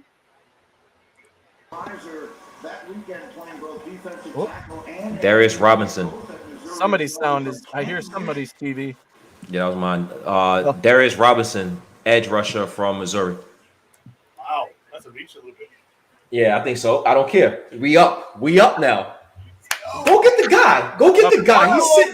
He's sitting right there for you. Go get the Now, this is the scenario I tried to talk about 20 picks ago, I feel, but the Bills trading down is a real possibility here, right? You can think about where the Bills are at. You could pick up another second-round pick. You have the second round next year to play with. You basically could get two guys at the top of the next round. You can get a defensive lineman. You can get an offensive lineman. You can add depth at different positions on top of wide receiver. And I think that's what they're going to do here. They're going to try to do here. It doesn't mean you always have to have a dance partner. No matter how much time you use to try and make a trade, it doesn't mean the trade happens. So maybe the Bills are going to try and do that. I would stay right here. Or if you want to trade back, make sure you trade back, but you stay in front of Kansas City. I mean, that's the problem, right?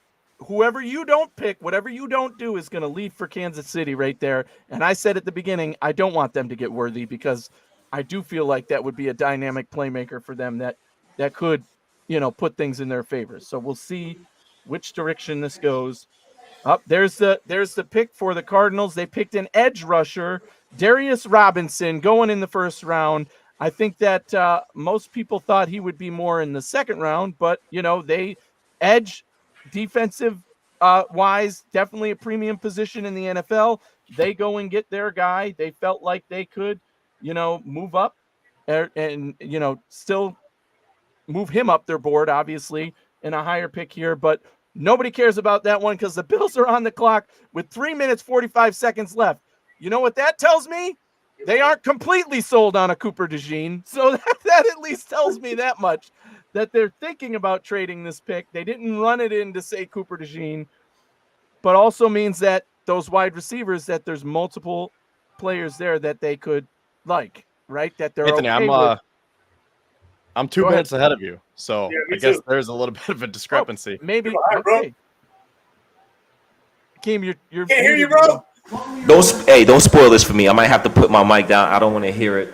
I see 1 minute and 35 seconds left. I don't know how much minutes yet. I have 1 minute left. Okay, so so you're in last. It's like one big relay race going on right now. Because your microphone, Anthony. I'm way behind. Come on now. Hey, here's a thought though. They traded to San Francisco, right? They sent them a fourth and get a third. I know something, but I won't spoil it. Don't spoil it. Don't spoil it. I'm putting this shit down. Hold on. Shut the hell up. We know the Bills want a third round pick. Oh no. There it is. What happened? Buffalo trades a pick to Kansas City. Trade. What? I just. Well, we just gave them whatever wide receiver they wanted instead of just not giving them. I just said the chick. And we go. They're two buddy. They're two. They boys. They homeboys. McDermott and Randy Reed. They homeboys. See what's happening here? Beach. See what's happening here? We're all playing checkers. What's the conversation? Brandon Bean is playing chess because he said, you know what? Wow. If I pick Legette here, Kansas City still gets Worthy. If I pick Worthy here, Kansas City still gets Legette. Let me get something else and still get one of my guys in this round. So they're going to get one of them. It's shocking, but again, Brandon better Beane explain said, I can backgammon. still get my guy. I can still get my guy, and you can take yours ahead of me. We get that 3rd round pick. We're going to make our team better and still get the wide receiver we want because you're not taking the guy that we want, whether that was Legette, whether that was Worthy, whether that was A.D. Mitchell. Obviously, the Bills said, we're okay with you taking whichever one of those 3 and leaving us one of the others. And we still get more. Of that, though. Like, we just exactly. Rasheed. That's why I said he's playing chess, man. He's saying, you know what? Backgammon. They were going to get it anyway, so I'm going to make them take it before us and give us some of their. Wow, that is we doing this again with the Chiefs, huh? We're doing this again. Rasheed Rice. Who knows what's going to happen with Rasheed Rice? They're definitely going receiver here. Yeah, they have to be. They're definitely going receiver here. Oh, that's a haul. What's the haul? So 28, 133, and 248 for 32.95 to 221. 133. We gave up a 4th. Okay, we got a 4th. It's okay. We got a 3rd. We got a 3rd. I like that. I like it a lot. I like it a lot. Yes, I like it a lot. I like it a lot. What I said. And still get your 1st round pick.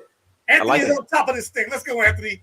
I like it a lot. Brandon Beane is playing They're paying rent on who are the Chiefs? Who are the Chiefs going to acquire here, though? Worthy. Is it possible that Brandon Beane was like, okay, I'm gonna give you this pick. You have to let me know who you're selecting. No. If you want me to give you this pick, they do that. But they do that. No, because he tried it last year with Jacksonville, and he's like, I don't want to tell you who I'm taking. The guy's like, come on, offense or defense? He's like, offense. And he's like, big or small? He's like, medium. He's like, bro. Like, he played that game last year. It was like, but I like the whole. Yes. That 3rd round. Get that 3rd round pick. We knew Beane was getting a 3rd rounder one way or another. So now he's got it. They've got collateral. They can now use that or, probably stick and pick at least that 3rd rounder. Are we coping right now? And like I said, the Bills said to themselves, we got 3 receivers. We want this one, but we'll take that one. And if they take that one, we get this one. It's a win. It's a lose-lose situation if they get the guy that we don't want them to get. We might as well take something from them and still get the guy that we want. So you can get who you want, and then they still get who they want, and then they still kick our ass. So yeah, like you might as well get something like you said. Might as well move up from 133. So we still have 128. Yeah, we still have a 4th. We still got our 4th. We still have 2 fourths. Yep, we had 3 fourths now. I think it was 3 now. It's 2, but nah, I think it's 2. It was 2. Now it's 1. We had 128 and 133. I'll take it for a 3rd. Let's go. Of course, all day, and we still got a 4th. So we had 128, 133, and 140. So I think 140 is still a 3rd round pick, isn't it? Or is it a 4th? I don't think. Let me tell you, if anybody predicted that the Bills would trade with the Chiefs, kudos to you, buddy, because none of us would have predicted that. Like I did it once in a mock draft. Beane is playing chess right here. That's Chiefs. So I think he's playing reverse psychology too, right? He's saying, oh, we would have picked a receiver and you would have, and the pressure would have been on our guy because you picked him. Now it's on your guy because you're leaving us whoever's there. And if our guy's better, you made the mistake. So there's some psychology in there along with getting the collateral, which is that 3rd round pick that we knew Beane wanted deep down. I'm going to keep the profanity off. But if you thought nobody, if somebody would have told me this would have happened, I would have been like, huh? We're going to give them the receiver they want? What? Yeah, who's a Triple G fan in here? Anybody here a Gennady Golovkin fan? You don't even know who that is. He's a professional boxer. Yeah, he's a fighter. Mm-hmm. He's from Kyrgyzstan, right? And he would always come and be like, hey, big drama show. That's what this is. Say, I want to fight that guy. Big drama show. Canelo. That's what that is right there. I'm intrigued for this pick. Don't tell me. I know. Kevin knows. Kevin knows. I don't know this pick either. What's up? Now Kevin's in front of me. No, I'm in last place here. I'm like, they just walked up to the podium here.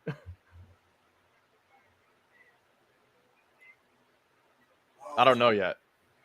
I do have it on the live stream instead of on the computer, so maybe that's why. But pick is in. They're talking.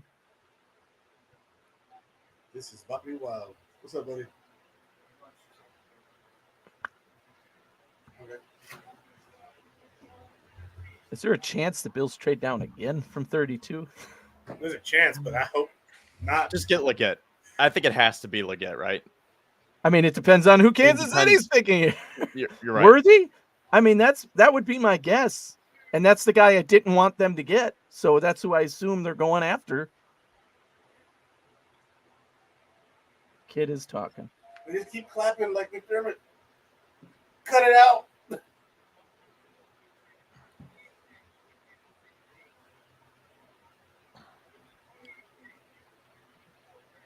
Silence here as we're waiting for the pick. There it is, ladies and gentlemen. Spoil it. There it is. The pick is in. Worthy. It is Xavier Worthy, the speedster. And you hear the disappointment in my voice because that's who I said from the top of the show. Let any other NFL team fall in love with this guy and pick him but Kansas City, because watching his ability to get down the field and pairing him with Patrick Mahomes, and they already have some physicality on their team, so they could use the speed, especially at the wide receiver position. It's a dangerous pick. It's a very dangerous pick for the defending champions to get the fastest dude in the NFL that no cornerback can run with. And, you know, I had a feeling this was going to happen anyway, because my guy pick was Legette at 28. So again, if you would have told me the Bills still get Legette and they pick up a third rounder for free, but Kansas City gets Worthy, I would have said, okay, well, I thought that was going to happen anyway. So where the hell did we get this third round pick from? And now that's how it happened. Kansas City trades up, gets their guy in Worthy. The Bills now have to deal with the fact that they let Worthy pass in order to get whoever it may be that they end up picking. And I'm not ruling out the fact that they could trade down again from 32 and get, you know, still say, hey, our guy's going to be there in a few picks after. But we'll see how this goes down here. The Cowboys are now on the clock after that pick, but we have to discuss the Worthy situation. What are you guys feeling with this? None of us said that Worthy was our pick for the Bills, even when we were ahead of them, right? We all said it could be Mitchell, it could be Legette, it could be Ladd McConkey. I'm still disappointed that Kansas City got him, but where are you guys at in terms of how this worked out? Kansas City gets their guy, but we get a third round pick. I think overall I'm happy because we were saying that right along. Like, is 28 a bit of a reach for Legette? And I just wasn't that big of a Worthy fan to begin with. And I wanted that third round pick. So all those factors, I'm like, okay, great. But you just gave Kansas City a dynamic weapon, essentially. So there's a lot of mixed emotions because, yeah, now they slid back to 32. Maybe they can properly draft Xavier Legette if he's available. They got the third round pick back, but now you're going to have to deal with Xavier Worthy literally blazing by you in the playoffs, probably. Mm-hmm. That's very, it's like, that's very interesting. Very interesting. That's a bold move. That's a bold move for Brandon Bean, Sean McDermott. Your confidence must remain high to make a move like that. I think you got to know something. This is the they showed their cards. Mahomes was like, I want that guy. Yeah. To go. And they still got him. So here's the situation now, right? This is the NFL draft. We're talking 32 teams, right? The NFL draft has two storylines right now, in my mind, from this first round. One is Michael Penix going in the top 10 and going to the Falcons of all teams. Like, what? The other is Kansas City getting a trade with the Buffalo Bills and taking their wide receiver before the Bills. Those are the top two storylines from this NFL draft day one right now. There is no question about that, because we're just as shocked now with that trade as we were with Penix going in the top 10 to the Falcons. So it's a move that says, hey, I'm not comfortable with my roster. We need more picks. We need to solidify our roster more. That's what that move tells me. Correct. I think it speaks more to, I'm comfortable with the depth in this draft right now to make my roster better. There are guys in the third round. I want to add a defensive lineman. I want to add a safety. I want to add an offensive lineman. And I got to get the wide receiver position locked down. So I think this is Bean saying, I'm still going to get those guys and get better and still get the number one guy I wanted in this round anyway. So Bean is making that clear. Whether we agree with that or not is yet to be determined, right? But Bean is saying the reason I gave up that pick, and he's going to sit at the podium and say this. I know it after this draft today. He's going to sit at the podium and say, why not give Kansas City that pick? We ended up picking up a third. I still got the guy I wanted. They got their guy, but they were going to get him anyway behind us. So we got that from him. That is exactly what Bean is going to say at the podium when he's asked that question. And I'm sure the media is going to rip into him. So they're not going to let it go there. Cowboys got Tyler Guyton. Yes. I'm sorry. I don't know if I mentioned this on here. I know I just tweeted it, so I can't keep track. But Baltimore and San Fran worry me about taking Legette, because San Fran could look at Deebo Samuel and his contract and say, maybe we should get a new Deebo Samuel in the pipeline. Both of their guys have been on the trade rumor mill, right? So, I mean, it's not impossible that they could take wide receivers here. And again, then that could put egg on the face of Brandon Bean if they're like, well, you also lost out on these other two guys that you could have got, or at least one. So, maybe he had some insight from the other teams ahead of him that they weren't going that way. But Anthony, you've been talking about it all night. Brandon Bean has a fallout, bro. Cooper DeJean. Exactly. He's still there.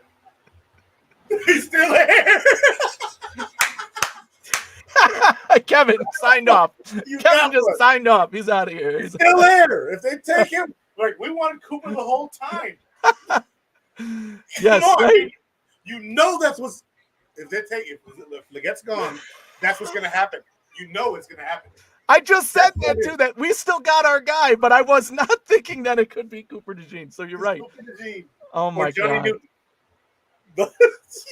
Baltimore's about to pick. If that happens, I mean, Bills Mafia is gonna set fire, right? Like this is gonna be. It's gonna be a long 24 hours until tomorrow night. Hey, we got a third round pick.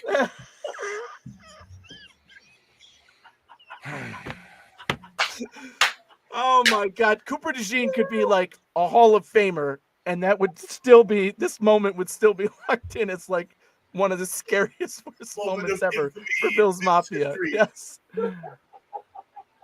You gave the fastest man in NFL history to the Super Bowl champs, and you got Cooper DeJean? Come on.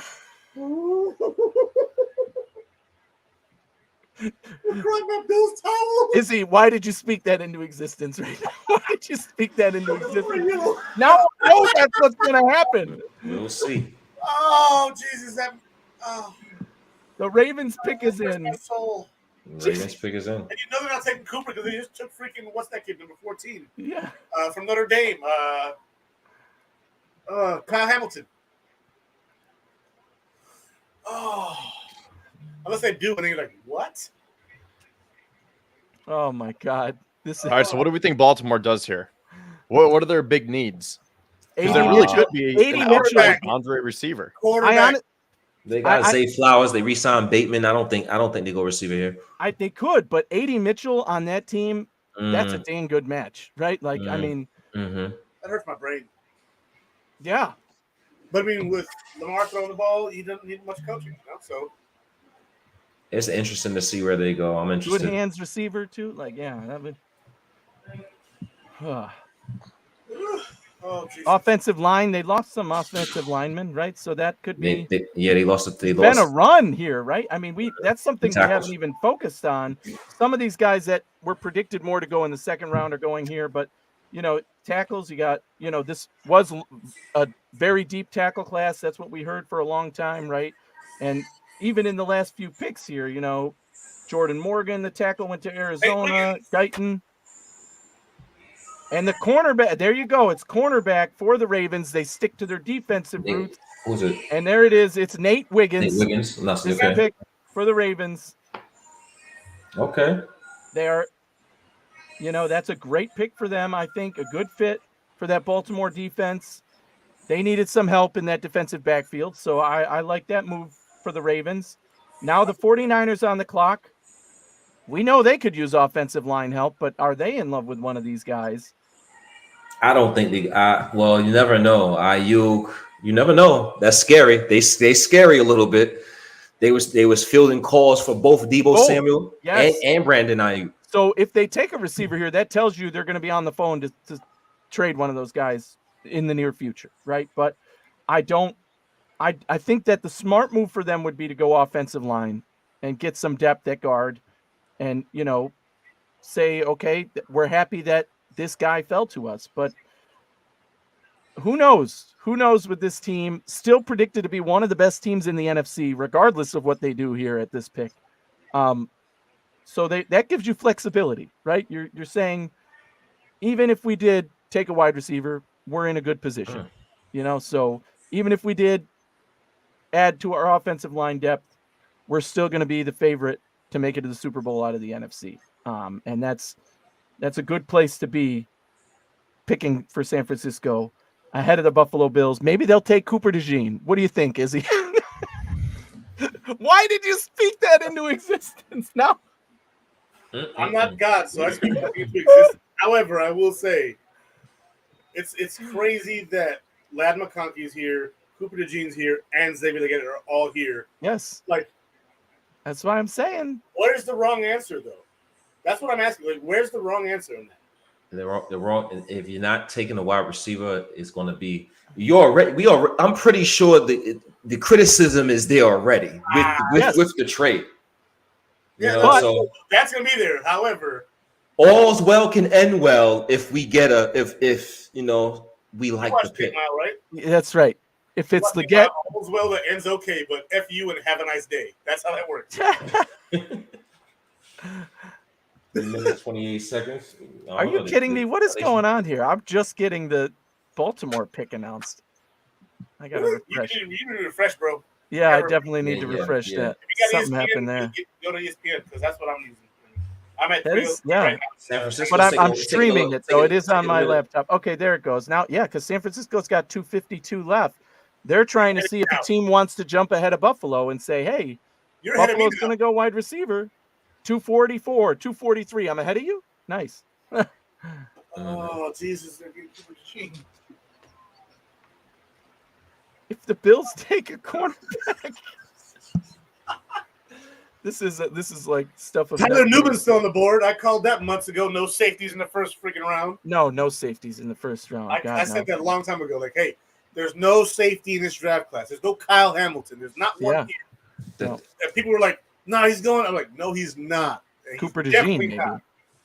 Well, he's a corner slash. Yeah, corner slash. Yeah, safety. With this, more versatile. Picking up that extra pick, Anthony, it should be a lot more entertaining tomorrow night too. That's right. We got a couple of picks. Who knows what may happen? We have that. So. My favorite thing about tomorrow is Brandon Beane is itching to use that second round pick next year to trade up and get his guy in this round. You know it. He's going to give up pick 60, give up next year's 2, and move up to where he can get the guy that he is eyeing right now that is still on his board because, obviously we now have that last pick in the round.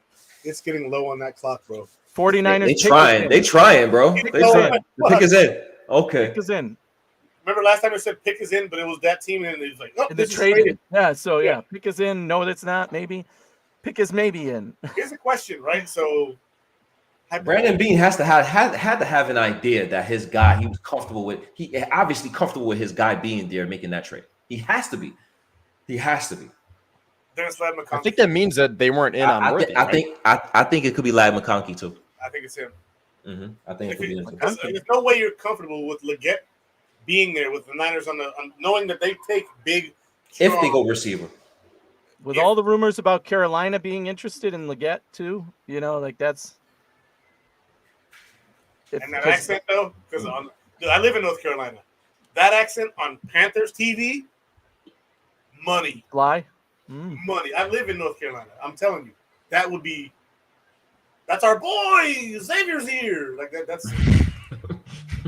And the Panthers took a similar wide receiver last year in Jonathan Mingo, who tested very well, had those freakish traits.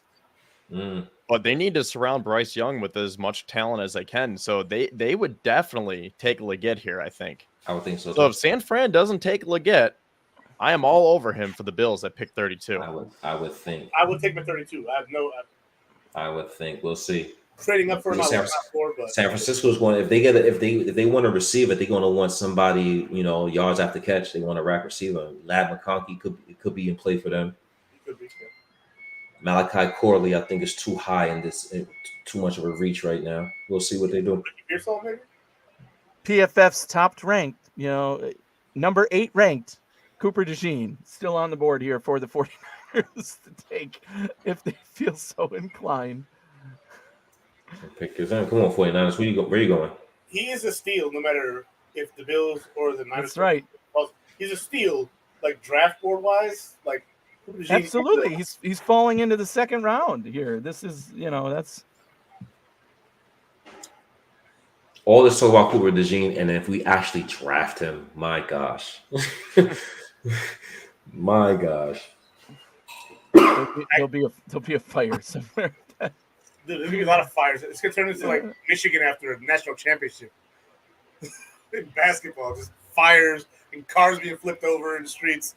It's like, you guys won. We know. No, Anthony's face just went. No, I mean, Keon Coleman. Oh. Keon Coleman's still available as well. I mean, very interesting. Wow. Ricky Pearsall. Whoa! I just said his name like crazy. I cannot. Wow. So, wow. Because that means they're trading one of their wide receivers. And in my mind, that receiver is more like Debo than like.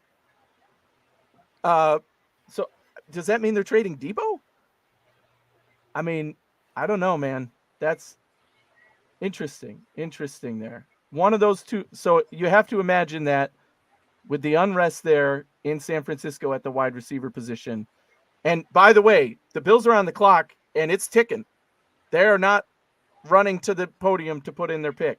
I mean, that tells you that they're at least entertaining something, right? Probably. Because they had a lot of time to think about this. And they could have very well said, you know what, we wanted Legette anyway. That was our guy. We wanted Cooper DeJean anyway. That was our guy. I had a question for you, Anthony. How many times? Sorry, I don't mean to spoil anything. I don't know if you guys saw this yet or not. The Bills just traded out again. Oh, there you go, baby. So I said that could happen. This was my question, though. You're lying. You're lying. You're lying. Trade the pick to Carolina. So one pick. So we get 33. They're taking Xavier Legette, right? Has to be. I swear to God, if they take Legette. They're taking Legette. They have to. That was their guy. Right? Bean has to know that, though. Bean would have to know that. And if Bean knows that and does that, that Legette wasn't his guy. That wasn't his guy. Correct. So again, Bean is playing chess while we're all playing checkers because we thought Legette was the guy. We thought Legette was the pick. Everybody knew Carolina was taking Legette if the Bills didn't. And the Bills said, hey, Carolina, we want Legette. You want Legette? You're going to have to give us something. Probably their third round pick right now. If that's the third round pick, that's the first pick of the third round. I mean, that's now you're really. Oh, here's the Bills receive number 33 and a fifth round pick, number 141 overall. What are we going to do with all these picks? They also get a sixth round pick from us. So we got their fifth, 151. We gave them 200 to go down one spot. 41.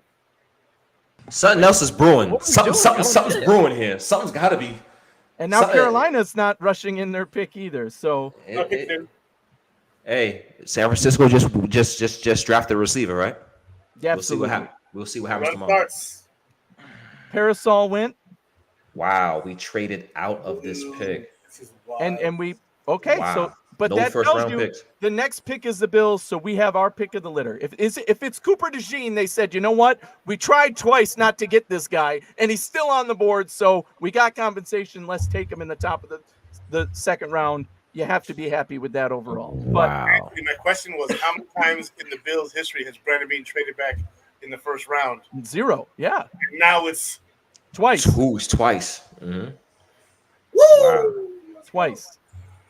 Well, last pick of the first round. This has been fun, gentlemen. Yes. So the Bills have 4 fifth-round picks? We have to summarize this before this all goes before we go off. So it's not going to be picked and done because this. No, of course.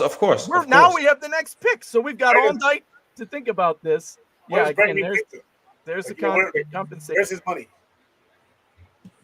Brandon Beane's money is where? In the 5th round. Like, that's where he makes his dough. Yeah, and But I do this think is a he's year going to that use we were that. supposed to go get that dynamic weapon, and now we're being patient. But there's a lot of Kevin is not happy right now, boy. There's a lot of weapons in that second round, though. That's what I'm telling you. They're going to get 2 of the guys that they were looking at instead of just 1. And whether that means Cooper DeJean and some other guy, great. Or whether it means, getting 2 wide receivers in the second round. I mean, a lot of the guys we were looking at are gone now, right? So Worthy, Parasol, assuming this is Legette here, then that means you're getting McConkey, which is, again, a guy I would have been happy with at 28, right? I would have been happy if the Bills picked McConkey at 28. I thought that, his route running ability, he can catch passes. If that's the guy they want, great. What if the Panthers take McConkey, though? Then the Bills are taking Legette. I would be happy with that as well. Good. If they pick McConkey, the Bills get Legette, and again, you've gotten a 5th round pick. So, you've moved up your capital in order to manipulate the rest of the draft. Kevin's ping on good. There was 0 latency on that. No. You're currently at 1,000. We're over 1,000 live viewers right now. That is fucking amazing. Please subscribe. This has been an unprecedented draft for Beane and McDermott. Not only did they trade down from 28, maybe that wouldn't surprise some people, but you traded with the Kansas City Chiefs. That's absolutely shocking, right? Now you have the 32nd pick, the last pick in the first round, and you trade down 1 spot with Carolina, the other team expected to take a wide receiver. So that is the part that is shocking. You traded with 2 teams who are clearly taking wide receiver. You're saying, you know what? You go ahead and take those guys. We're waiting on ours. So we'll see. It's becoming official now. What player the Panthers traded up 1 spot for? Hey.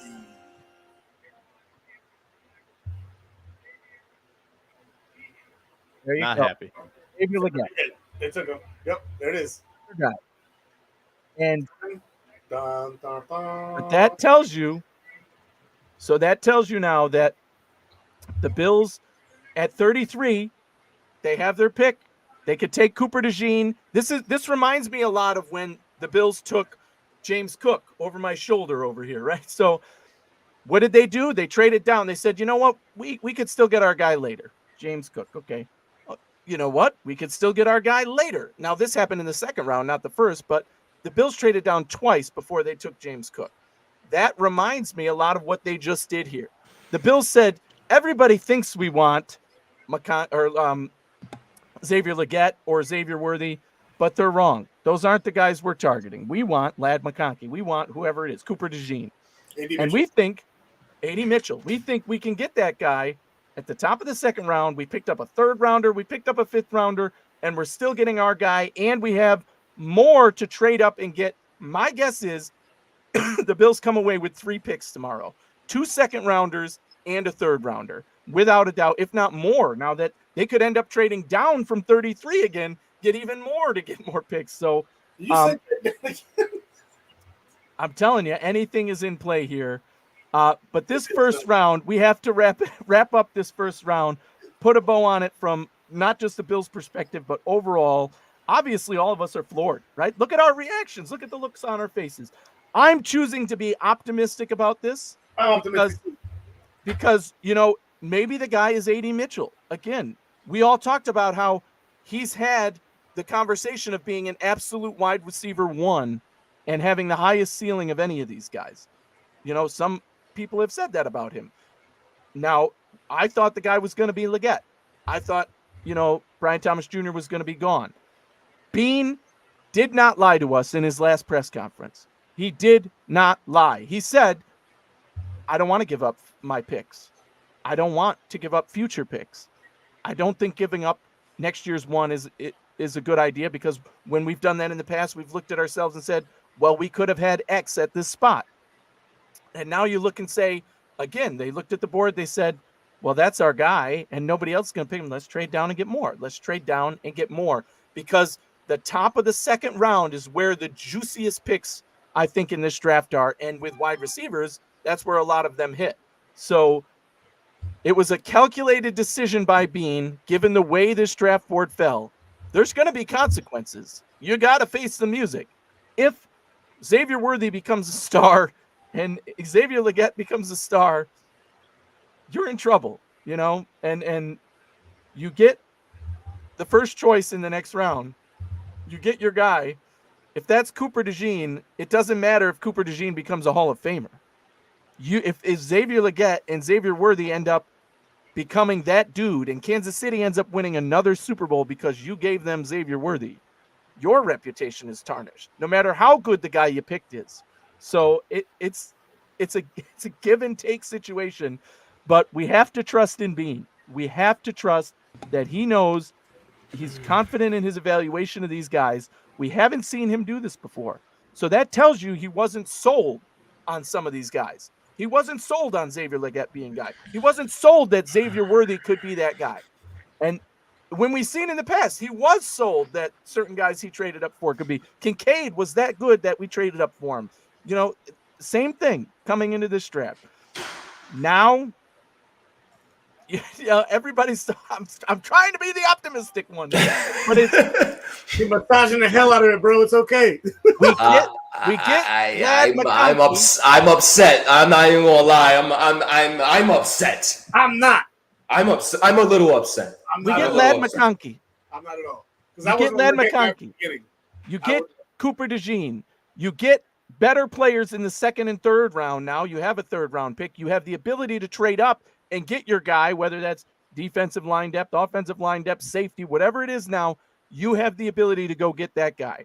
And I think that capital is what matters to them most moving up into this next chunk. Tomorrow is going to be an exciting day for the Bills now, because I think we're going to have at least 3 picks, possibly more if Bean can work more magic.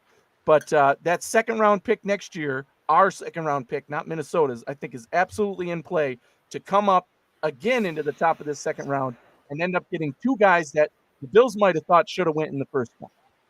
Obviously, whoever it is at 33 is the guy they would have picked at 32. That was the guy they had. Maybe not a first round grade on, but they would have picked in the first round. So, yeah, I mean, it's interesting how this all worked out.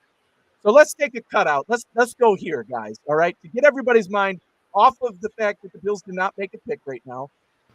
This whole day was exciting. This draft was awesome.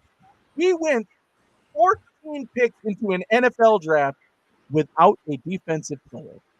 That is absolutely stunning. Stunning. No edge, no cornerback. Absolutely stunning to go that far into the draft without a defensive player. That tells you that where the NFL is today. It's an offensive-minded league. And these players coming out are good on offense, right? It just happened to match up that way for the NFL. So other than the Bills and other than the obvious stunner in the Falcons picking Penix that high, what do you think is going to be one of the big takeaways from this draft, or what is like your favorite pick of the draft for the team fit? Xavier Worthy to the Chiefs.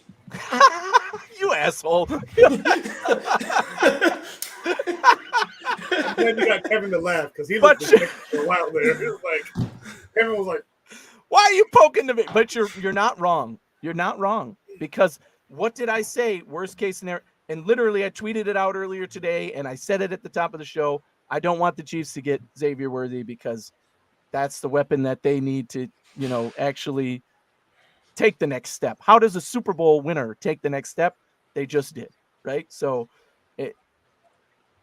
it's going to be tough matching up with them now, trying to stop that speed and the power that they have on their offense. Now, that doesn't mean they're going to be the best offense in the NFL again all of a sudden, but it certainly is a big step for them. So smart ass answer, but good answer, because you're right. That is a great pickup for them. I would say this, right? I'm a little disappointed right now, right? Because the Buffalo Bills, the board fell perfectly for them to acquire the receiver they wanted to acquire. So we thought. but it fell perfectly for them in another way, we guess, because who we viewed as fits for the Buffalo Bills, they don't view as fits for the Buffalo Bills. And as much as I'm disappointed, I'm going to hold off critical judgment until I see the end of the weekend.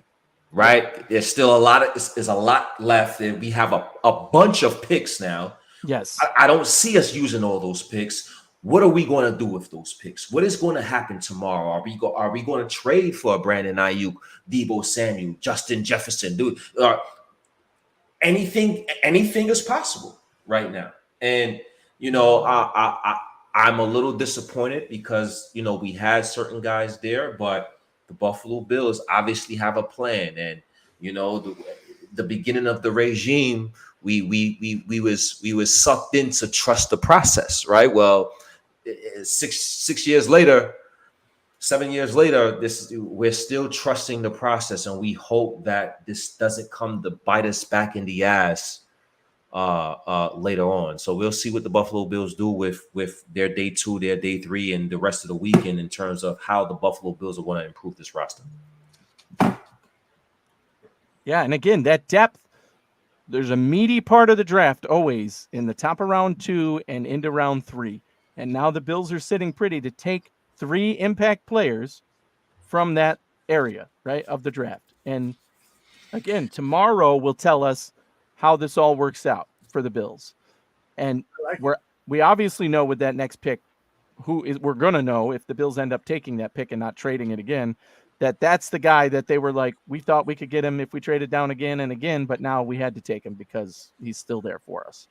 And I'm sure the media is going to ask Bean about, weren't you in on Legette? Weren't you in on Worthy? And he's going to say nice things about them. He's not going to say, no, that was a crap player, but he's going to have to explain why that person wasn't good enough for them to take at that spot. Because again, we all would have said we would have been happy with Legette at 28. We all said Worthy is in play at 28. And, it's obviously there's depth at wide receiver in this draft. We've heard that everywhere. Is there a difference between Legette and somebody you take in round 3? I would hope so, because that's a huge difference in position and value in terms of the draft. But we don't know what the Bills are cooking up. There's a lot of wide receivers who could be in play for trades, in terms of bringing in a stud wide receiver. And we'll see. We'll see what happens tomorrow. We'll see what happens tomorrow. Day 2 of the NFL draft. We have the first pick, or we think we're supposed to have the first pick of tomorrow, day 2 of the draft. But we'll see. Give me something positive here. Come on, guys. I haven't gone yet. So I've been team trade back the whole time. Yeah, I've been saying, hey, trade back with Washington, get 36 and 40, give them 60 and 28, so that way you can move back, 7 slots or 9 slots, and then move up 20, so you can get 2 impact guys in the second round. I've been that guy the whole time. I've not been a Legette or Worthy guy the whole time. So for me, there's no skin off my back. Since we traded Diggs, I've been Team McCarthy. So that's where I'm at. I even said, hey, if he goes and we can't get him, Pearsall's on the board. Similar guy. Pearsall's not on the board, but McCarthy is. Pearsall not being on the board is wild, by the way. That's crazy. And going to San Francisco. Yeah, I did not see that coming. Double shocker. He goes in the first, and he goes to San Francisco, who now is itching to get rid of either Ayuk or Deebo. To me, that's wild, especially with other guys on the board, like the Jalen Polks of the world, who can play outside. You got to get rid of 2 or 1 of your outside receivers. You brought in a slot guy. Yeah. So for me, I like McCarthy. He's played 70% of his snaps outside. I'm not worried at all. There's what, 15 to 20 wide receivers in the first 3 rounds, that are mocked there. Like, there's so many guys. Javon, what's his name? Javon Baker from that's another one. There's so many guys. It's that big body kind of So I mean, there's 6'1", 205. Ran 4.52. Like, Yeah, there's still a bunch of guys on the board, and he catches better than Gabe. Sorry, people want to compliment Gabe. He catches better than Gabe. Oh my God, that's the most thing. The biggest criticism of Gabe. Yeah, so you got to have hands. There's guys still on the board. I think that the Bills probably go McCarthy this next pick, him or DeJean, one of those two, and they could move up again in the second round, like from 60. Absolutely, I think that's 45. Totally in play. Yeah, give up a fifth or something like that to move up. He stacked a bunch of picks for a reason. Those picks are ammunition to move forward in the draft from wherever he wants to. If a Mohamed Kamara falls into the fourth round and he's like, I want that guy, or if a Kalen Bullock is there at the end of the second or at the beginning of the third, he's like, I want to go back and get that guy. Yeah. He can move up from 94 that we got and 60. So I'm not worried. We have ammo and we have guys on the board. Yeah. Again, if you think about maybe I've saw in mock drafts today, last mock drafts from people, a ton of people picking A.D. Mitchell to the Bills, right? At 28. He's there. And now he's on the board with the Bills picking in the second round, plus you've got another pick. You have to be happy taking A.D. Mitchell when he could have got him at 28.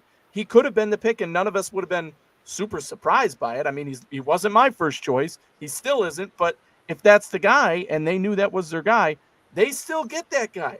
If you think wide receiver is gone, you're wrong. Ladd McConkey could have been a first rounder. A.D. Mitchell could have been a first rounder. They're both still there, and they're both still high value to the Bills, right? There's a lot of making sense out of those two, and there's, again, how many people thought, different wide receivers would be there. So there's hope at the wide receiver position. There's capital to move up and get the guys you need to fill out the rest of your roster.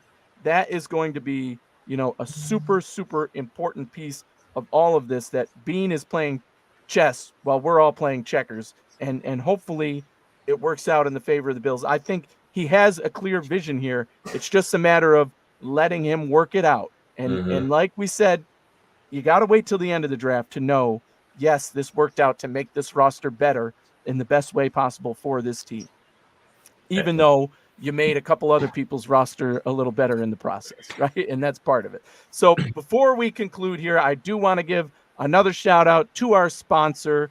That is Acropolis Realty Group. Thank you for sponsoring us. Acropolis Realty Group. Are you looking for a reliable real estate partner in New York State? Look no further than Acropolis Realty Group. They are your full-service independent brokerage specializing in both commercial and residential properties. Whether you're buying, selling, or leasing, the experienced team at Acropolis Realty Group is there to guide you every step of the way. You can contact Vince Mangan at 315-876-2691 and let him help you find your dream property. Acropolis Realty Group, your trusted partner in real estate. And I can speak from experience. They helped me buy my house here in Syracuse. They work all over New York State, Buffalo, Rochester, Syracuse area, all the places south. If you're in New York State, they can definitely help you out. So give them a call. Tell them Built in Buffalo sent you. Tell them I sent you. Tell them the Hoof sent you. Whatever it is, let them know you heard about it here. And they take good care of people. Again, I can speak from personal experience there. They helped me purchase my house. So thank you, Acropolis, for being our sponsor tonight. They'll be back with us tomorrow night. We will be going live. It's going to be even more key. We're starting. The picks start at 7. We were going live at 6:30. So, be here with us on time tomorrow, because that's going to be an exciting start, obviously, with the Bills having that first pick and having to do something there. Let's try and bring some clarity here. Kevin, I want to hear from you. We have not heard you say something yet. You've been down in the dumps over there. Give me something positive. I've been tweeting for the last few minutes, so let me try to encapsulate all my thoughts here before we sign off here. Yeah. So I'm trying to look at both sides here, and right now I can't be happy with what we did, because the Bills passed on a lot of talent that I liked, and maybe my board didn't correspond with Brandon Bean's, and that's fair because Bean is a lot smarter than me. But the fact that they did not trade up for Brian Thomas Jr., then they gave Kansas City Xavier Worthy, and then they gave Carolina Xavier Legette for what, 1 pick? Did you really not find the value with Xavier Legette that you had to move back one piddly diddly spot, and then you got another 5th round pick. So what? Now we have 4 or 5 5th round picks. We have so many on Friday and Saturday, which is great. We got the 3rd round pick back. But what are you going to do with all these? Because you trade away Stephon Diggs, you let Gabe Davis walk, you need to replace these guys with some top-end dynamic talent. And sure, you can go get an A.D. Mitchell, or you can go get a Ladd McConkey tomorrow, but I don't like this plan of attack because this was a year to be aggressive. Bean is aggressive every single year, and the one year that he had to be aggressive, he's been passive. So I am not that happy right now because what do they do tomorrow night? I mean, what if they take a defensive player? Johnny Newton's there. After all this, you trade back, you try to maneuver around, outsmart the system just to get a defensive player? And I might be biased here, but I don't really like any of these wide receivers. My wide receivers are gone. So again, maybe it's unfair of me to say that because my board isn't Brandon Bean's board. But the fact of the matter is, you needed to be aggressive this year and go replace Stephon Diggs and Gabe Davis as your starting window number 2 of Josh Allen's career. And you sat on your hands tonight. Yeah, well said. I think that's tough to have a beam of positivity right now, and I'm usually clamoring for that. Anthony did a great job trying to keep that going. It's super confusing. We talked about at the outset, Bean is not necessarily in control. He's got to rely on other people to do things this offseason, and this was kind of the culmination of all that. So he's doing what he feels like he can, pulling the levers he feels like he can pull to accomplish his goal. I don't know what his goal is at this point because we just let Xavier Worthy go to the Chiefs. And did you say that yet, Akeem? And we, gave Legette to the Panthers, and those seemed like 2 really solid prospects that a lot of people were high on. So moving forward, I'm going to look for a Roman Wilson and a Brendan Rice, and those kind of guys. Those 2 specifically are kind of guys that I'm kind of high on, and I know you guys may not be, but I think if we come out of this draft, and maybe even Javon Baker, if we can get, maybe Roman Wilson early in the second, and then we come back and get Brendan Rice with that 95 or even at 60, we'll see where they value him. I think those 2 packaged together is going to be a really nice get for the Bills. And maybe other people don't agree, but that's just my feeling, and I still feel like there's still really good wide receiver prospects. And the biggest thing, and we saw Kevin Masari tweet this, is that we really think that the Bills are going to go after a veteran receiver here, at this time. And I said that before we started the show here, before the draft started, that it's veteran receiver plan for Brandon Bean, or that's the potential plan. I kind of stated that, and I think that's got to be it. You got to, at this point, you're going to have to bring in probably one more vet, or try to make a trade for a vet receiver at this point in time. And then, like I said, you still get, if you get Roman Wilson and Brendan Rice from this draft, I think that's going to be a nice get for the Bills. Yeah. The other thing that I want to say real quick is that the other reason why I wanted a wide receiver in round 1 is because it's very cost controlled, because you get him on a cheap rookie contract for 4 years. You get that 5th-year option, you sign him to that extension, and that would ride out with Josh Allen for the rest of his career. Well, so you're looking at anywhere from 7 to 10 years. Let's say they got Brian Thomas Jr. He could have been here for a decade, and that's when Josh is probably going to start to fall off the cliff, as much as I hate to say it. But that could have been the dynamic duo of the future, Josh Allen and Brian Thomas. And maybe to Bean's credit, Jacksonville didn't want to trade, or there wasn't an offer that made it worthy of them doing that. But then that's where I have the problem with, you trade with your arch rival in Kansas City. You probably help them out by getting a speed demon who's probably going to blaze right past you in the playoffs again. And then you help Carolina and you pass on Xavier Legette. So again, you still also have Troy Franklin out there. Sorry to cut you off, but Troy Franklin and Keon Coleman. I hate to say that name, but those guys are still out there. He's big body guy. He might be in play. Right. We talked about him at the beginning of the show. We might not like him, but if the Bills do, because he fits that role of, he's a bigger body guy who can, be physical with people and make contested catches in that sense. I'm going to agree with Lance on the one major point. My favorite draft scenario coming into all of this before, weeks ago, whatever, was the Bills trade down and they still end up getting 2 receivers. Now, I wanted those receivers to be Xavier Legette and Xavier Worthy. That would have been ideal in every sense of the word. I'm not naive enough to think that that would have happened, but it could have. So trading down and still getting 2 guys who weren't that level, but Lance just gave a great example. If you still get 2 complementary guys, a physical one, a speedster, a route runner, and a, pass deep ball catcher, whatever, something in the combination of those attributes, you're still coming away with a win in this draft. Now, whether obviously Bean did not value or saw the same value differently between, those guys and who's here. A.D. Mitchell being still on the board, physical guy, could have been their pick all along. Who knows? Keon Coleman, maybe they loved him from the start and they said, you know what, we love that he's falling further down, and he's going to end up being one of the best wide receivers in this draft. Because if somebody said that to me today, I'd believe it. Keon Coleman 5 years from now is going to be one of the best players in this draft. A.D. Mitchell 5 years from now is going to be one of the best players in this draft. Absolutely, I'd believe that. And the Bills still have a shot to take them and have recouped picks for it and have the ammo to move up. A lot of what I'm hearing now is, oh, well, the Bills now have 15 picks and that's useless. Yeah, it is, because we're not making 15 picks. We're making 4 picks tomorrow, and it's going to be of value, right? And we're giving up stuff to move up and make things happen to make sure we get the guys we need. Because, yeah, there's still safeties out there. There's still offensive line depth. There's still defensive line depth. There's a lot to pair with. We need 2 wide receivers still, right? But there's guys on the board at wide receiver who can still fill the needs for this team without taking 1-1.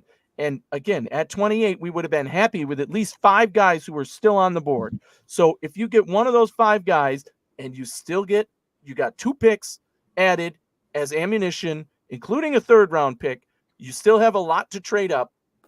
That is value there for me. So you get 2 guys, wide receiver, take your pick at this point.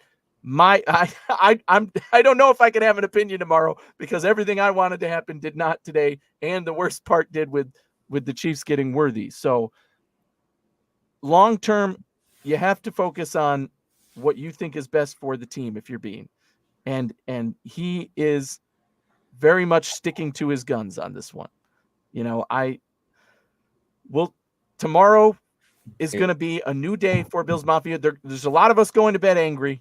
And I'm not saying I'm happy with what happened today because of certain things happening the way they did, but tomorrow you'll be able to make it happen. I'm telling you, tomorrow is going to be bread and butter day for improving this team right now and in the future.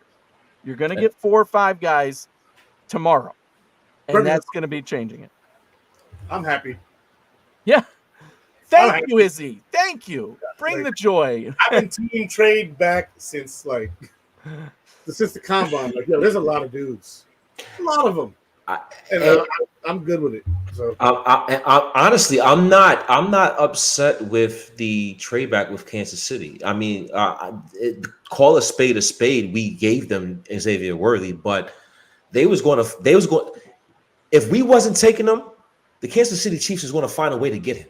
Yeah, one way or another, So that's what I truly believe, and since I believe that, I'm not upset with that trade. If I could get the 95th pick, if I can still get the top 100 pick, it's more about trading back with Carolina, and it's not necessarily the trade back with Carolina. It's like, okay, Brandon Bean, what was your reasoning why you didn't have Xavier Legette as part of or being high on your draft board? And I think someone asked him in the presser, "Hey, how much first round picks you got?" And he said, "Not 28." Yeah, and we believe him now. Yeah, that's what I said. He didn't lie to us, man. He told us straight up, "I'm not trading my picks. I'm not moving up. I don't want to do that this year. We don't have 28 guys." He said everything. He told us to our face. Bean rarely lies. I can't even remember a time when Bean gives a press conference. Believe what he says. If he wants to dance around something, he will. If he says something straight out, he means it, and that's exactly what he's done. And he stuck to that tonight. But you know what, Izzy? Go ahead, Izzy. Okay, go ahead, Izzy. The whole Legette thing, I understand that people love Legette. A great attitude, great story. The guy had, the accident when he was younger. He had to fight through all the adversity. He checks all the boxes when it comes to his mentality and how he wants to do things. Only one of those things I mentioned is a football thing, which is the mentality and how he processes things. Outside of that, if you look at all of the football stuff, he runs a good 40. He's physical. He's got good size. He's got good speed. Like, okay, that's fine. The production in college wasn't there. It just wasn't there. And you can blame it on quarterback play. You can blame it on whatever you want, but it wasn't there. And so I can't hold it against Brendan Bean for not liking the guy if he didn't see him produce. And then he got Spencer Rattler, who is supposed to be a pretty good quarterback. He's probably going to go in the 4th round, probably. He still didn't produce. People produce with quarterbacks who don't go in the 4th round or the 1st round or the 3rd round or even at all. People still produce. And he didn't produce. He had some nice plays. He has good body control. I get it. Good hands. These things don't always pan out. And while I understand people's infatuation with the guy, because I heard him talk, I watched the highlights, I watched the film, I wasn't in love with the guy. And that's my prerogative. And I know Kevin loved the guy, and Akeem really, really, really liked him. I just wasn't really understanding why. And it's like I don't understand why people hate Keon Coleman, but I understand like people like not even in the 2nd round. I'm like, in the 2nd round, I'd definitely take Keon Coleman. At 60, I'd take him. Oh, I wouldn't take him at 28. Hell no. But at 60, if the Bills took Legette at 28, I'd be okay with it. But I didn't want it. I'd be okay with it. There's a difference between those two things. I'd be okay. Like, all right, that's your guy. You know more than me. Fine. But I don't understand it, and I don't need to because it's not my team. My job is not on the line. Your job is on the line. It's your ass. It's your seat. It's hot. Your problem. I get it. I'm just a fan who's sitting here breaking down what you do. Just like Kevin said. He doesn't understand either. He's like, dude, he was there. You didn't go get him. It's his ass on the line. So give me one player that is a possibility for the Bills at 33. If you was drafting right now, give me that player. I'll start it off. Troy Franklin. That's your choice, or that's who you think? Predictive or who we want? That's who I think. I take Latham over Troy Franklin every time. Every time. It's not close. I think it's either McConkey or A.D. Mitchell. I would also confirm that would be my suspicion, is that their guy all along was McConkey or A.D. Mitchell. Both of those I've seen mocked hundreds of times to the Bills at 28. So again, if you're thinking about it just from that perspective, a lot of experts who do this for a living predicted that the Bills were going to pick these two guys at number 28. The Bills got that guy and still got 2 other picks that they're going to use to move up tomorrow, most likely, to get their guy or try to use. Obviously, you always need a partner, but that in itself is a win. You still got your guy. You still got A.D. Mitchell. You still got Ladd McConkey, whoever it is. You got that guy that experts said you were picking at 28. And you got that guy and extra picks. That's a win for Bean. How is that not a win for Bean? Yes, that means you gave up Kansas City. We know that's a tarnish. I don't like it. You don't like it. Nobody's going to like it. But it might have happened anyway. If we picked our guy at 28, they were still going to get Worthy.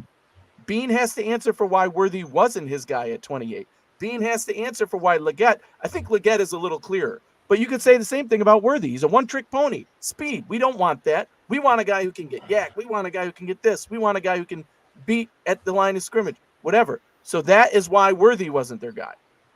I can write the script for Brandon Bean right now. That Worthy wasn't our guy. Speed only. It wasn't good enough for us. Legette wasn't our guy. 1 year of flash play wasn't good enough for us. We wanted a guy who we thought had a high ceiling, could contribute now and in the future.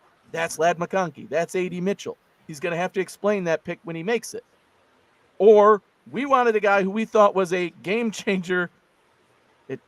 Sick to my stomach. On defense, Cooper DeJean and Johnny Newton, right? But that's what I'm telling you. If you look at it that way, it's still a win. It is. Again, number 8 overall was ranked by PFF, a very respectable system in all of football. The NFL uses this, and they had him ranked number 8 overall. Cooper DeJean. If the Bills end up with Cooper DeJean at 33, how is that not the entire steal of the draft so far? It's going to be. Somebody's going to take that guy, and somebody's going to say, that's the steal of the draft. This guy should have went 8th overall, and he's down here in the second round for no reason, apparently. I mean, he doesn't have injury thing that I know of that we haven't heard anything about, so who knows? See, here's my problem with everything, right? So you guys are talking about Troy Franklin, if he's going to be the move at 33. Too early. And if they were to do that, let's just say they do, then why do you trade one pick back to give Carolina Legette? Because if he wasn't on your board in round 1, why are you going to reach for Troy Franklin now to potentially make up for what you lost last night? So the reach would be is it a reach for them in their eyes, though? Do they look at that as a reach? They might, for all we know, they might look at whoever player they select. That's the better player. Yeah, maybe Franklin was higher on their board than Legette was, but I mean, it seems like Troy Franklin has been right around that 50 mark. So that's why I don't think that he would go above, let's just say, McConkey or A.D. Mitchell. Not necessarily. So, I mean, if they're going by their board and they really did like A.D. Mitchell that much or Ladd McConkey and they think they can get him tomorrow at 33, then we're going to have to live with it. But if they're trying to be that nitpicky with it and say, well, Xavier Legette doesn't have a first-round grade for us, so let's just move back to pick 33. If Carolina takes him, so be it. Like, we can't be getting so fine and saying, well, let's try to finagle 4 or 5 picks here. That's why I said earlier on the show, like, if you're in win now mode, sometimes you have to be aggressive and say, even though we have a grade on Legette around, let's just say, pick 35, we'll take him at 28 because the need is there. Yeah, and just to defend the Troy Franklin thing, right? Because he was one of the earliest mock drafts I saw had him going to the Bills at 28. Now, I think he's fallen off a lot since then, being a smaller build guy, but maybe the Bills see him as a potential true X because he does have some of that BTJ in him, right? That was the original comparison that Eric and I did on the hoof, BTJ and Troy Franklin, because those were the two first mock guys to the Bills at 28. I loved BTJ a lot more, and Troy Franklin was very similar, though. True X guy, can run down the field, can get open down the field. Now he's a smaller body, and there's physicality questions there. Sure, but there's questions with every single one of these guys on the board now. It's just a matter of how much the Bills like them. So they very well could have said, this is the guy we think is falling for no good reason, and he's a true X receiver who could have gone at 28 just as all these other guys, and he's the one we want, so now we're picking up 2 picks and getting him. I would be shocked if that's the case. I think they are in on Franklin. I just think it's lower in the second round. Mm-hmm. And then I think, it's going to be one of those other 2 guys at the top of the next round, even if it's not that 33 pick. The whole thing with Mitchell is the whole character thing, right? That's the only pause for concern I got there, right? Because when you're a team, when you're an organization and you fire a head coach, what do teams do? If you had an offensive minded head coach that failed, you're probably going to go get a defensive mind next time around. Or if you had a defensive mind, you're probably going to go get that offensive mind the next time around. The Buffalo Bills just had issues with Stephon Diggs, right? The timing, it just happened. It didn't happen 2 years ago. It's just the timing, I think, it's bad timing. And when you had problems just recently with a receiver, you tend to want to go another direction. So that's what's leaning me away from a Mitchell and putting me on more to a guy like Ladd McConkey or Troy Franklin, because those guys are, especially Ladd McConkey, he fits the Buffalo Bills culture. So we'll see what happens tomorrow. They definitely love Ladd McConkey as a human being, right? Like they were all in on Ladd McConkey from the fit portion of it. Like, yes, he's a process guy through and through. We like what he's done. Whether or not they think he's good enough to pick at 33, we'll find out. But they definitely like the guy. So AD Mitchell, it's a question of, do they like the guy? Is he the right fit? And do they see the same ceiling that some people have talked about with him? And in those two situations, I'm still on the Ladd McConkey train over the AD Mitchell train for that reason. But I don't know. Yeah. Agreed. Yeah. Yeah, man. Another thing, like my man Kevin, he mentioned like Legette and Franklin, and so like if their guy was Franklin or Legette, maybe they viewed both those guys equal, and they're like, cool, I don't care which one we get, as long as we get one of them, we'll trade back out of the first round, get the guy in the second round, and then move from the 6th to the 5th. That could have been enough for them to say, same guy on our board, who cares? And I think that's really hard to. I mean, we're not them, so we don't know. Right. So without the knowledge of what's going on in the room, we can't say. All I can say is, if they had a few guys that they were like, okay, they're going to take one of them, but they want to give us a pick that's higher than the one we got currently to go get them, and then we only got to move back one spot, and we can have whoever the hell we want that's still on the board other than the one they pick. Who cares? Like, we just moved up 2 rounds, so that's fine. But, guys, I got to be in Raleigh tomorrow morning pretty early. Yep. That's about an hour drive, so I got to get to bed. And I got to double check these idiots, make sure they did their chores. So, you guys have a good night. I'm signing out. If you guys do your thing, but I gave my points, and I'll be back on tomorrow. So, yeah, I hope to see some of you guys back tomorrow too. No, we'll be here. We'll be here. We're still hosting will be it tomorrow night. Yep, that's right. The intellectual 6:30 behind these men in this room right now. The intellect behind all 4 of these guys and the guys who were on before me and Kevin. Like, it's been a pleasure to watch, and it's been a pleasure to be a part of the conversation. So, Kevin, Anthony, Hakeem, always. It's nice to be on my first show with both Kevin and Anthony, and it's nice to be on with Hakeem again. You guys have been awesome. I've been awesome. I know I cut my man Anthony off a couple of times. My bad, dude. No, we're on the same page, though. You and I are the positive wavelength right now. I think we are, but we had our moments where I was like, I just cut him off, and I don't like that feeling of not at all, not at all. So, it is what it is. But hey, I'm trying to fill the blank air. That's all. Yeah. You guys take care. Have a great night. Good night. Yes, sir. We'll see you tomorrow night. Yes, sir. All right. Well, thanks. What a great night, as Izzy said, man. That was a lot of fun. I hope you guys enjoyed the tickers and the different things. It was so hard to gauge all the, when everything was announced on my end versus when someone else saw it and all that. But definitely had a good time doing it, and hope you guys did as well. So thanks all for your time.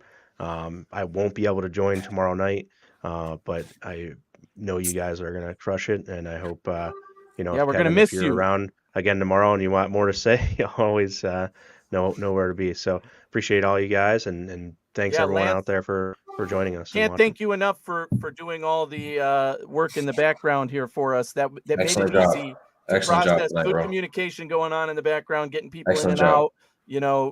Telling us when things were happening that we couldn't tell, or if something was wrong with our sound or something. So thank you for doing all the production work in the background and for giving us your input as always. So it was a smooth transition night today. Everything went well, and that's because Lance was getting it all done. So thank you. Appreciate you guys, and go Bills. Go Bills. Go Bills, baby. All right, guys. So we got to wrap this up at some point, right? So I'll give me what's on your mind right now. I mean, we've talked about, yes, I like this. Yes, I don't. How about if I frame it this way, Kevin? Because I know, like, right now you're in a place, and I'm not saying you're wrong. You're not happy with what's happened and how it's went down so far. Give me your best case scenario moving forward now. Do you want the Bills to get as many picks tomorrow early on, take 3 in the top, 20 picks tomorrow or something, find a way to get that done? Or, what is it that your best case scenario right now in terms of what the Bills come away with or how they work things going into tomorrow? When we're done with this, I need to go look at what current picks the Bills have now, because so much maneuvering happened that I don't know exactly how many picks the Bills have or where they're at. I know they have a lot now, obviously, but I think best case scenario is they move up and get as much talent as they can, like high-end talent. I'm not saying that you try to find all these Khalil Shakir and Christian Benford and Dane Jackson gems late on Saturday. Go get, like, okay, if you want to get Cooper DeJean, sure. If you want to get Jackson Powers Johnson, if you want to get Johnny Newton, after tonight, I'll be open to more moves, I guess, with the prospect of the flexibility that we have. But I guess what I'm trying to say is Bean better have a plan, because if he traded back and he doesn't completely fill out this roster, he doesn't give Josh that dynamic weapon, he doesn't get that big wide receiver, then what are we doing? Yeah, that's a solid point, but I think that we are going to see some movement tomorrow, and we are going to see things happen tomorrow. I asked for best case scenario. I'm thinking about my worst case scenario, which is never a good thing to end the night, but you got to go through the transition. That's why we do mock drafts and everything. My worst case scenario is we go in tomorrow, we pick Cooper DeJean, we pick a defensive lineman, we go away from wide receiver and then wait to pick, maybe a Baker, that's a good wide receiver, and somebody to pair with him that's speedier, so there's guys out there. I mean, I'm more worried. I have more faith that Bean is going to do the right thing, and he has the ammunition to do so. So he's licking his chops thinking, I feel good about what happened right now. And we're going to hear from him. I think tonight he'll have a press conference. I'm looking forward to hearing from him, and I already know half of what he's going to say, but he will have to do some explaining about, the things that didn't go down the way Bills Mafia wanted it to. But yeah, I have faith that best case scenario is going to happen. What you just laid out, I would be happy with for sure. And, that'd be better than worst case scenario. And long term, all I'm thinking is I have to kind of sit back and laugh thinking, if the season started tomorrow, when the season starts in September, nobody's going to care that being traded back right here. They're going to say, look at this team. It is Super Bowl ready. And that's how I feel. When we go into September, you're going to look at this team. You're going to say, we're going to the damn Super Bowl, and I feel confident about it. And that is because Bean put this roster together to make sense, to keep that momentum going, to keep us in contention for a Super Bowl. And it doesn't matter what the Chiefs got or what Carolina got or what we didn't pick. It's going to matter who we did bring in and the way we did it, the way we brought in the depth that's on this current roster come September. And that's as long as he hits it out of the park tomorrow and Saturday, because we arguably got worse tonight. By not doing anything, we got worse. Even if you think A.D. Mitchell was their guy, or Ladd McConkey was their guy, or Keon Coleman was their guy, whoever. Well, that's why I said we need to see what he does tomorrow and Saturday, because that's why he has to have a follow-up. That is fair enough. Because if he doesn't, we're going to look back in September and say, wow, we really could have had Brian Thomas Jr., but now he's lined up with Gabe Davis down in Jacksonville. Or here comes Xavier Worthy. And to be fair, I really didn't want Worthy, and maybe Worthy would have gotten selected by the Chiefs anyways. But, passing one pick for Xavier Legette could come back to bite us. I compared Xavier Legette to A.J. Brown and DK Metcalf. And if my comp is accurate, that could really come back to bite. So that's why it is so crucial. This could be the most important Friday and Saturday of Brandon Beane's career. Yeah, absolutely. Absolutely. Because you could point back to this moment, maybe not next year, but 2 years from now, and say, what the F did we do? And it's Beane's fault. And now he will get fired. Right. And now we do have a reason to fire the man.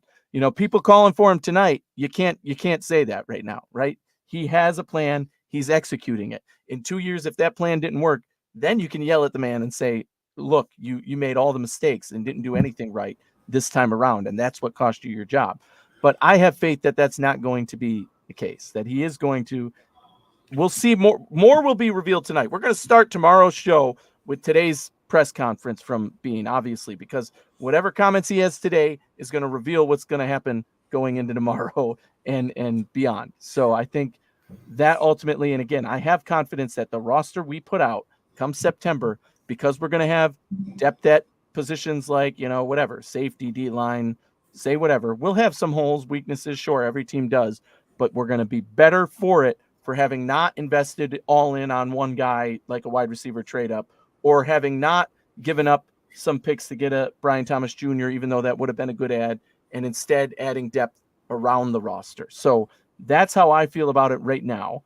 We'll see if that's the case. I have a feeling it will be. We'll all be on the positive train come September, and this moment won't matter as much. But, man, I could feel it in the room when all four of us were like, what's going on? And the air was just sucked completely out of the room. First with the trade to Kansas City. Okay, that one made sense. But then also not taking a player at 32 and allowing Legette to be gone there. So I think that's like my final thought is that was the one that did it for me. Because at first I was like, okay, that's fine. I wasn't that big of an Xavier Worthy guy, but you did try to get more value. You got that 3rd round pick back. And if Kansas City was going to take Worthy anyways, so be it. I think we did pretty well there. I would have liked to get Brian Thomas Jr., but okay, I think we're doing pretty well. And then he trades again with Carolina, one spot just to not take Legette. That's the one that got me. Mm-hmm. Well, he clearly used the leverage against him and said, well, I know you want Legette, so come get him.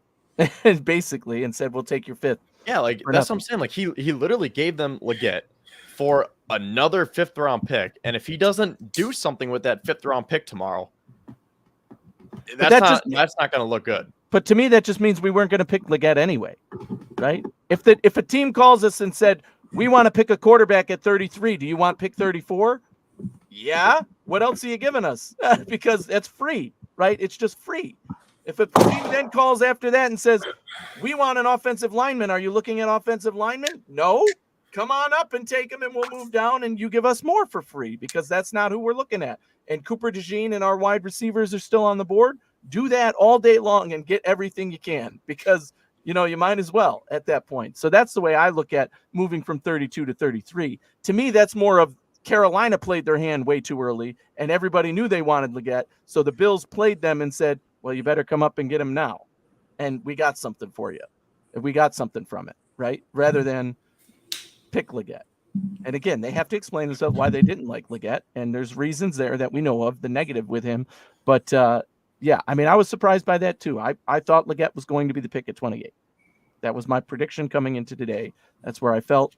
But, I would have been happy with McCarthy at 20. I would have been happy with Worthy. I would have been happy with a lot of guys. The fact that, it could still be 80 Mitchell or Keon Coleman doesn't excite me as much, but you never know. Yeah, you never know. Akeem, what do you got, Akeem? We kind of left you out of that while we were. That's okay. But, that's okay.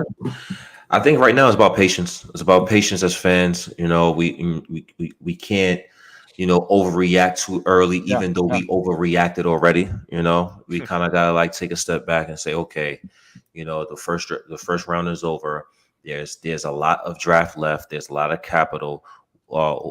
Let's see what the plan is first. Let's see the actual drawn out process, and then we can critique from there. So was I disappointed at first? Yes, I was disappointed at first. But again, we're not the experts. We have knowledge on the game, but we're not getting to pay the big bucks to make those big time executive decisions. So Brandon Beane and his staff and his scouting team saw something in those guys that we didn't see to make them not want to go that route or that direction. We'll see what direction or what route they're going in tomorrow. Can there be trades that can be had that's for proven players that doesn't have anything to do with the draft? What are the Buffalo Bills going to do in the draft? Who are they going to select? What position? So right now is about patience and letting this process play out, and then we can see what happens once the finished product is finalized. So patience, everybody, patience. Yeah. Akeem, you and I going to be live to start tomorrow for sure. We're on the clock, so it's going to be exciting. We got a lot of good guests coming to join us tomorrow as well. So, tune in with us. We're going to start at 6:30. Picks start rolling in at 7, and we're on the clock. So we're on the clock right now, technically. So 20 hours until the pick. Kevin, I know you might not be available to join us entirely tomorrow or on and off, but if you're not, at least jump in the chat and tell us what you think, because after the emotions of tonight, you at least owe that, right? You got to have a place to vent and let that out. But hopefully you can hop on at some point tomorrow night to give us your thoughts as well. But thank you for coming in and giving your perspective. And I'm glad we have different viewpoints on things. That's the whole point, right? We are Bills Mafia. We all want the same thing. We want the Bills to win. We want to have the best roster. We want to hit on all our picks. There's different ways of getting there. So we'll see tomorrow if we're feeling the same way or differently. And who knows, there's still time between now and then where Bean can make something else happen. If a trade or a signing happens in between, again, we'll have a lot more exciting to start off tomorrow. So any last thoughts from you, Kevin, before we sign off? I wasn't a fan of the Kincaid pick at first last year, and now I'm eating my words. So I hope I can say the same thing, but the difference is we didn't pick anyone tonight. Yeah. So I think it's easier to be angry tonight because we're thinking that we're still in win now mode. We're essentially wasting Josh Allen's career. I don't want to go that far, but I know people will say that. So I think if you're passing on premier talent, it just doesn't sit well with me. So again, I hope I'm wrong. Hopefully Bean has an incredible plan for tomorrow, but until then, I'm a little bit skeptical right now. It's a good note to end on, because we all should be skeptical. We don't know what's happening yet. We don't have anything to judge on yet, except for trade down. We did not get a player on this team added yet, but we will tomorrow. That's for dang sure. And I'm expecting multiple, and it's going to be a lot of fun. So thank you again, you all, for joining us.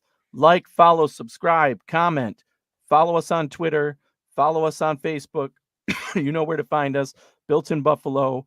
This has been our night one draft special. We're coming back at you tomorrow night, again, starting at 6:30. We'll have lots of great guests again. So hopefully we see you all there. Thanks to our sponsor, Acropolis Realty Group. They have been great for us. They'll be with us again tomorrow night. So again, thanks for tuning in with us. Thanks for kicking it with us. And as always, go Bills. Go Bills.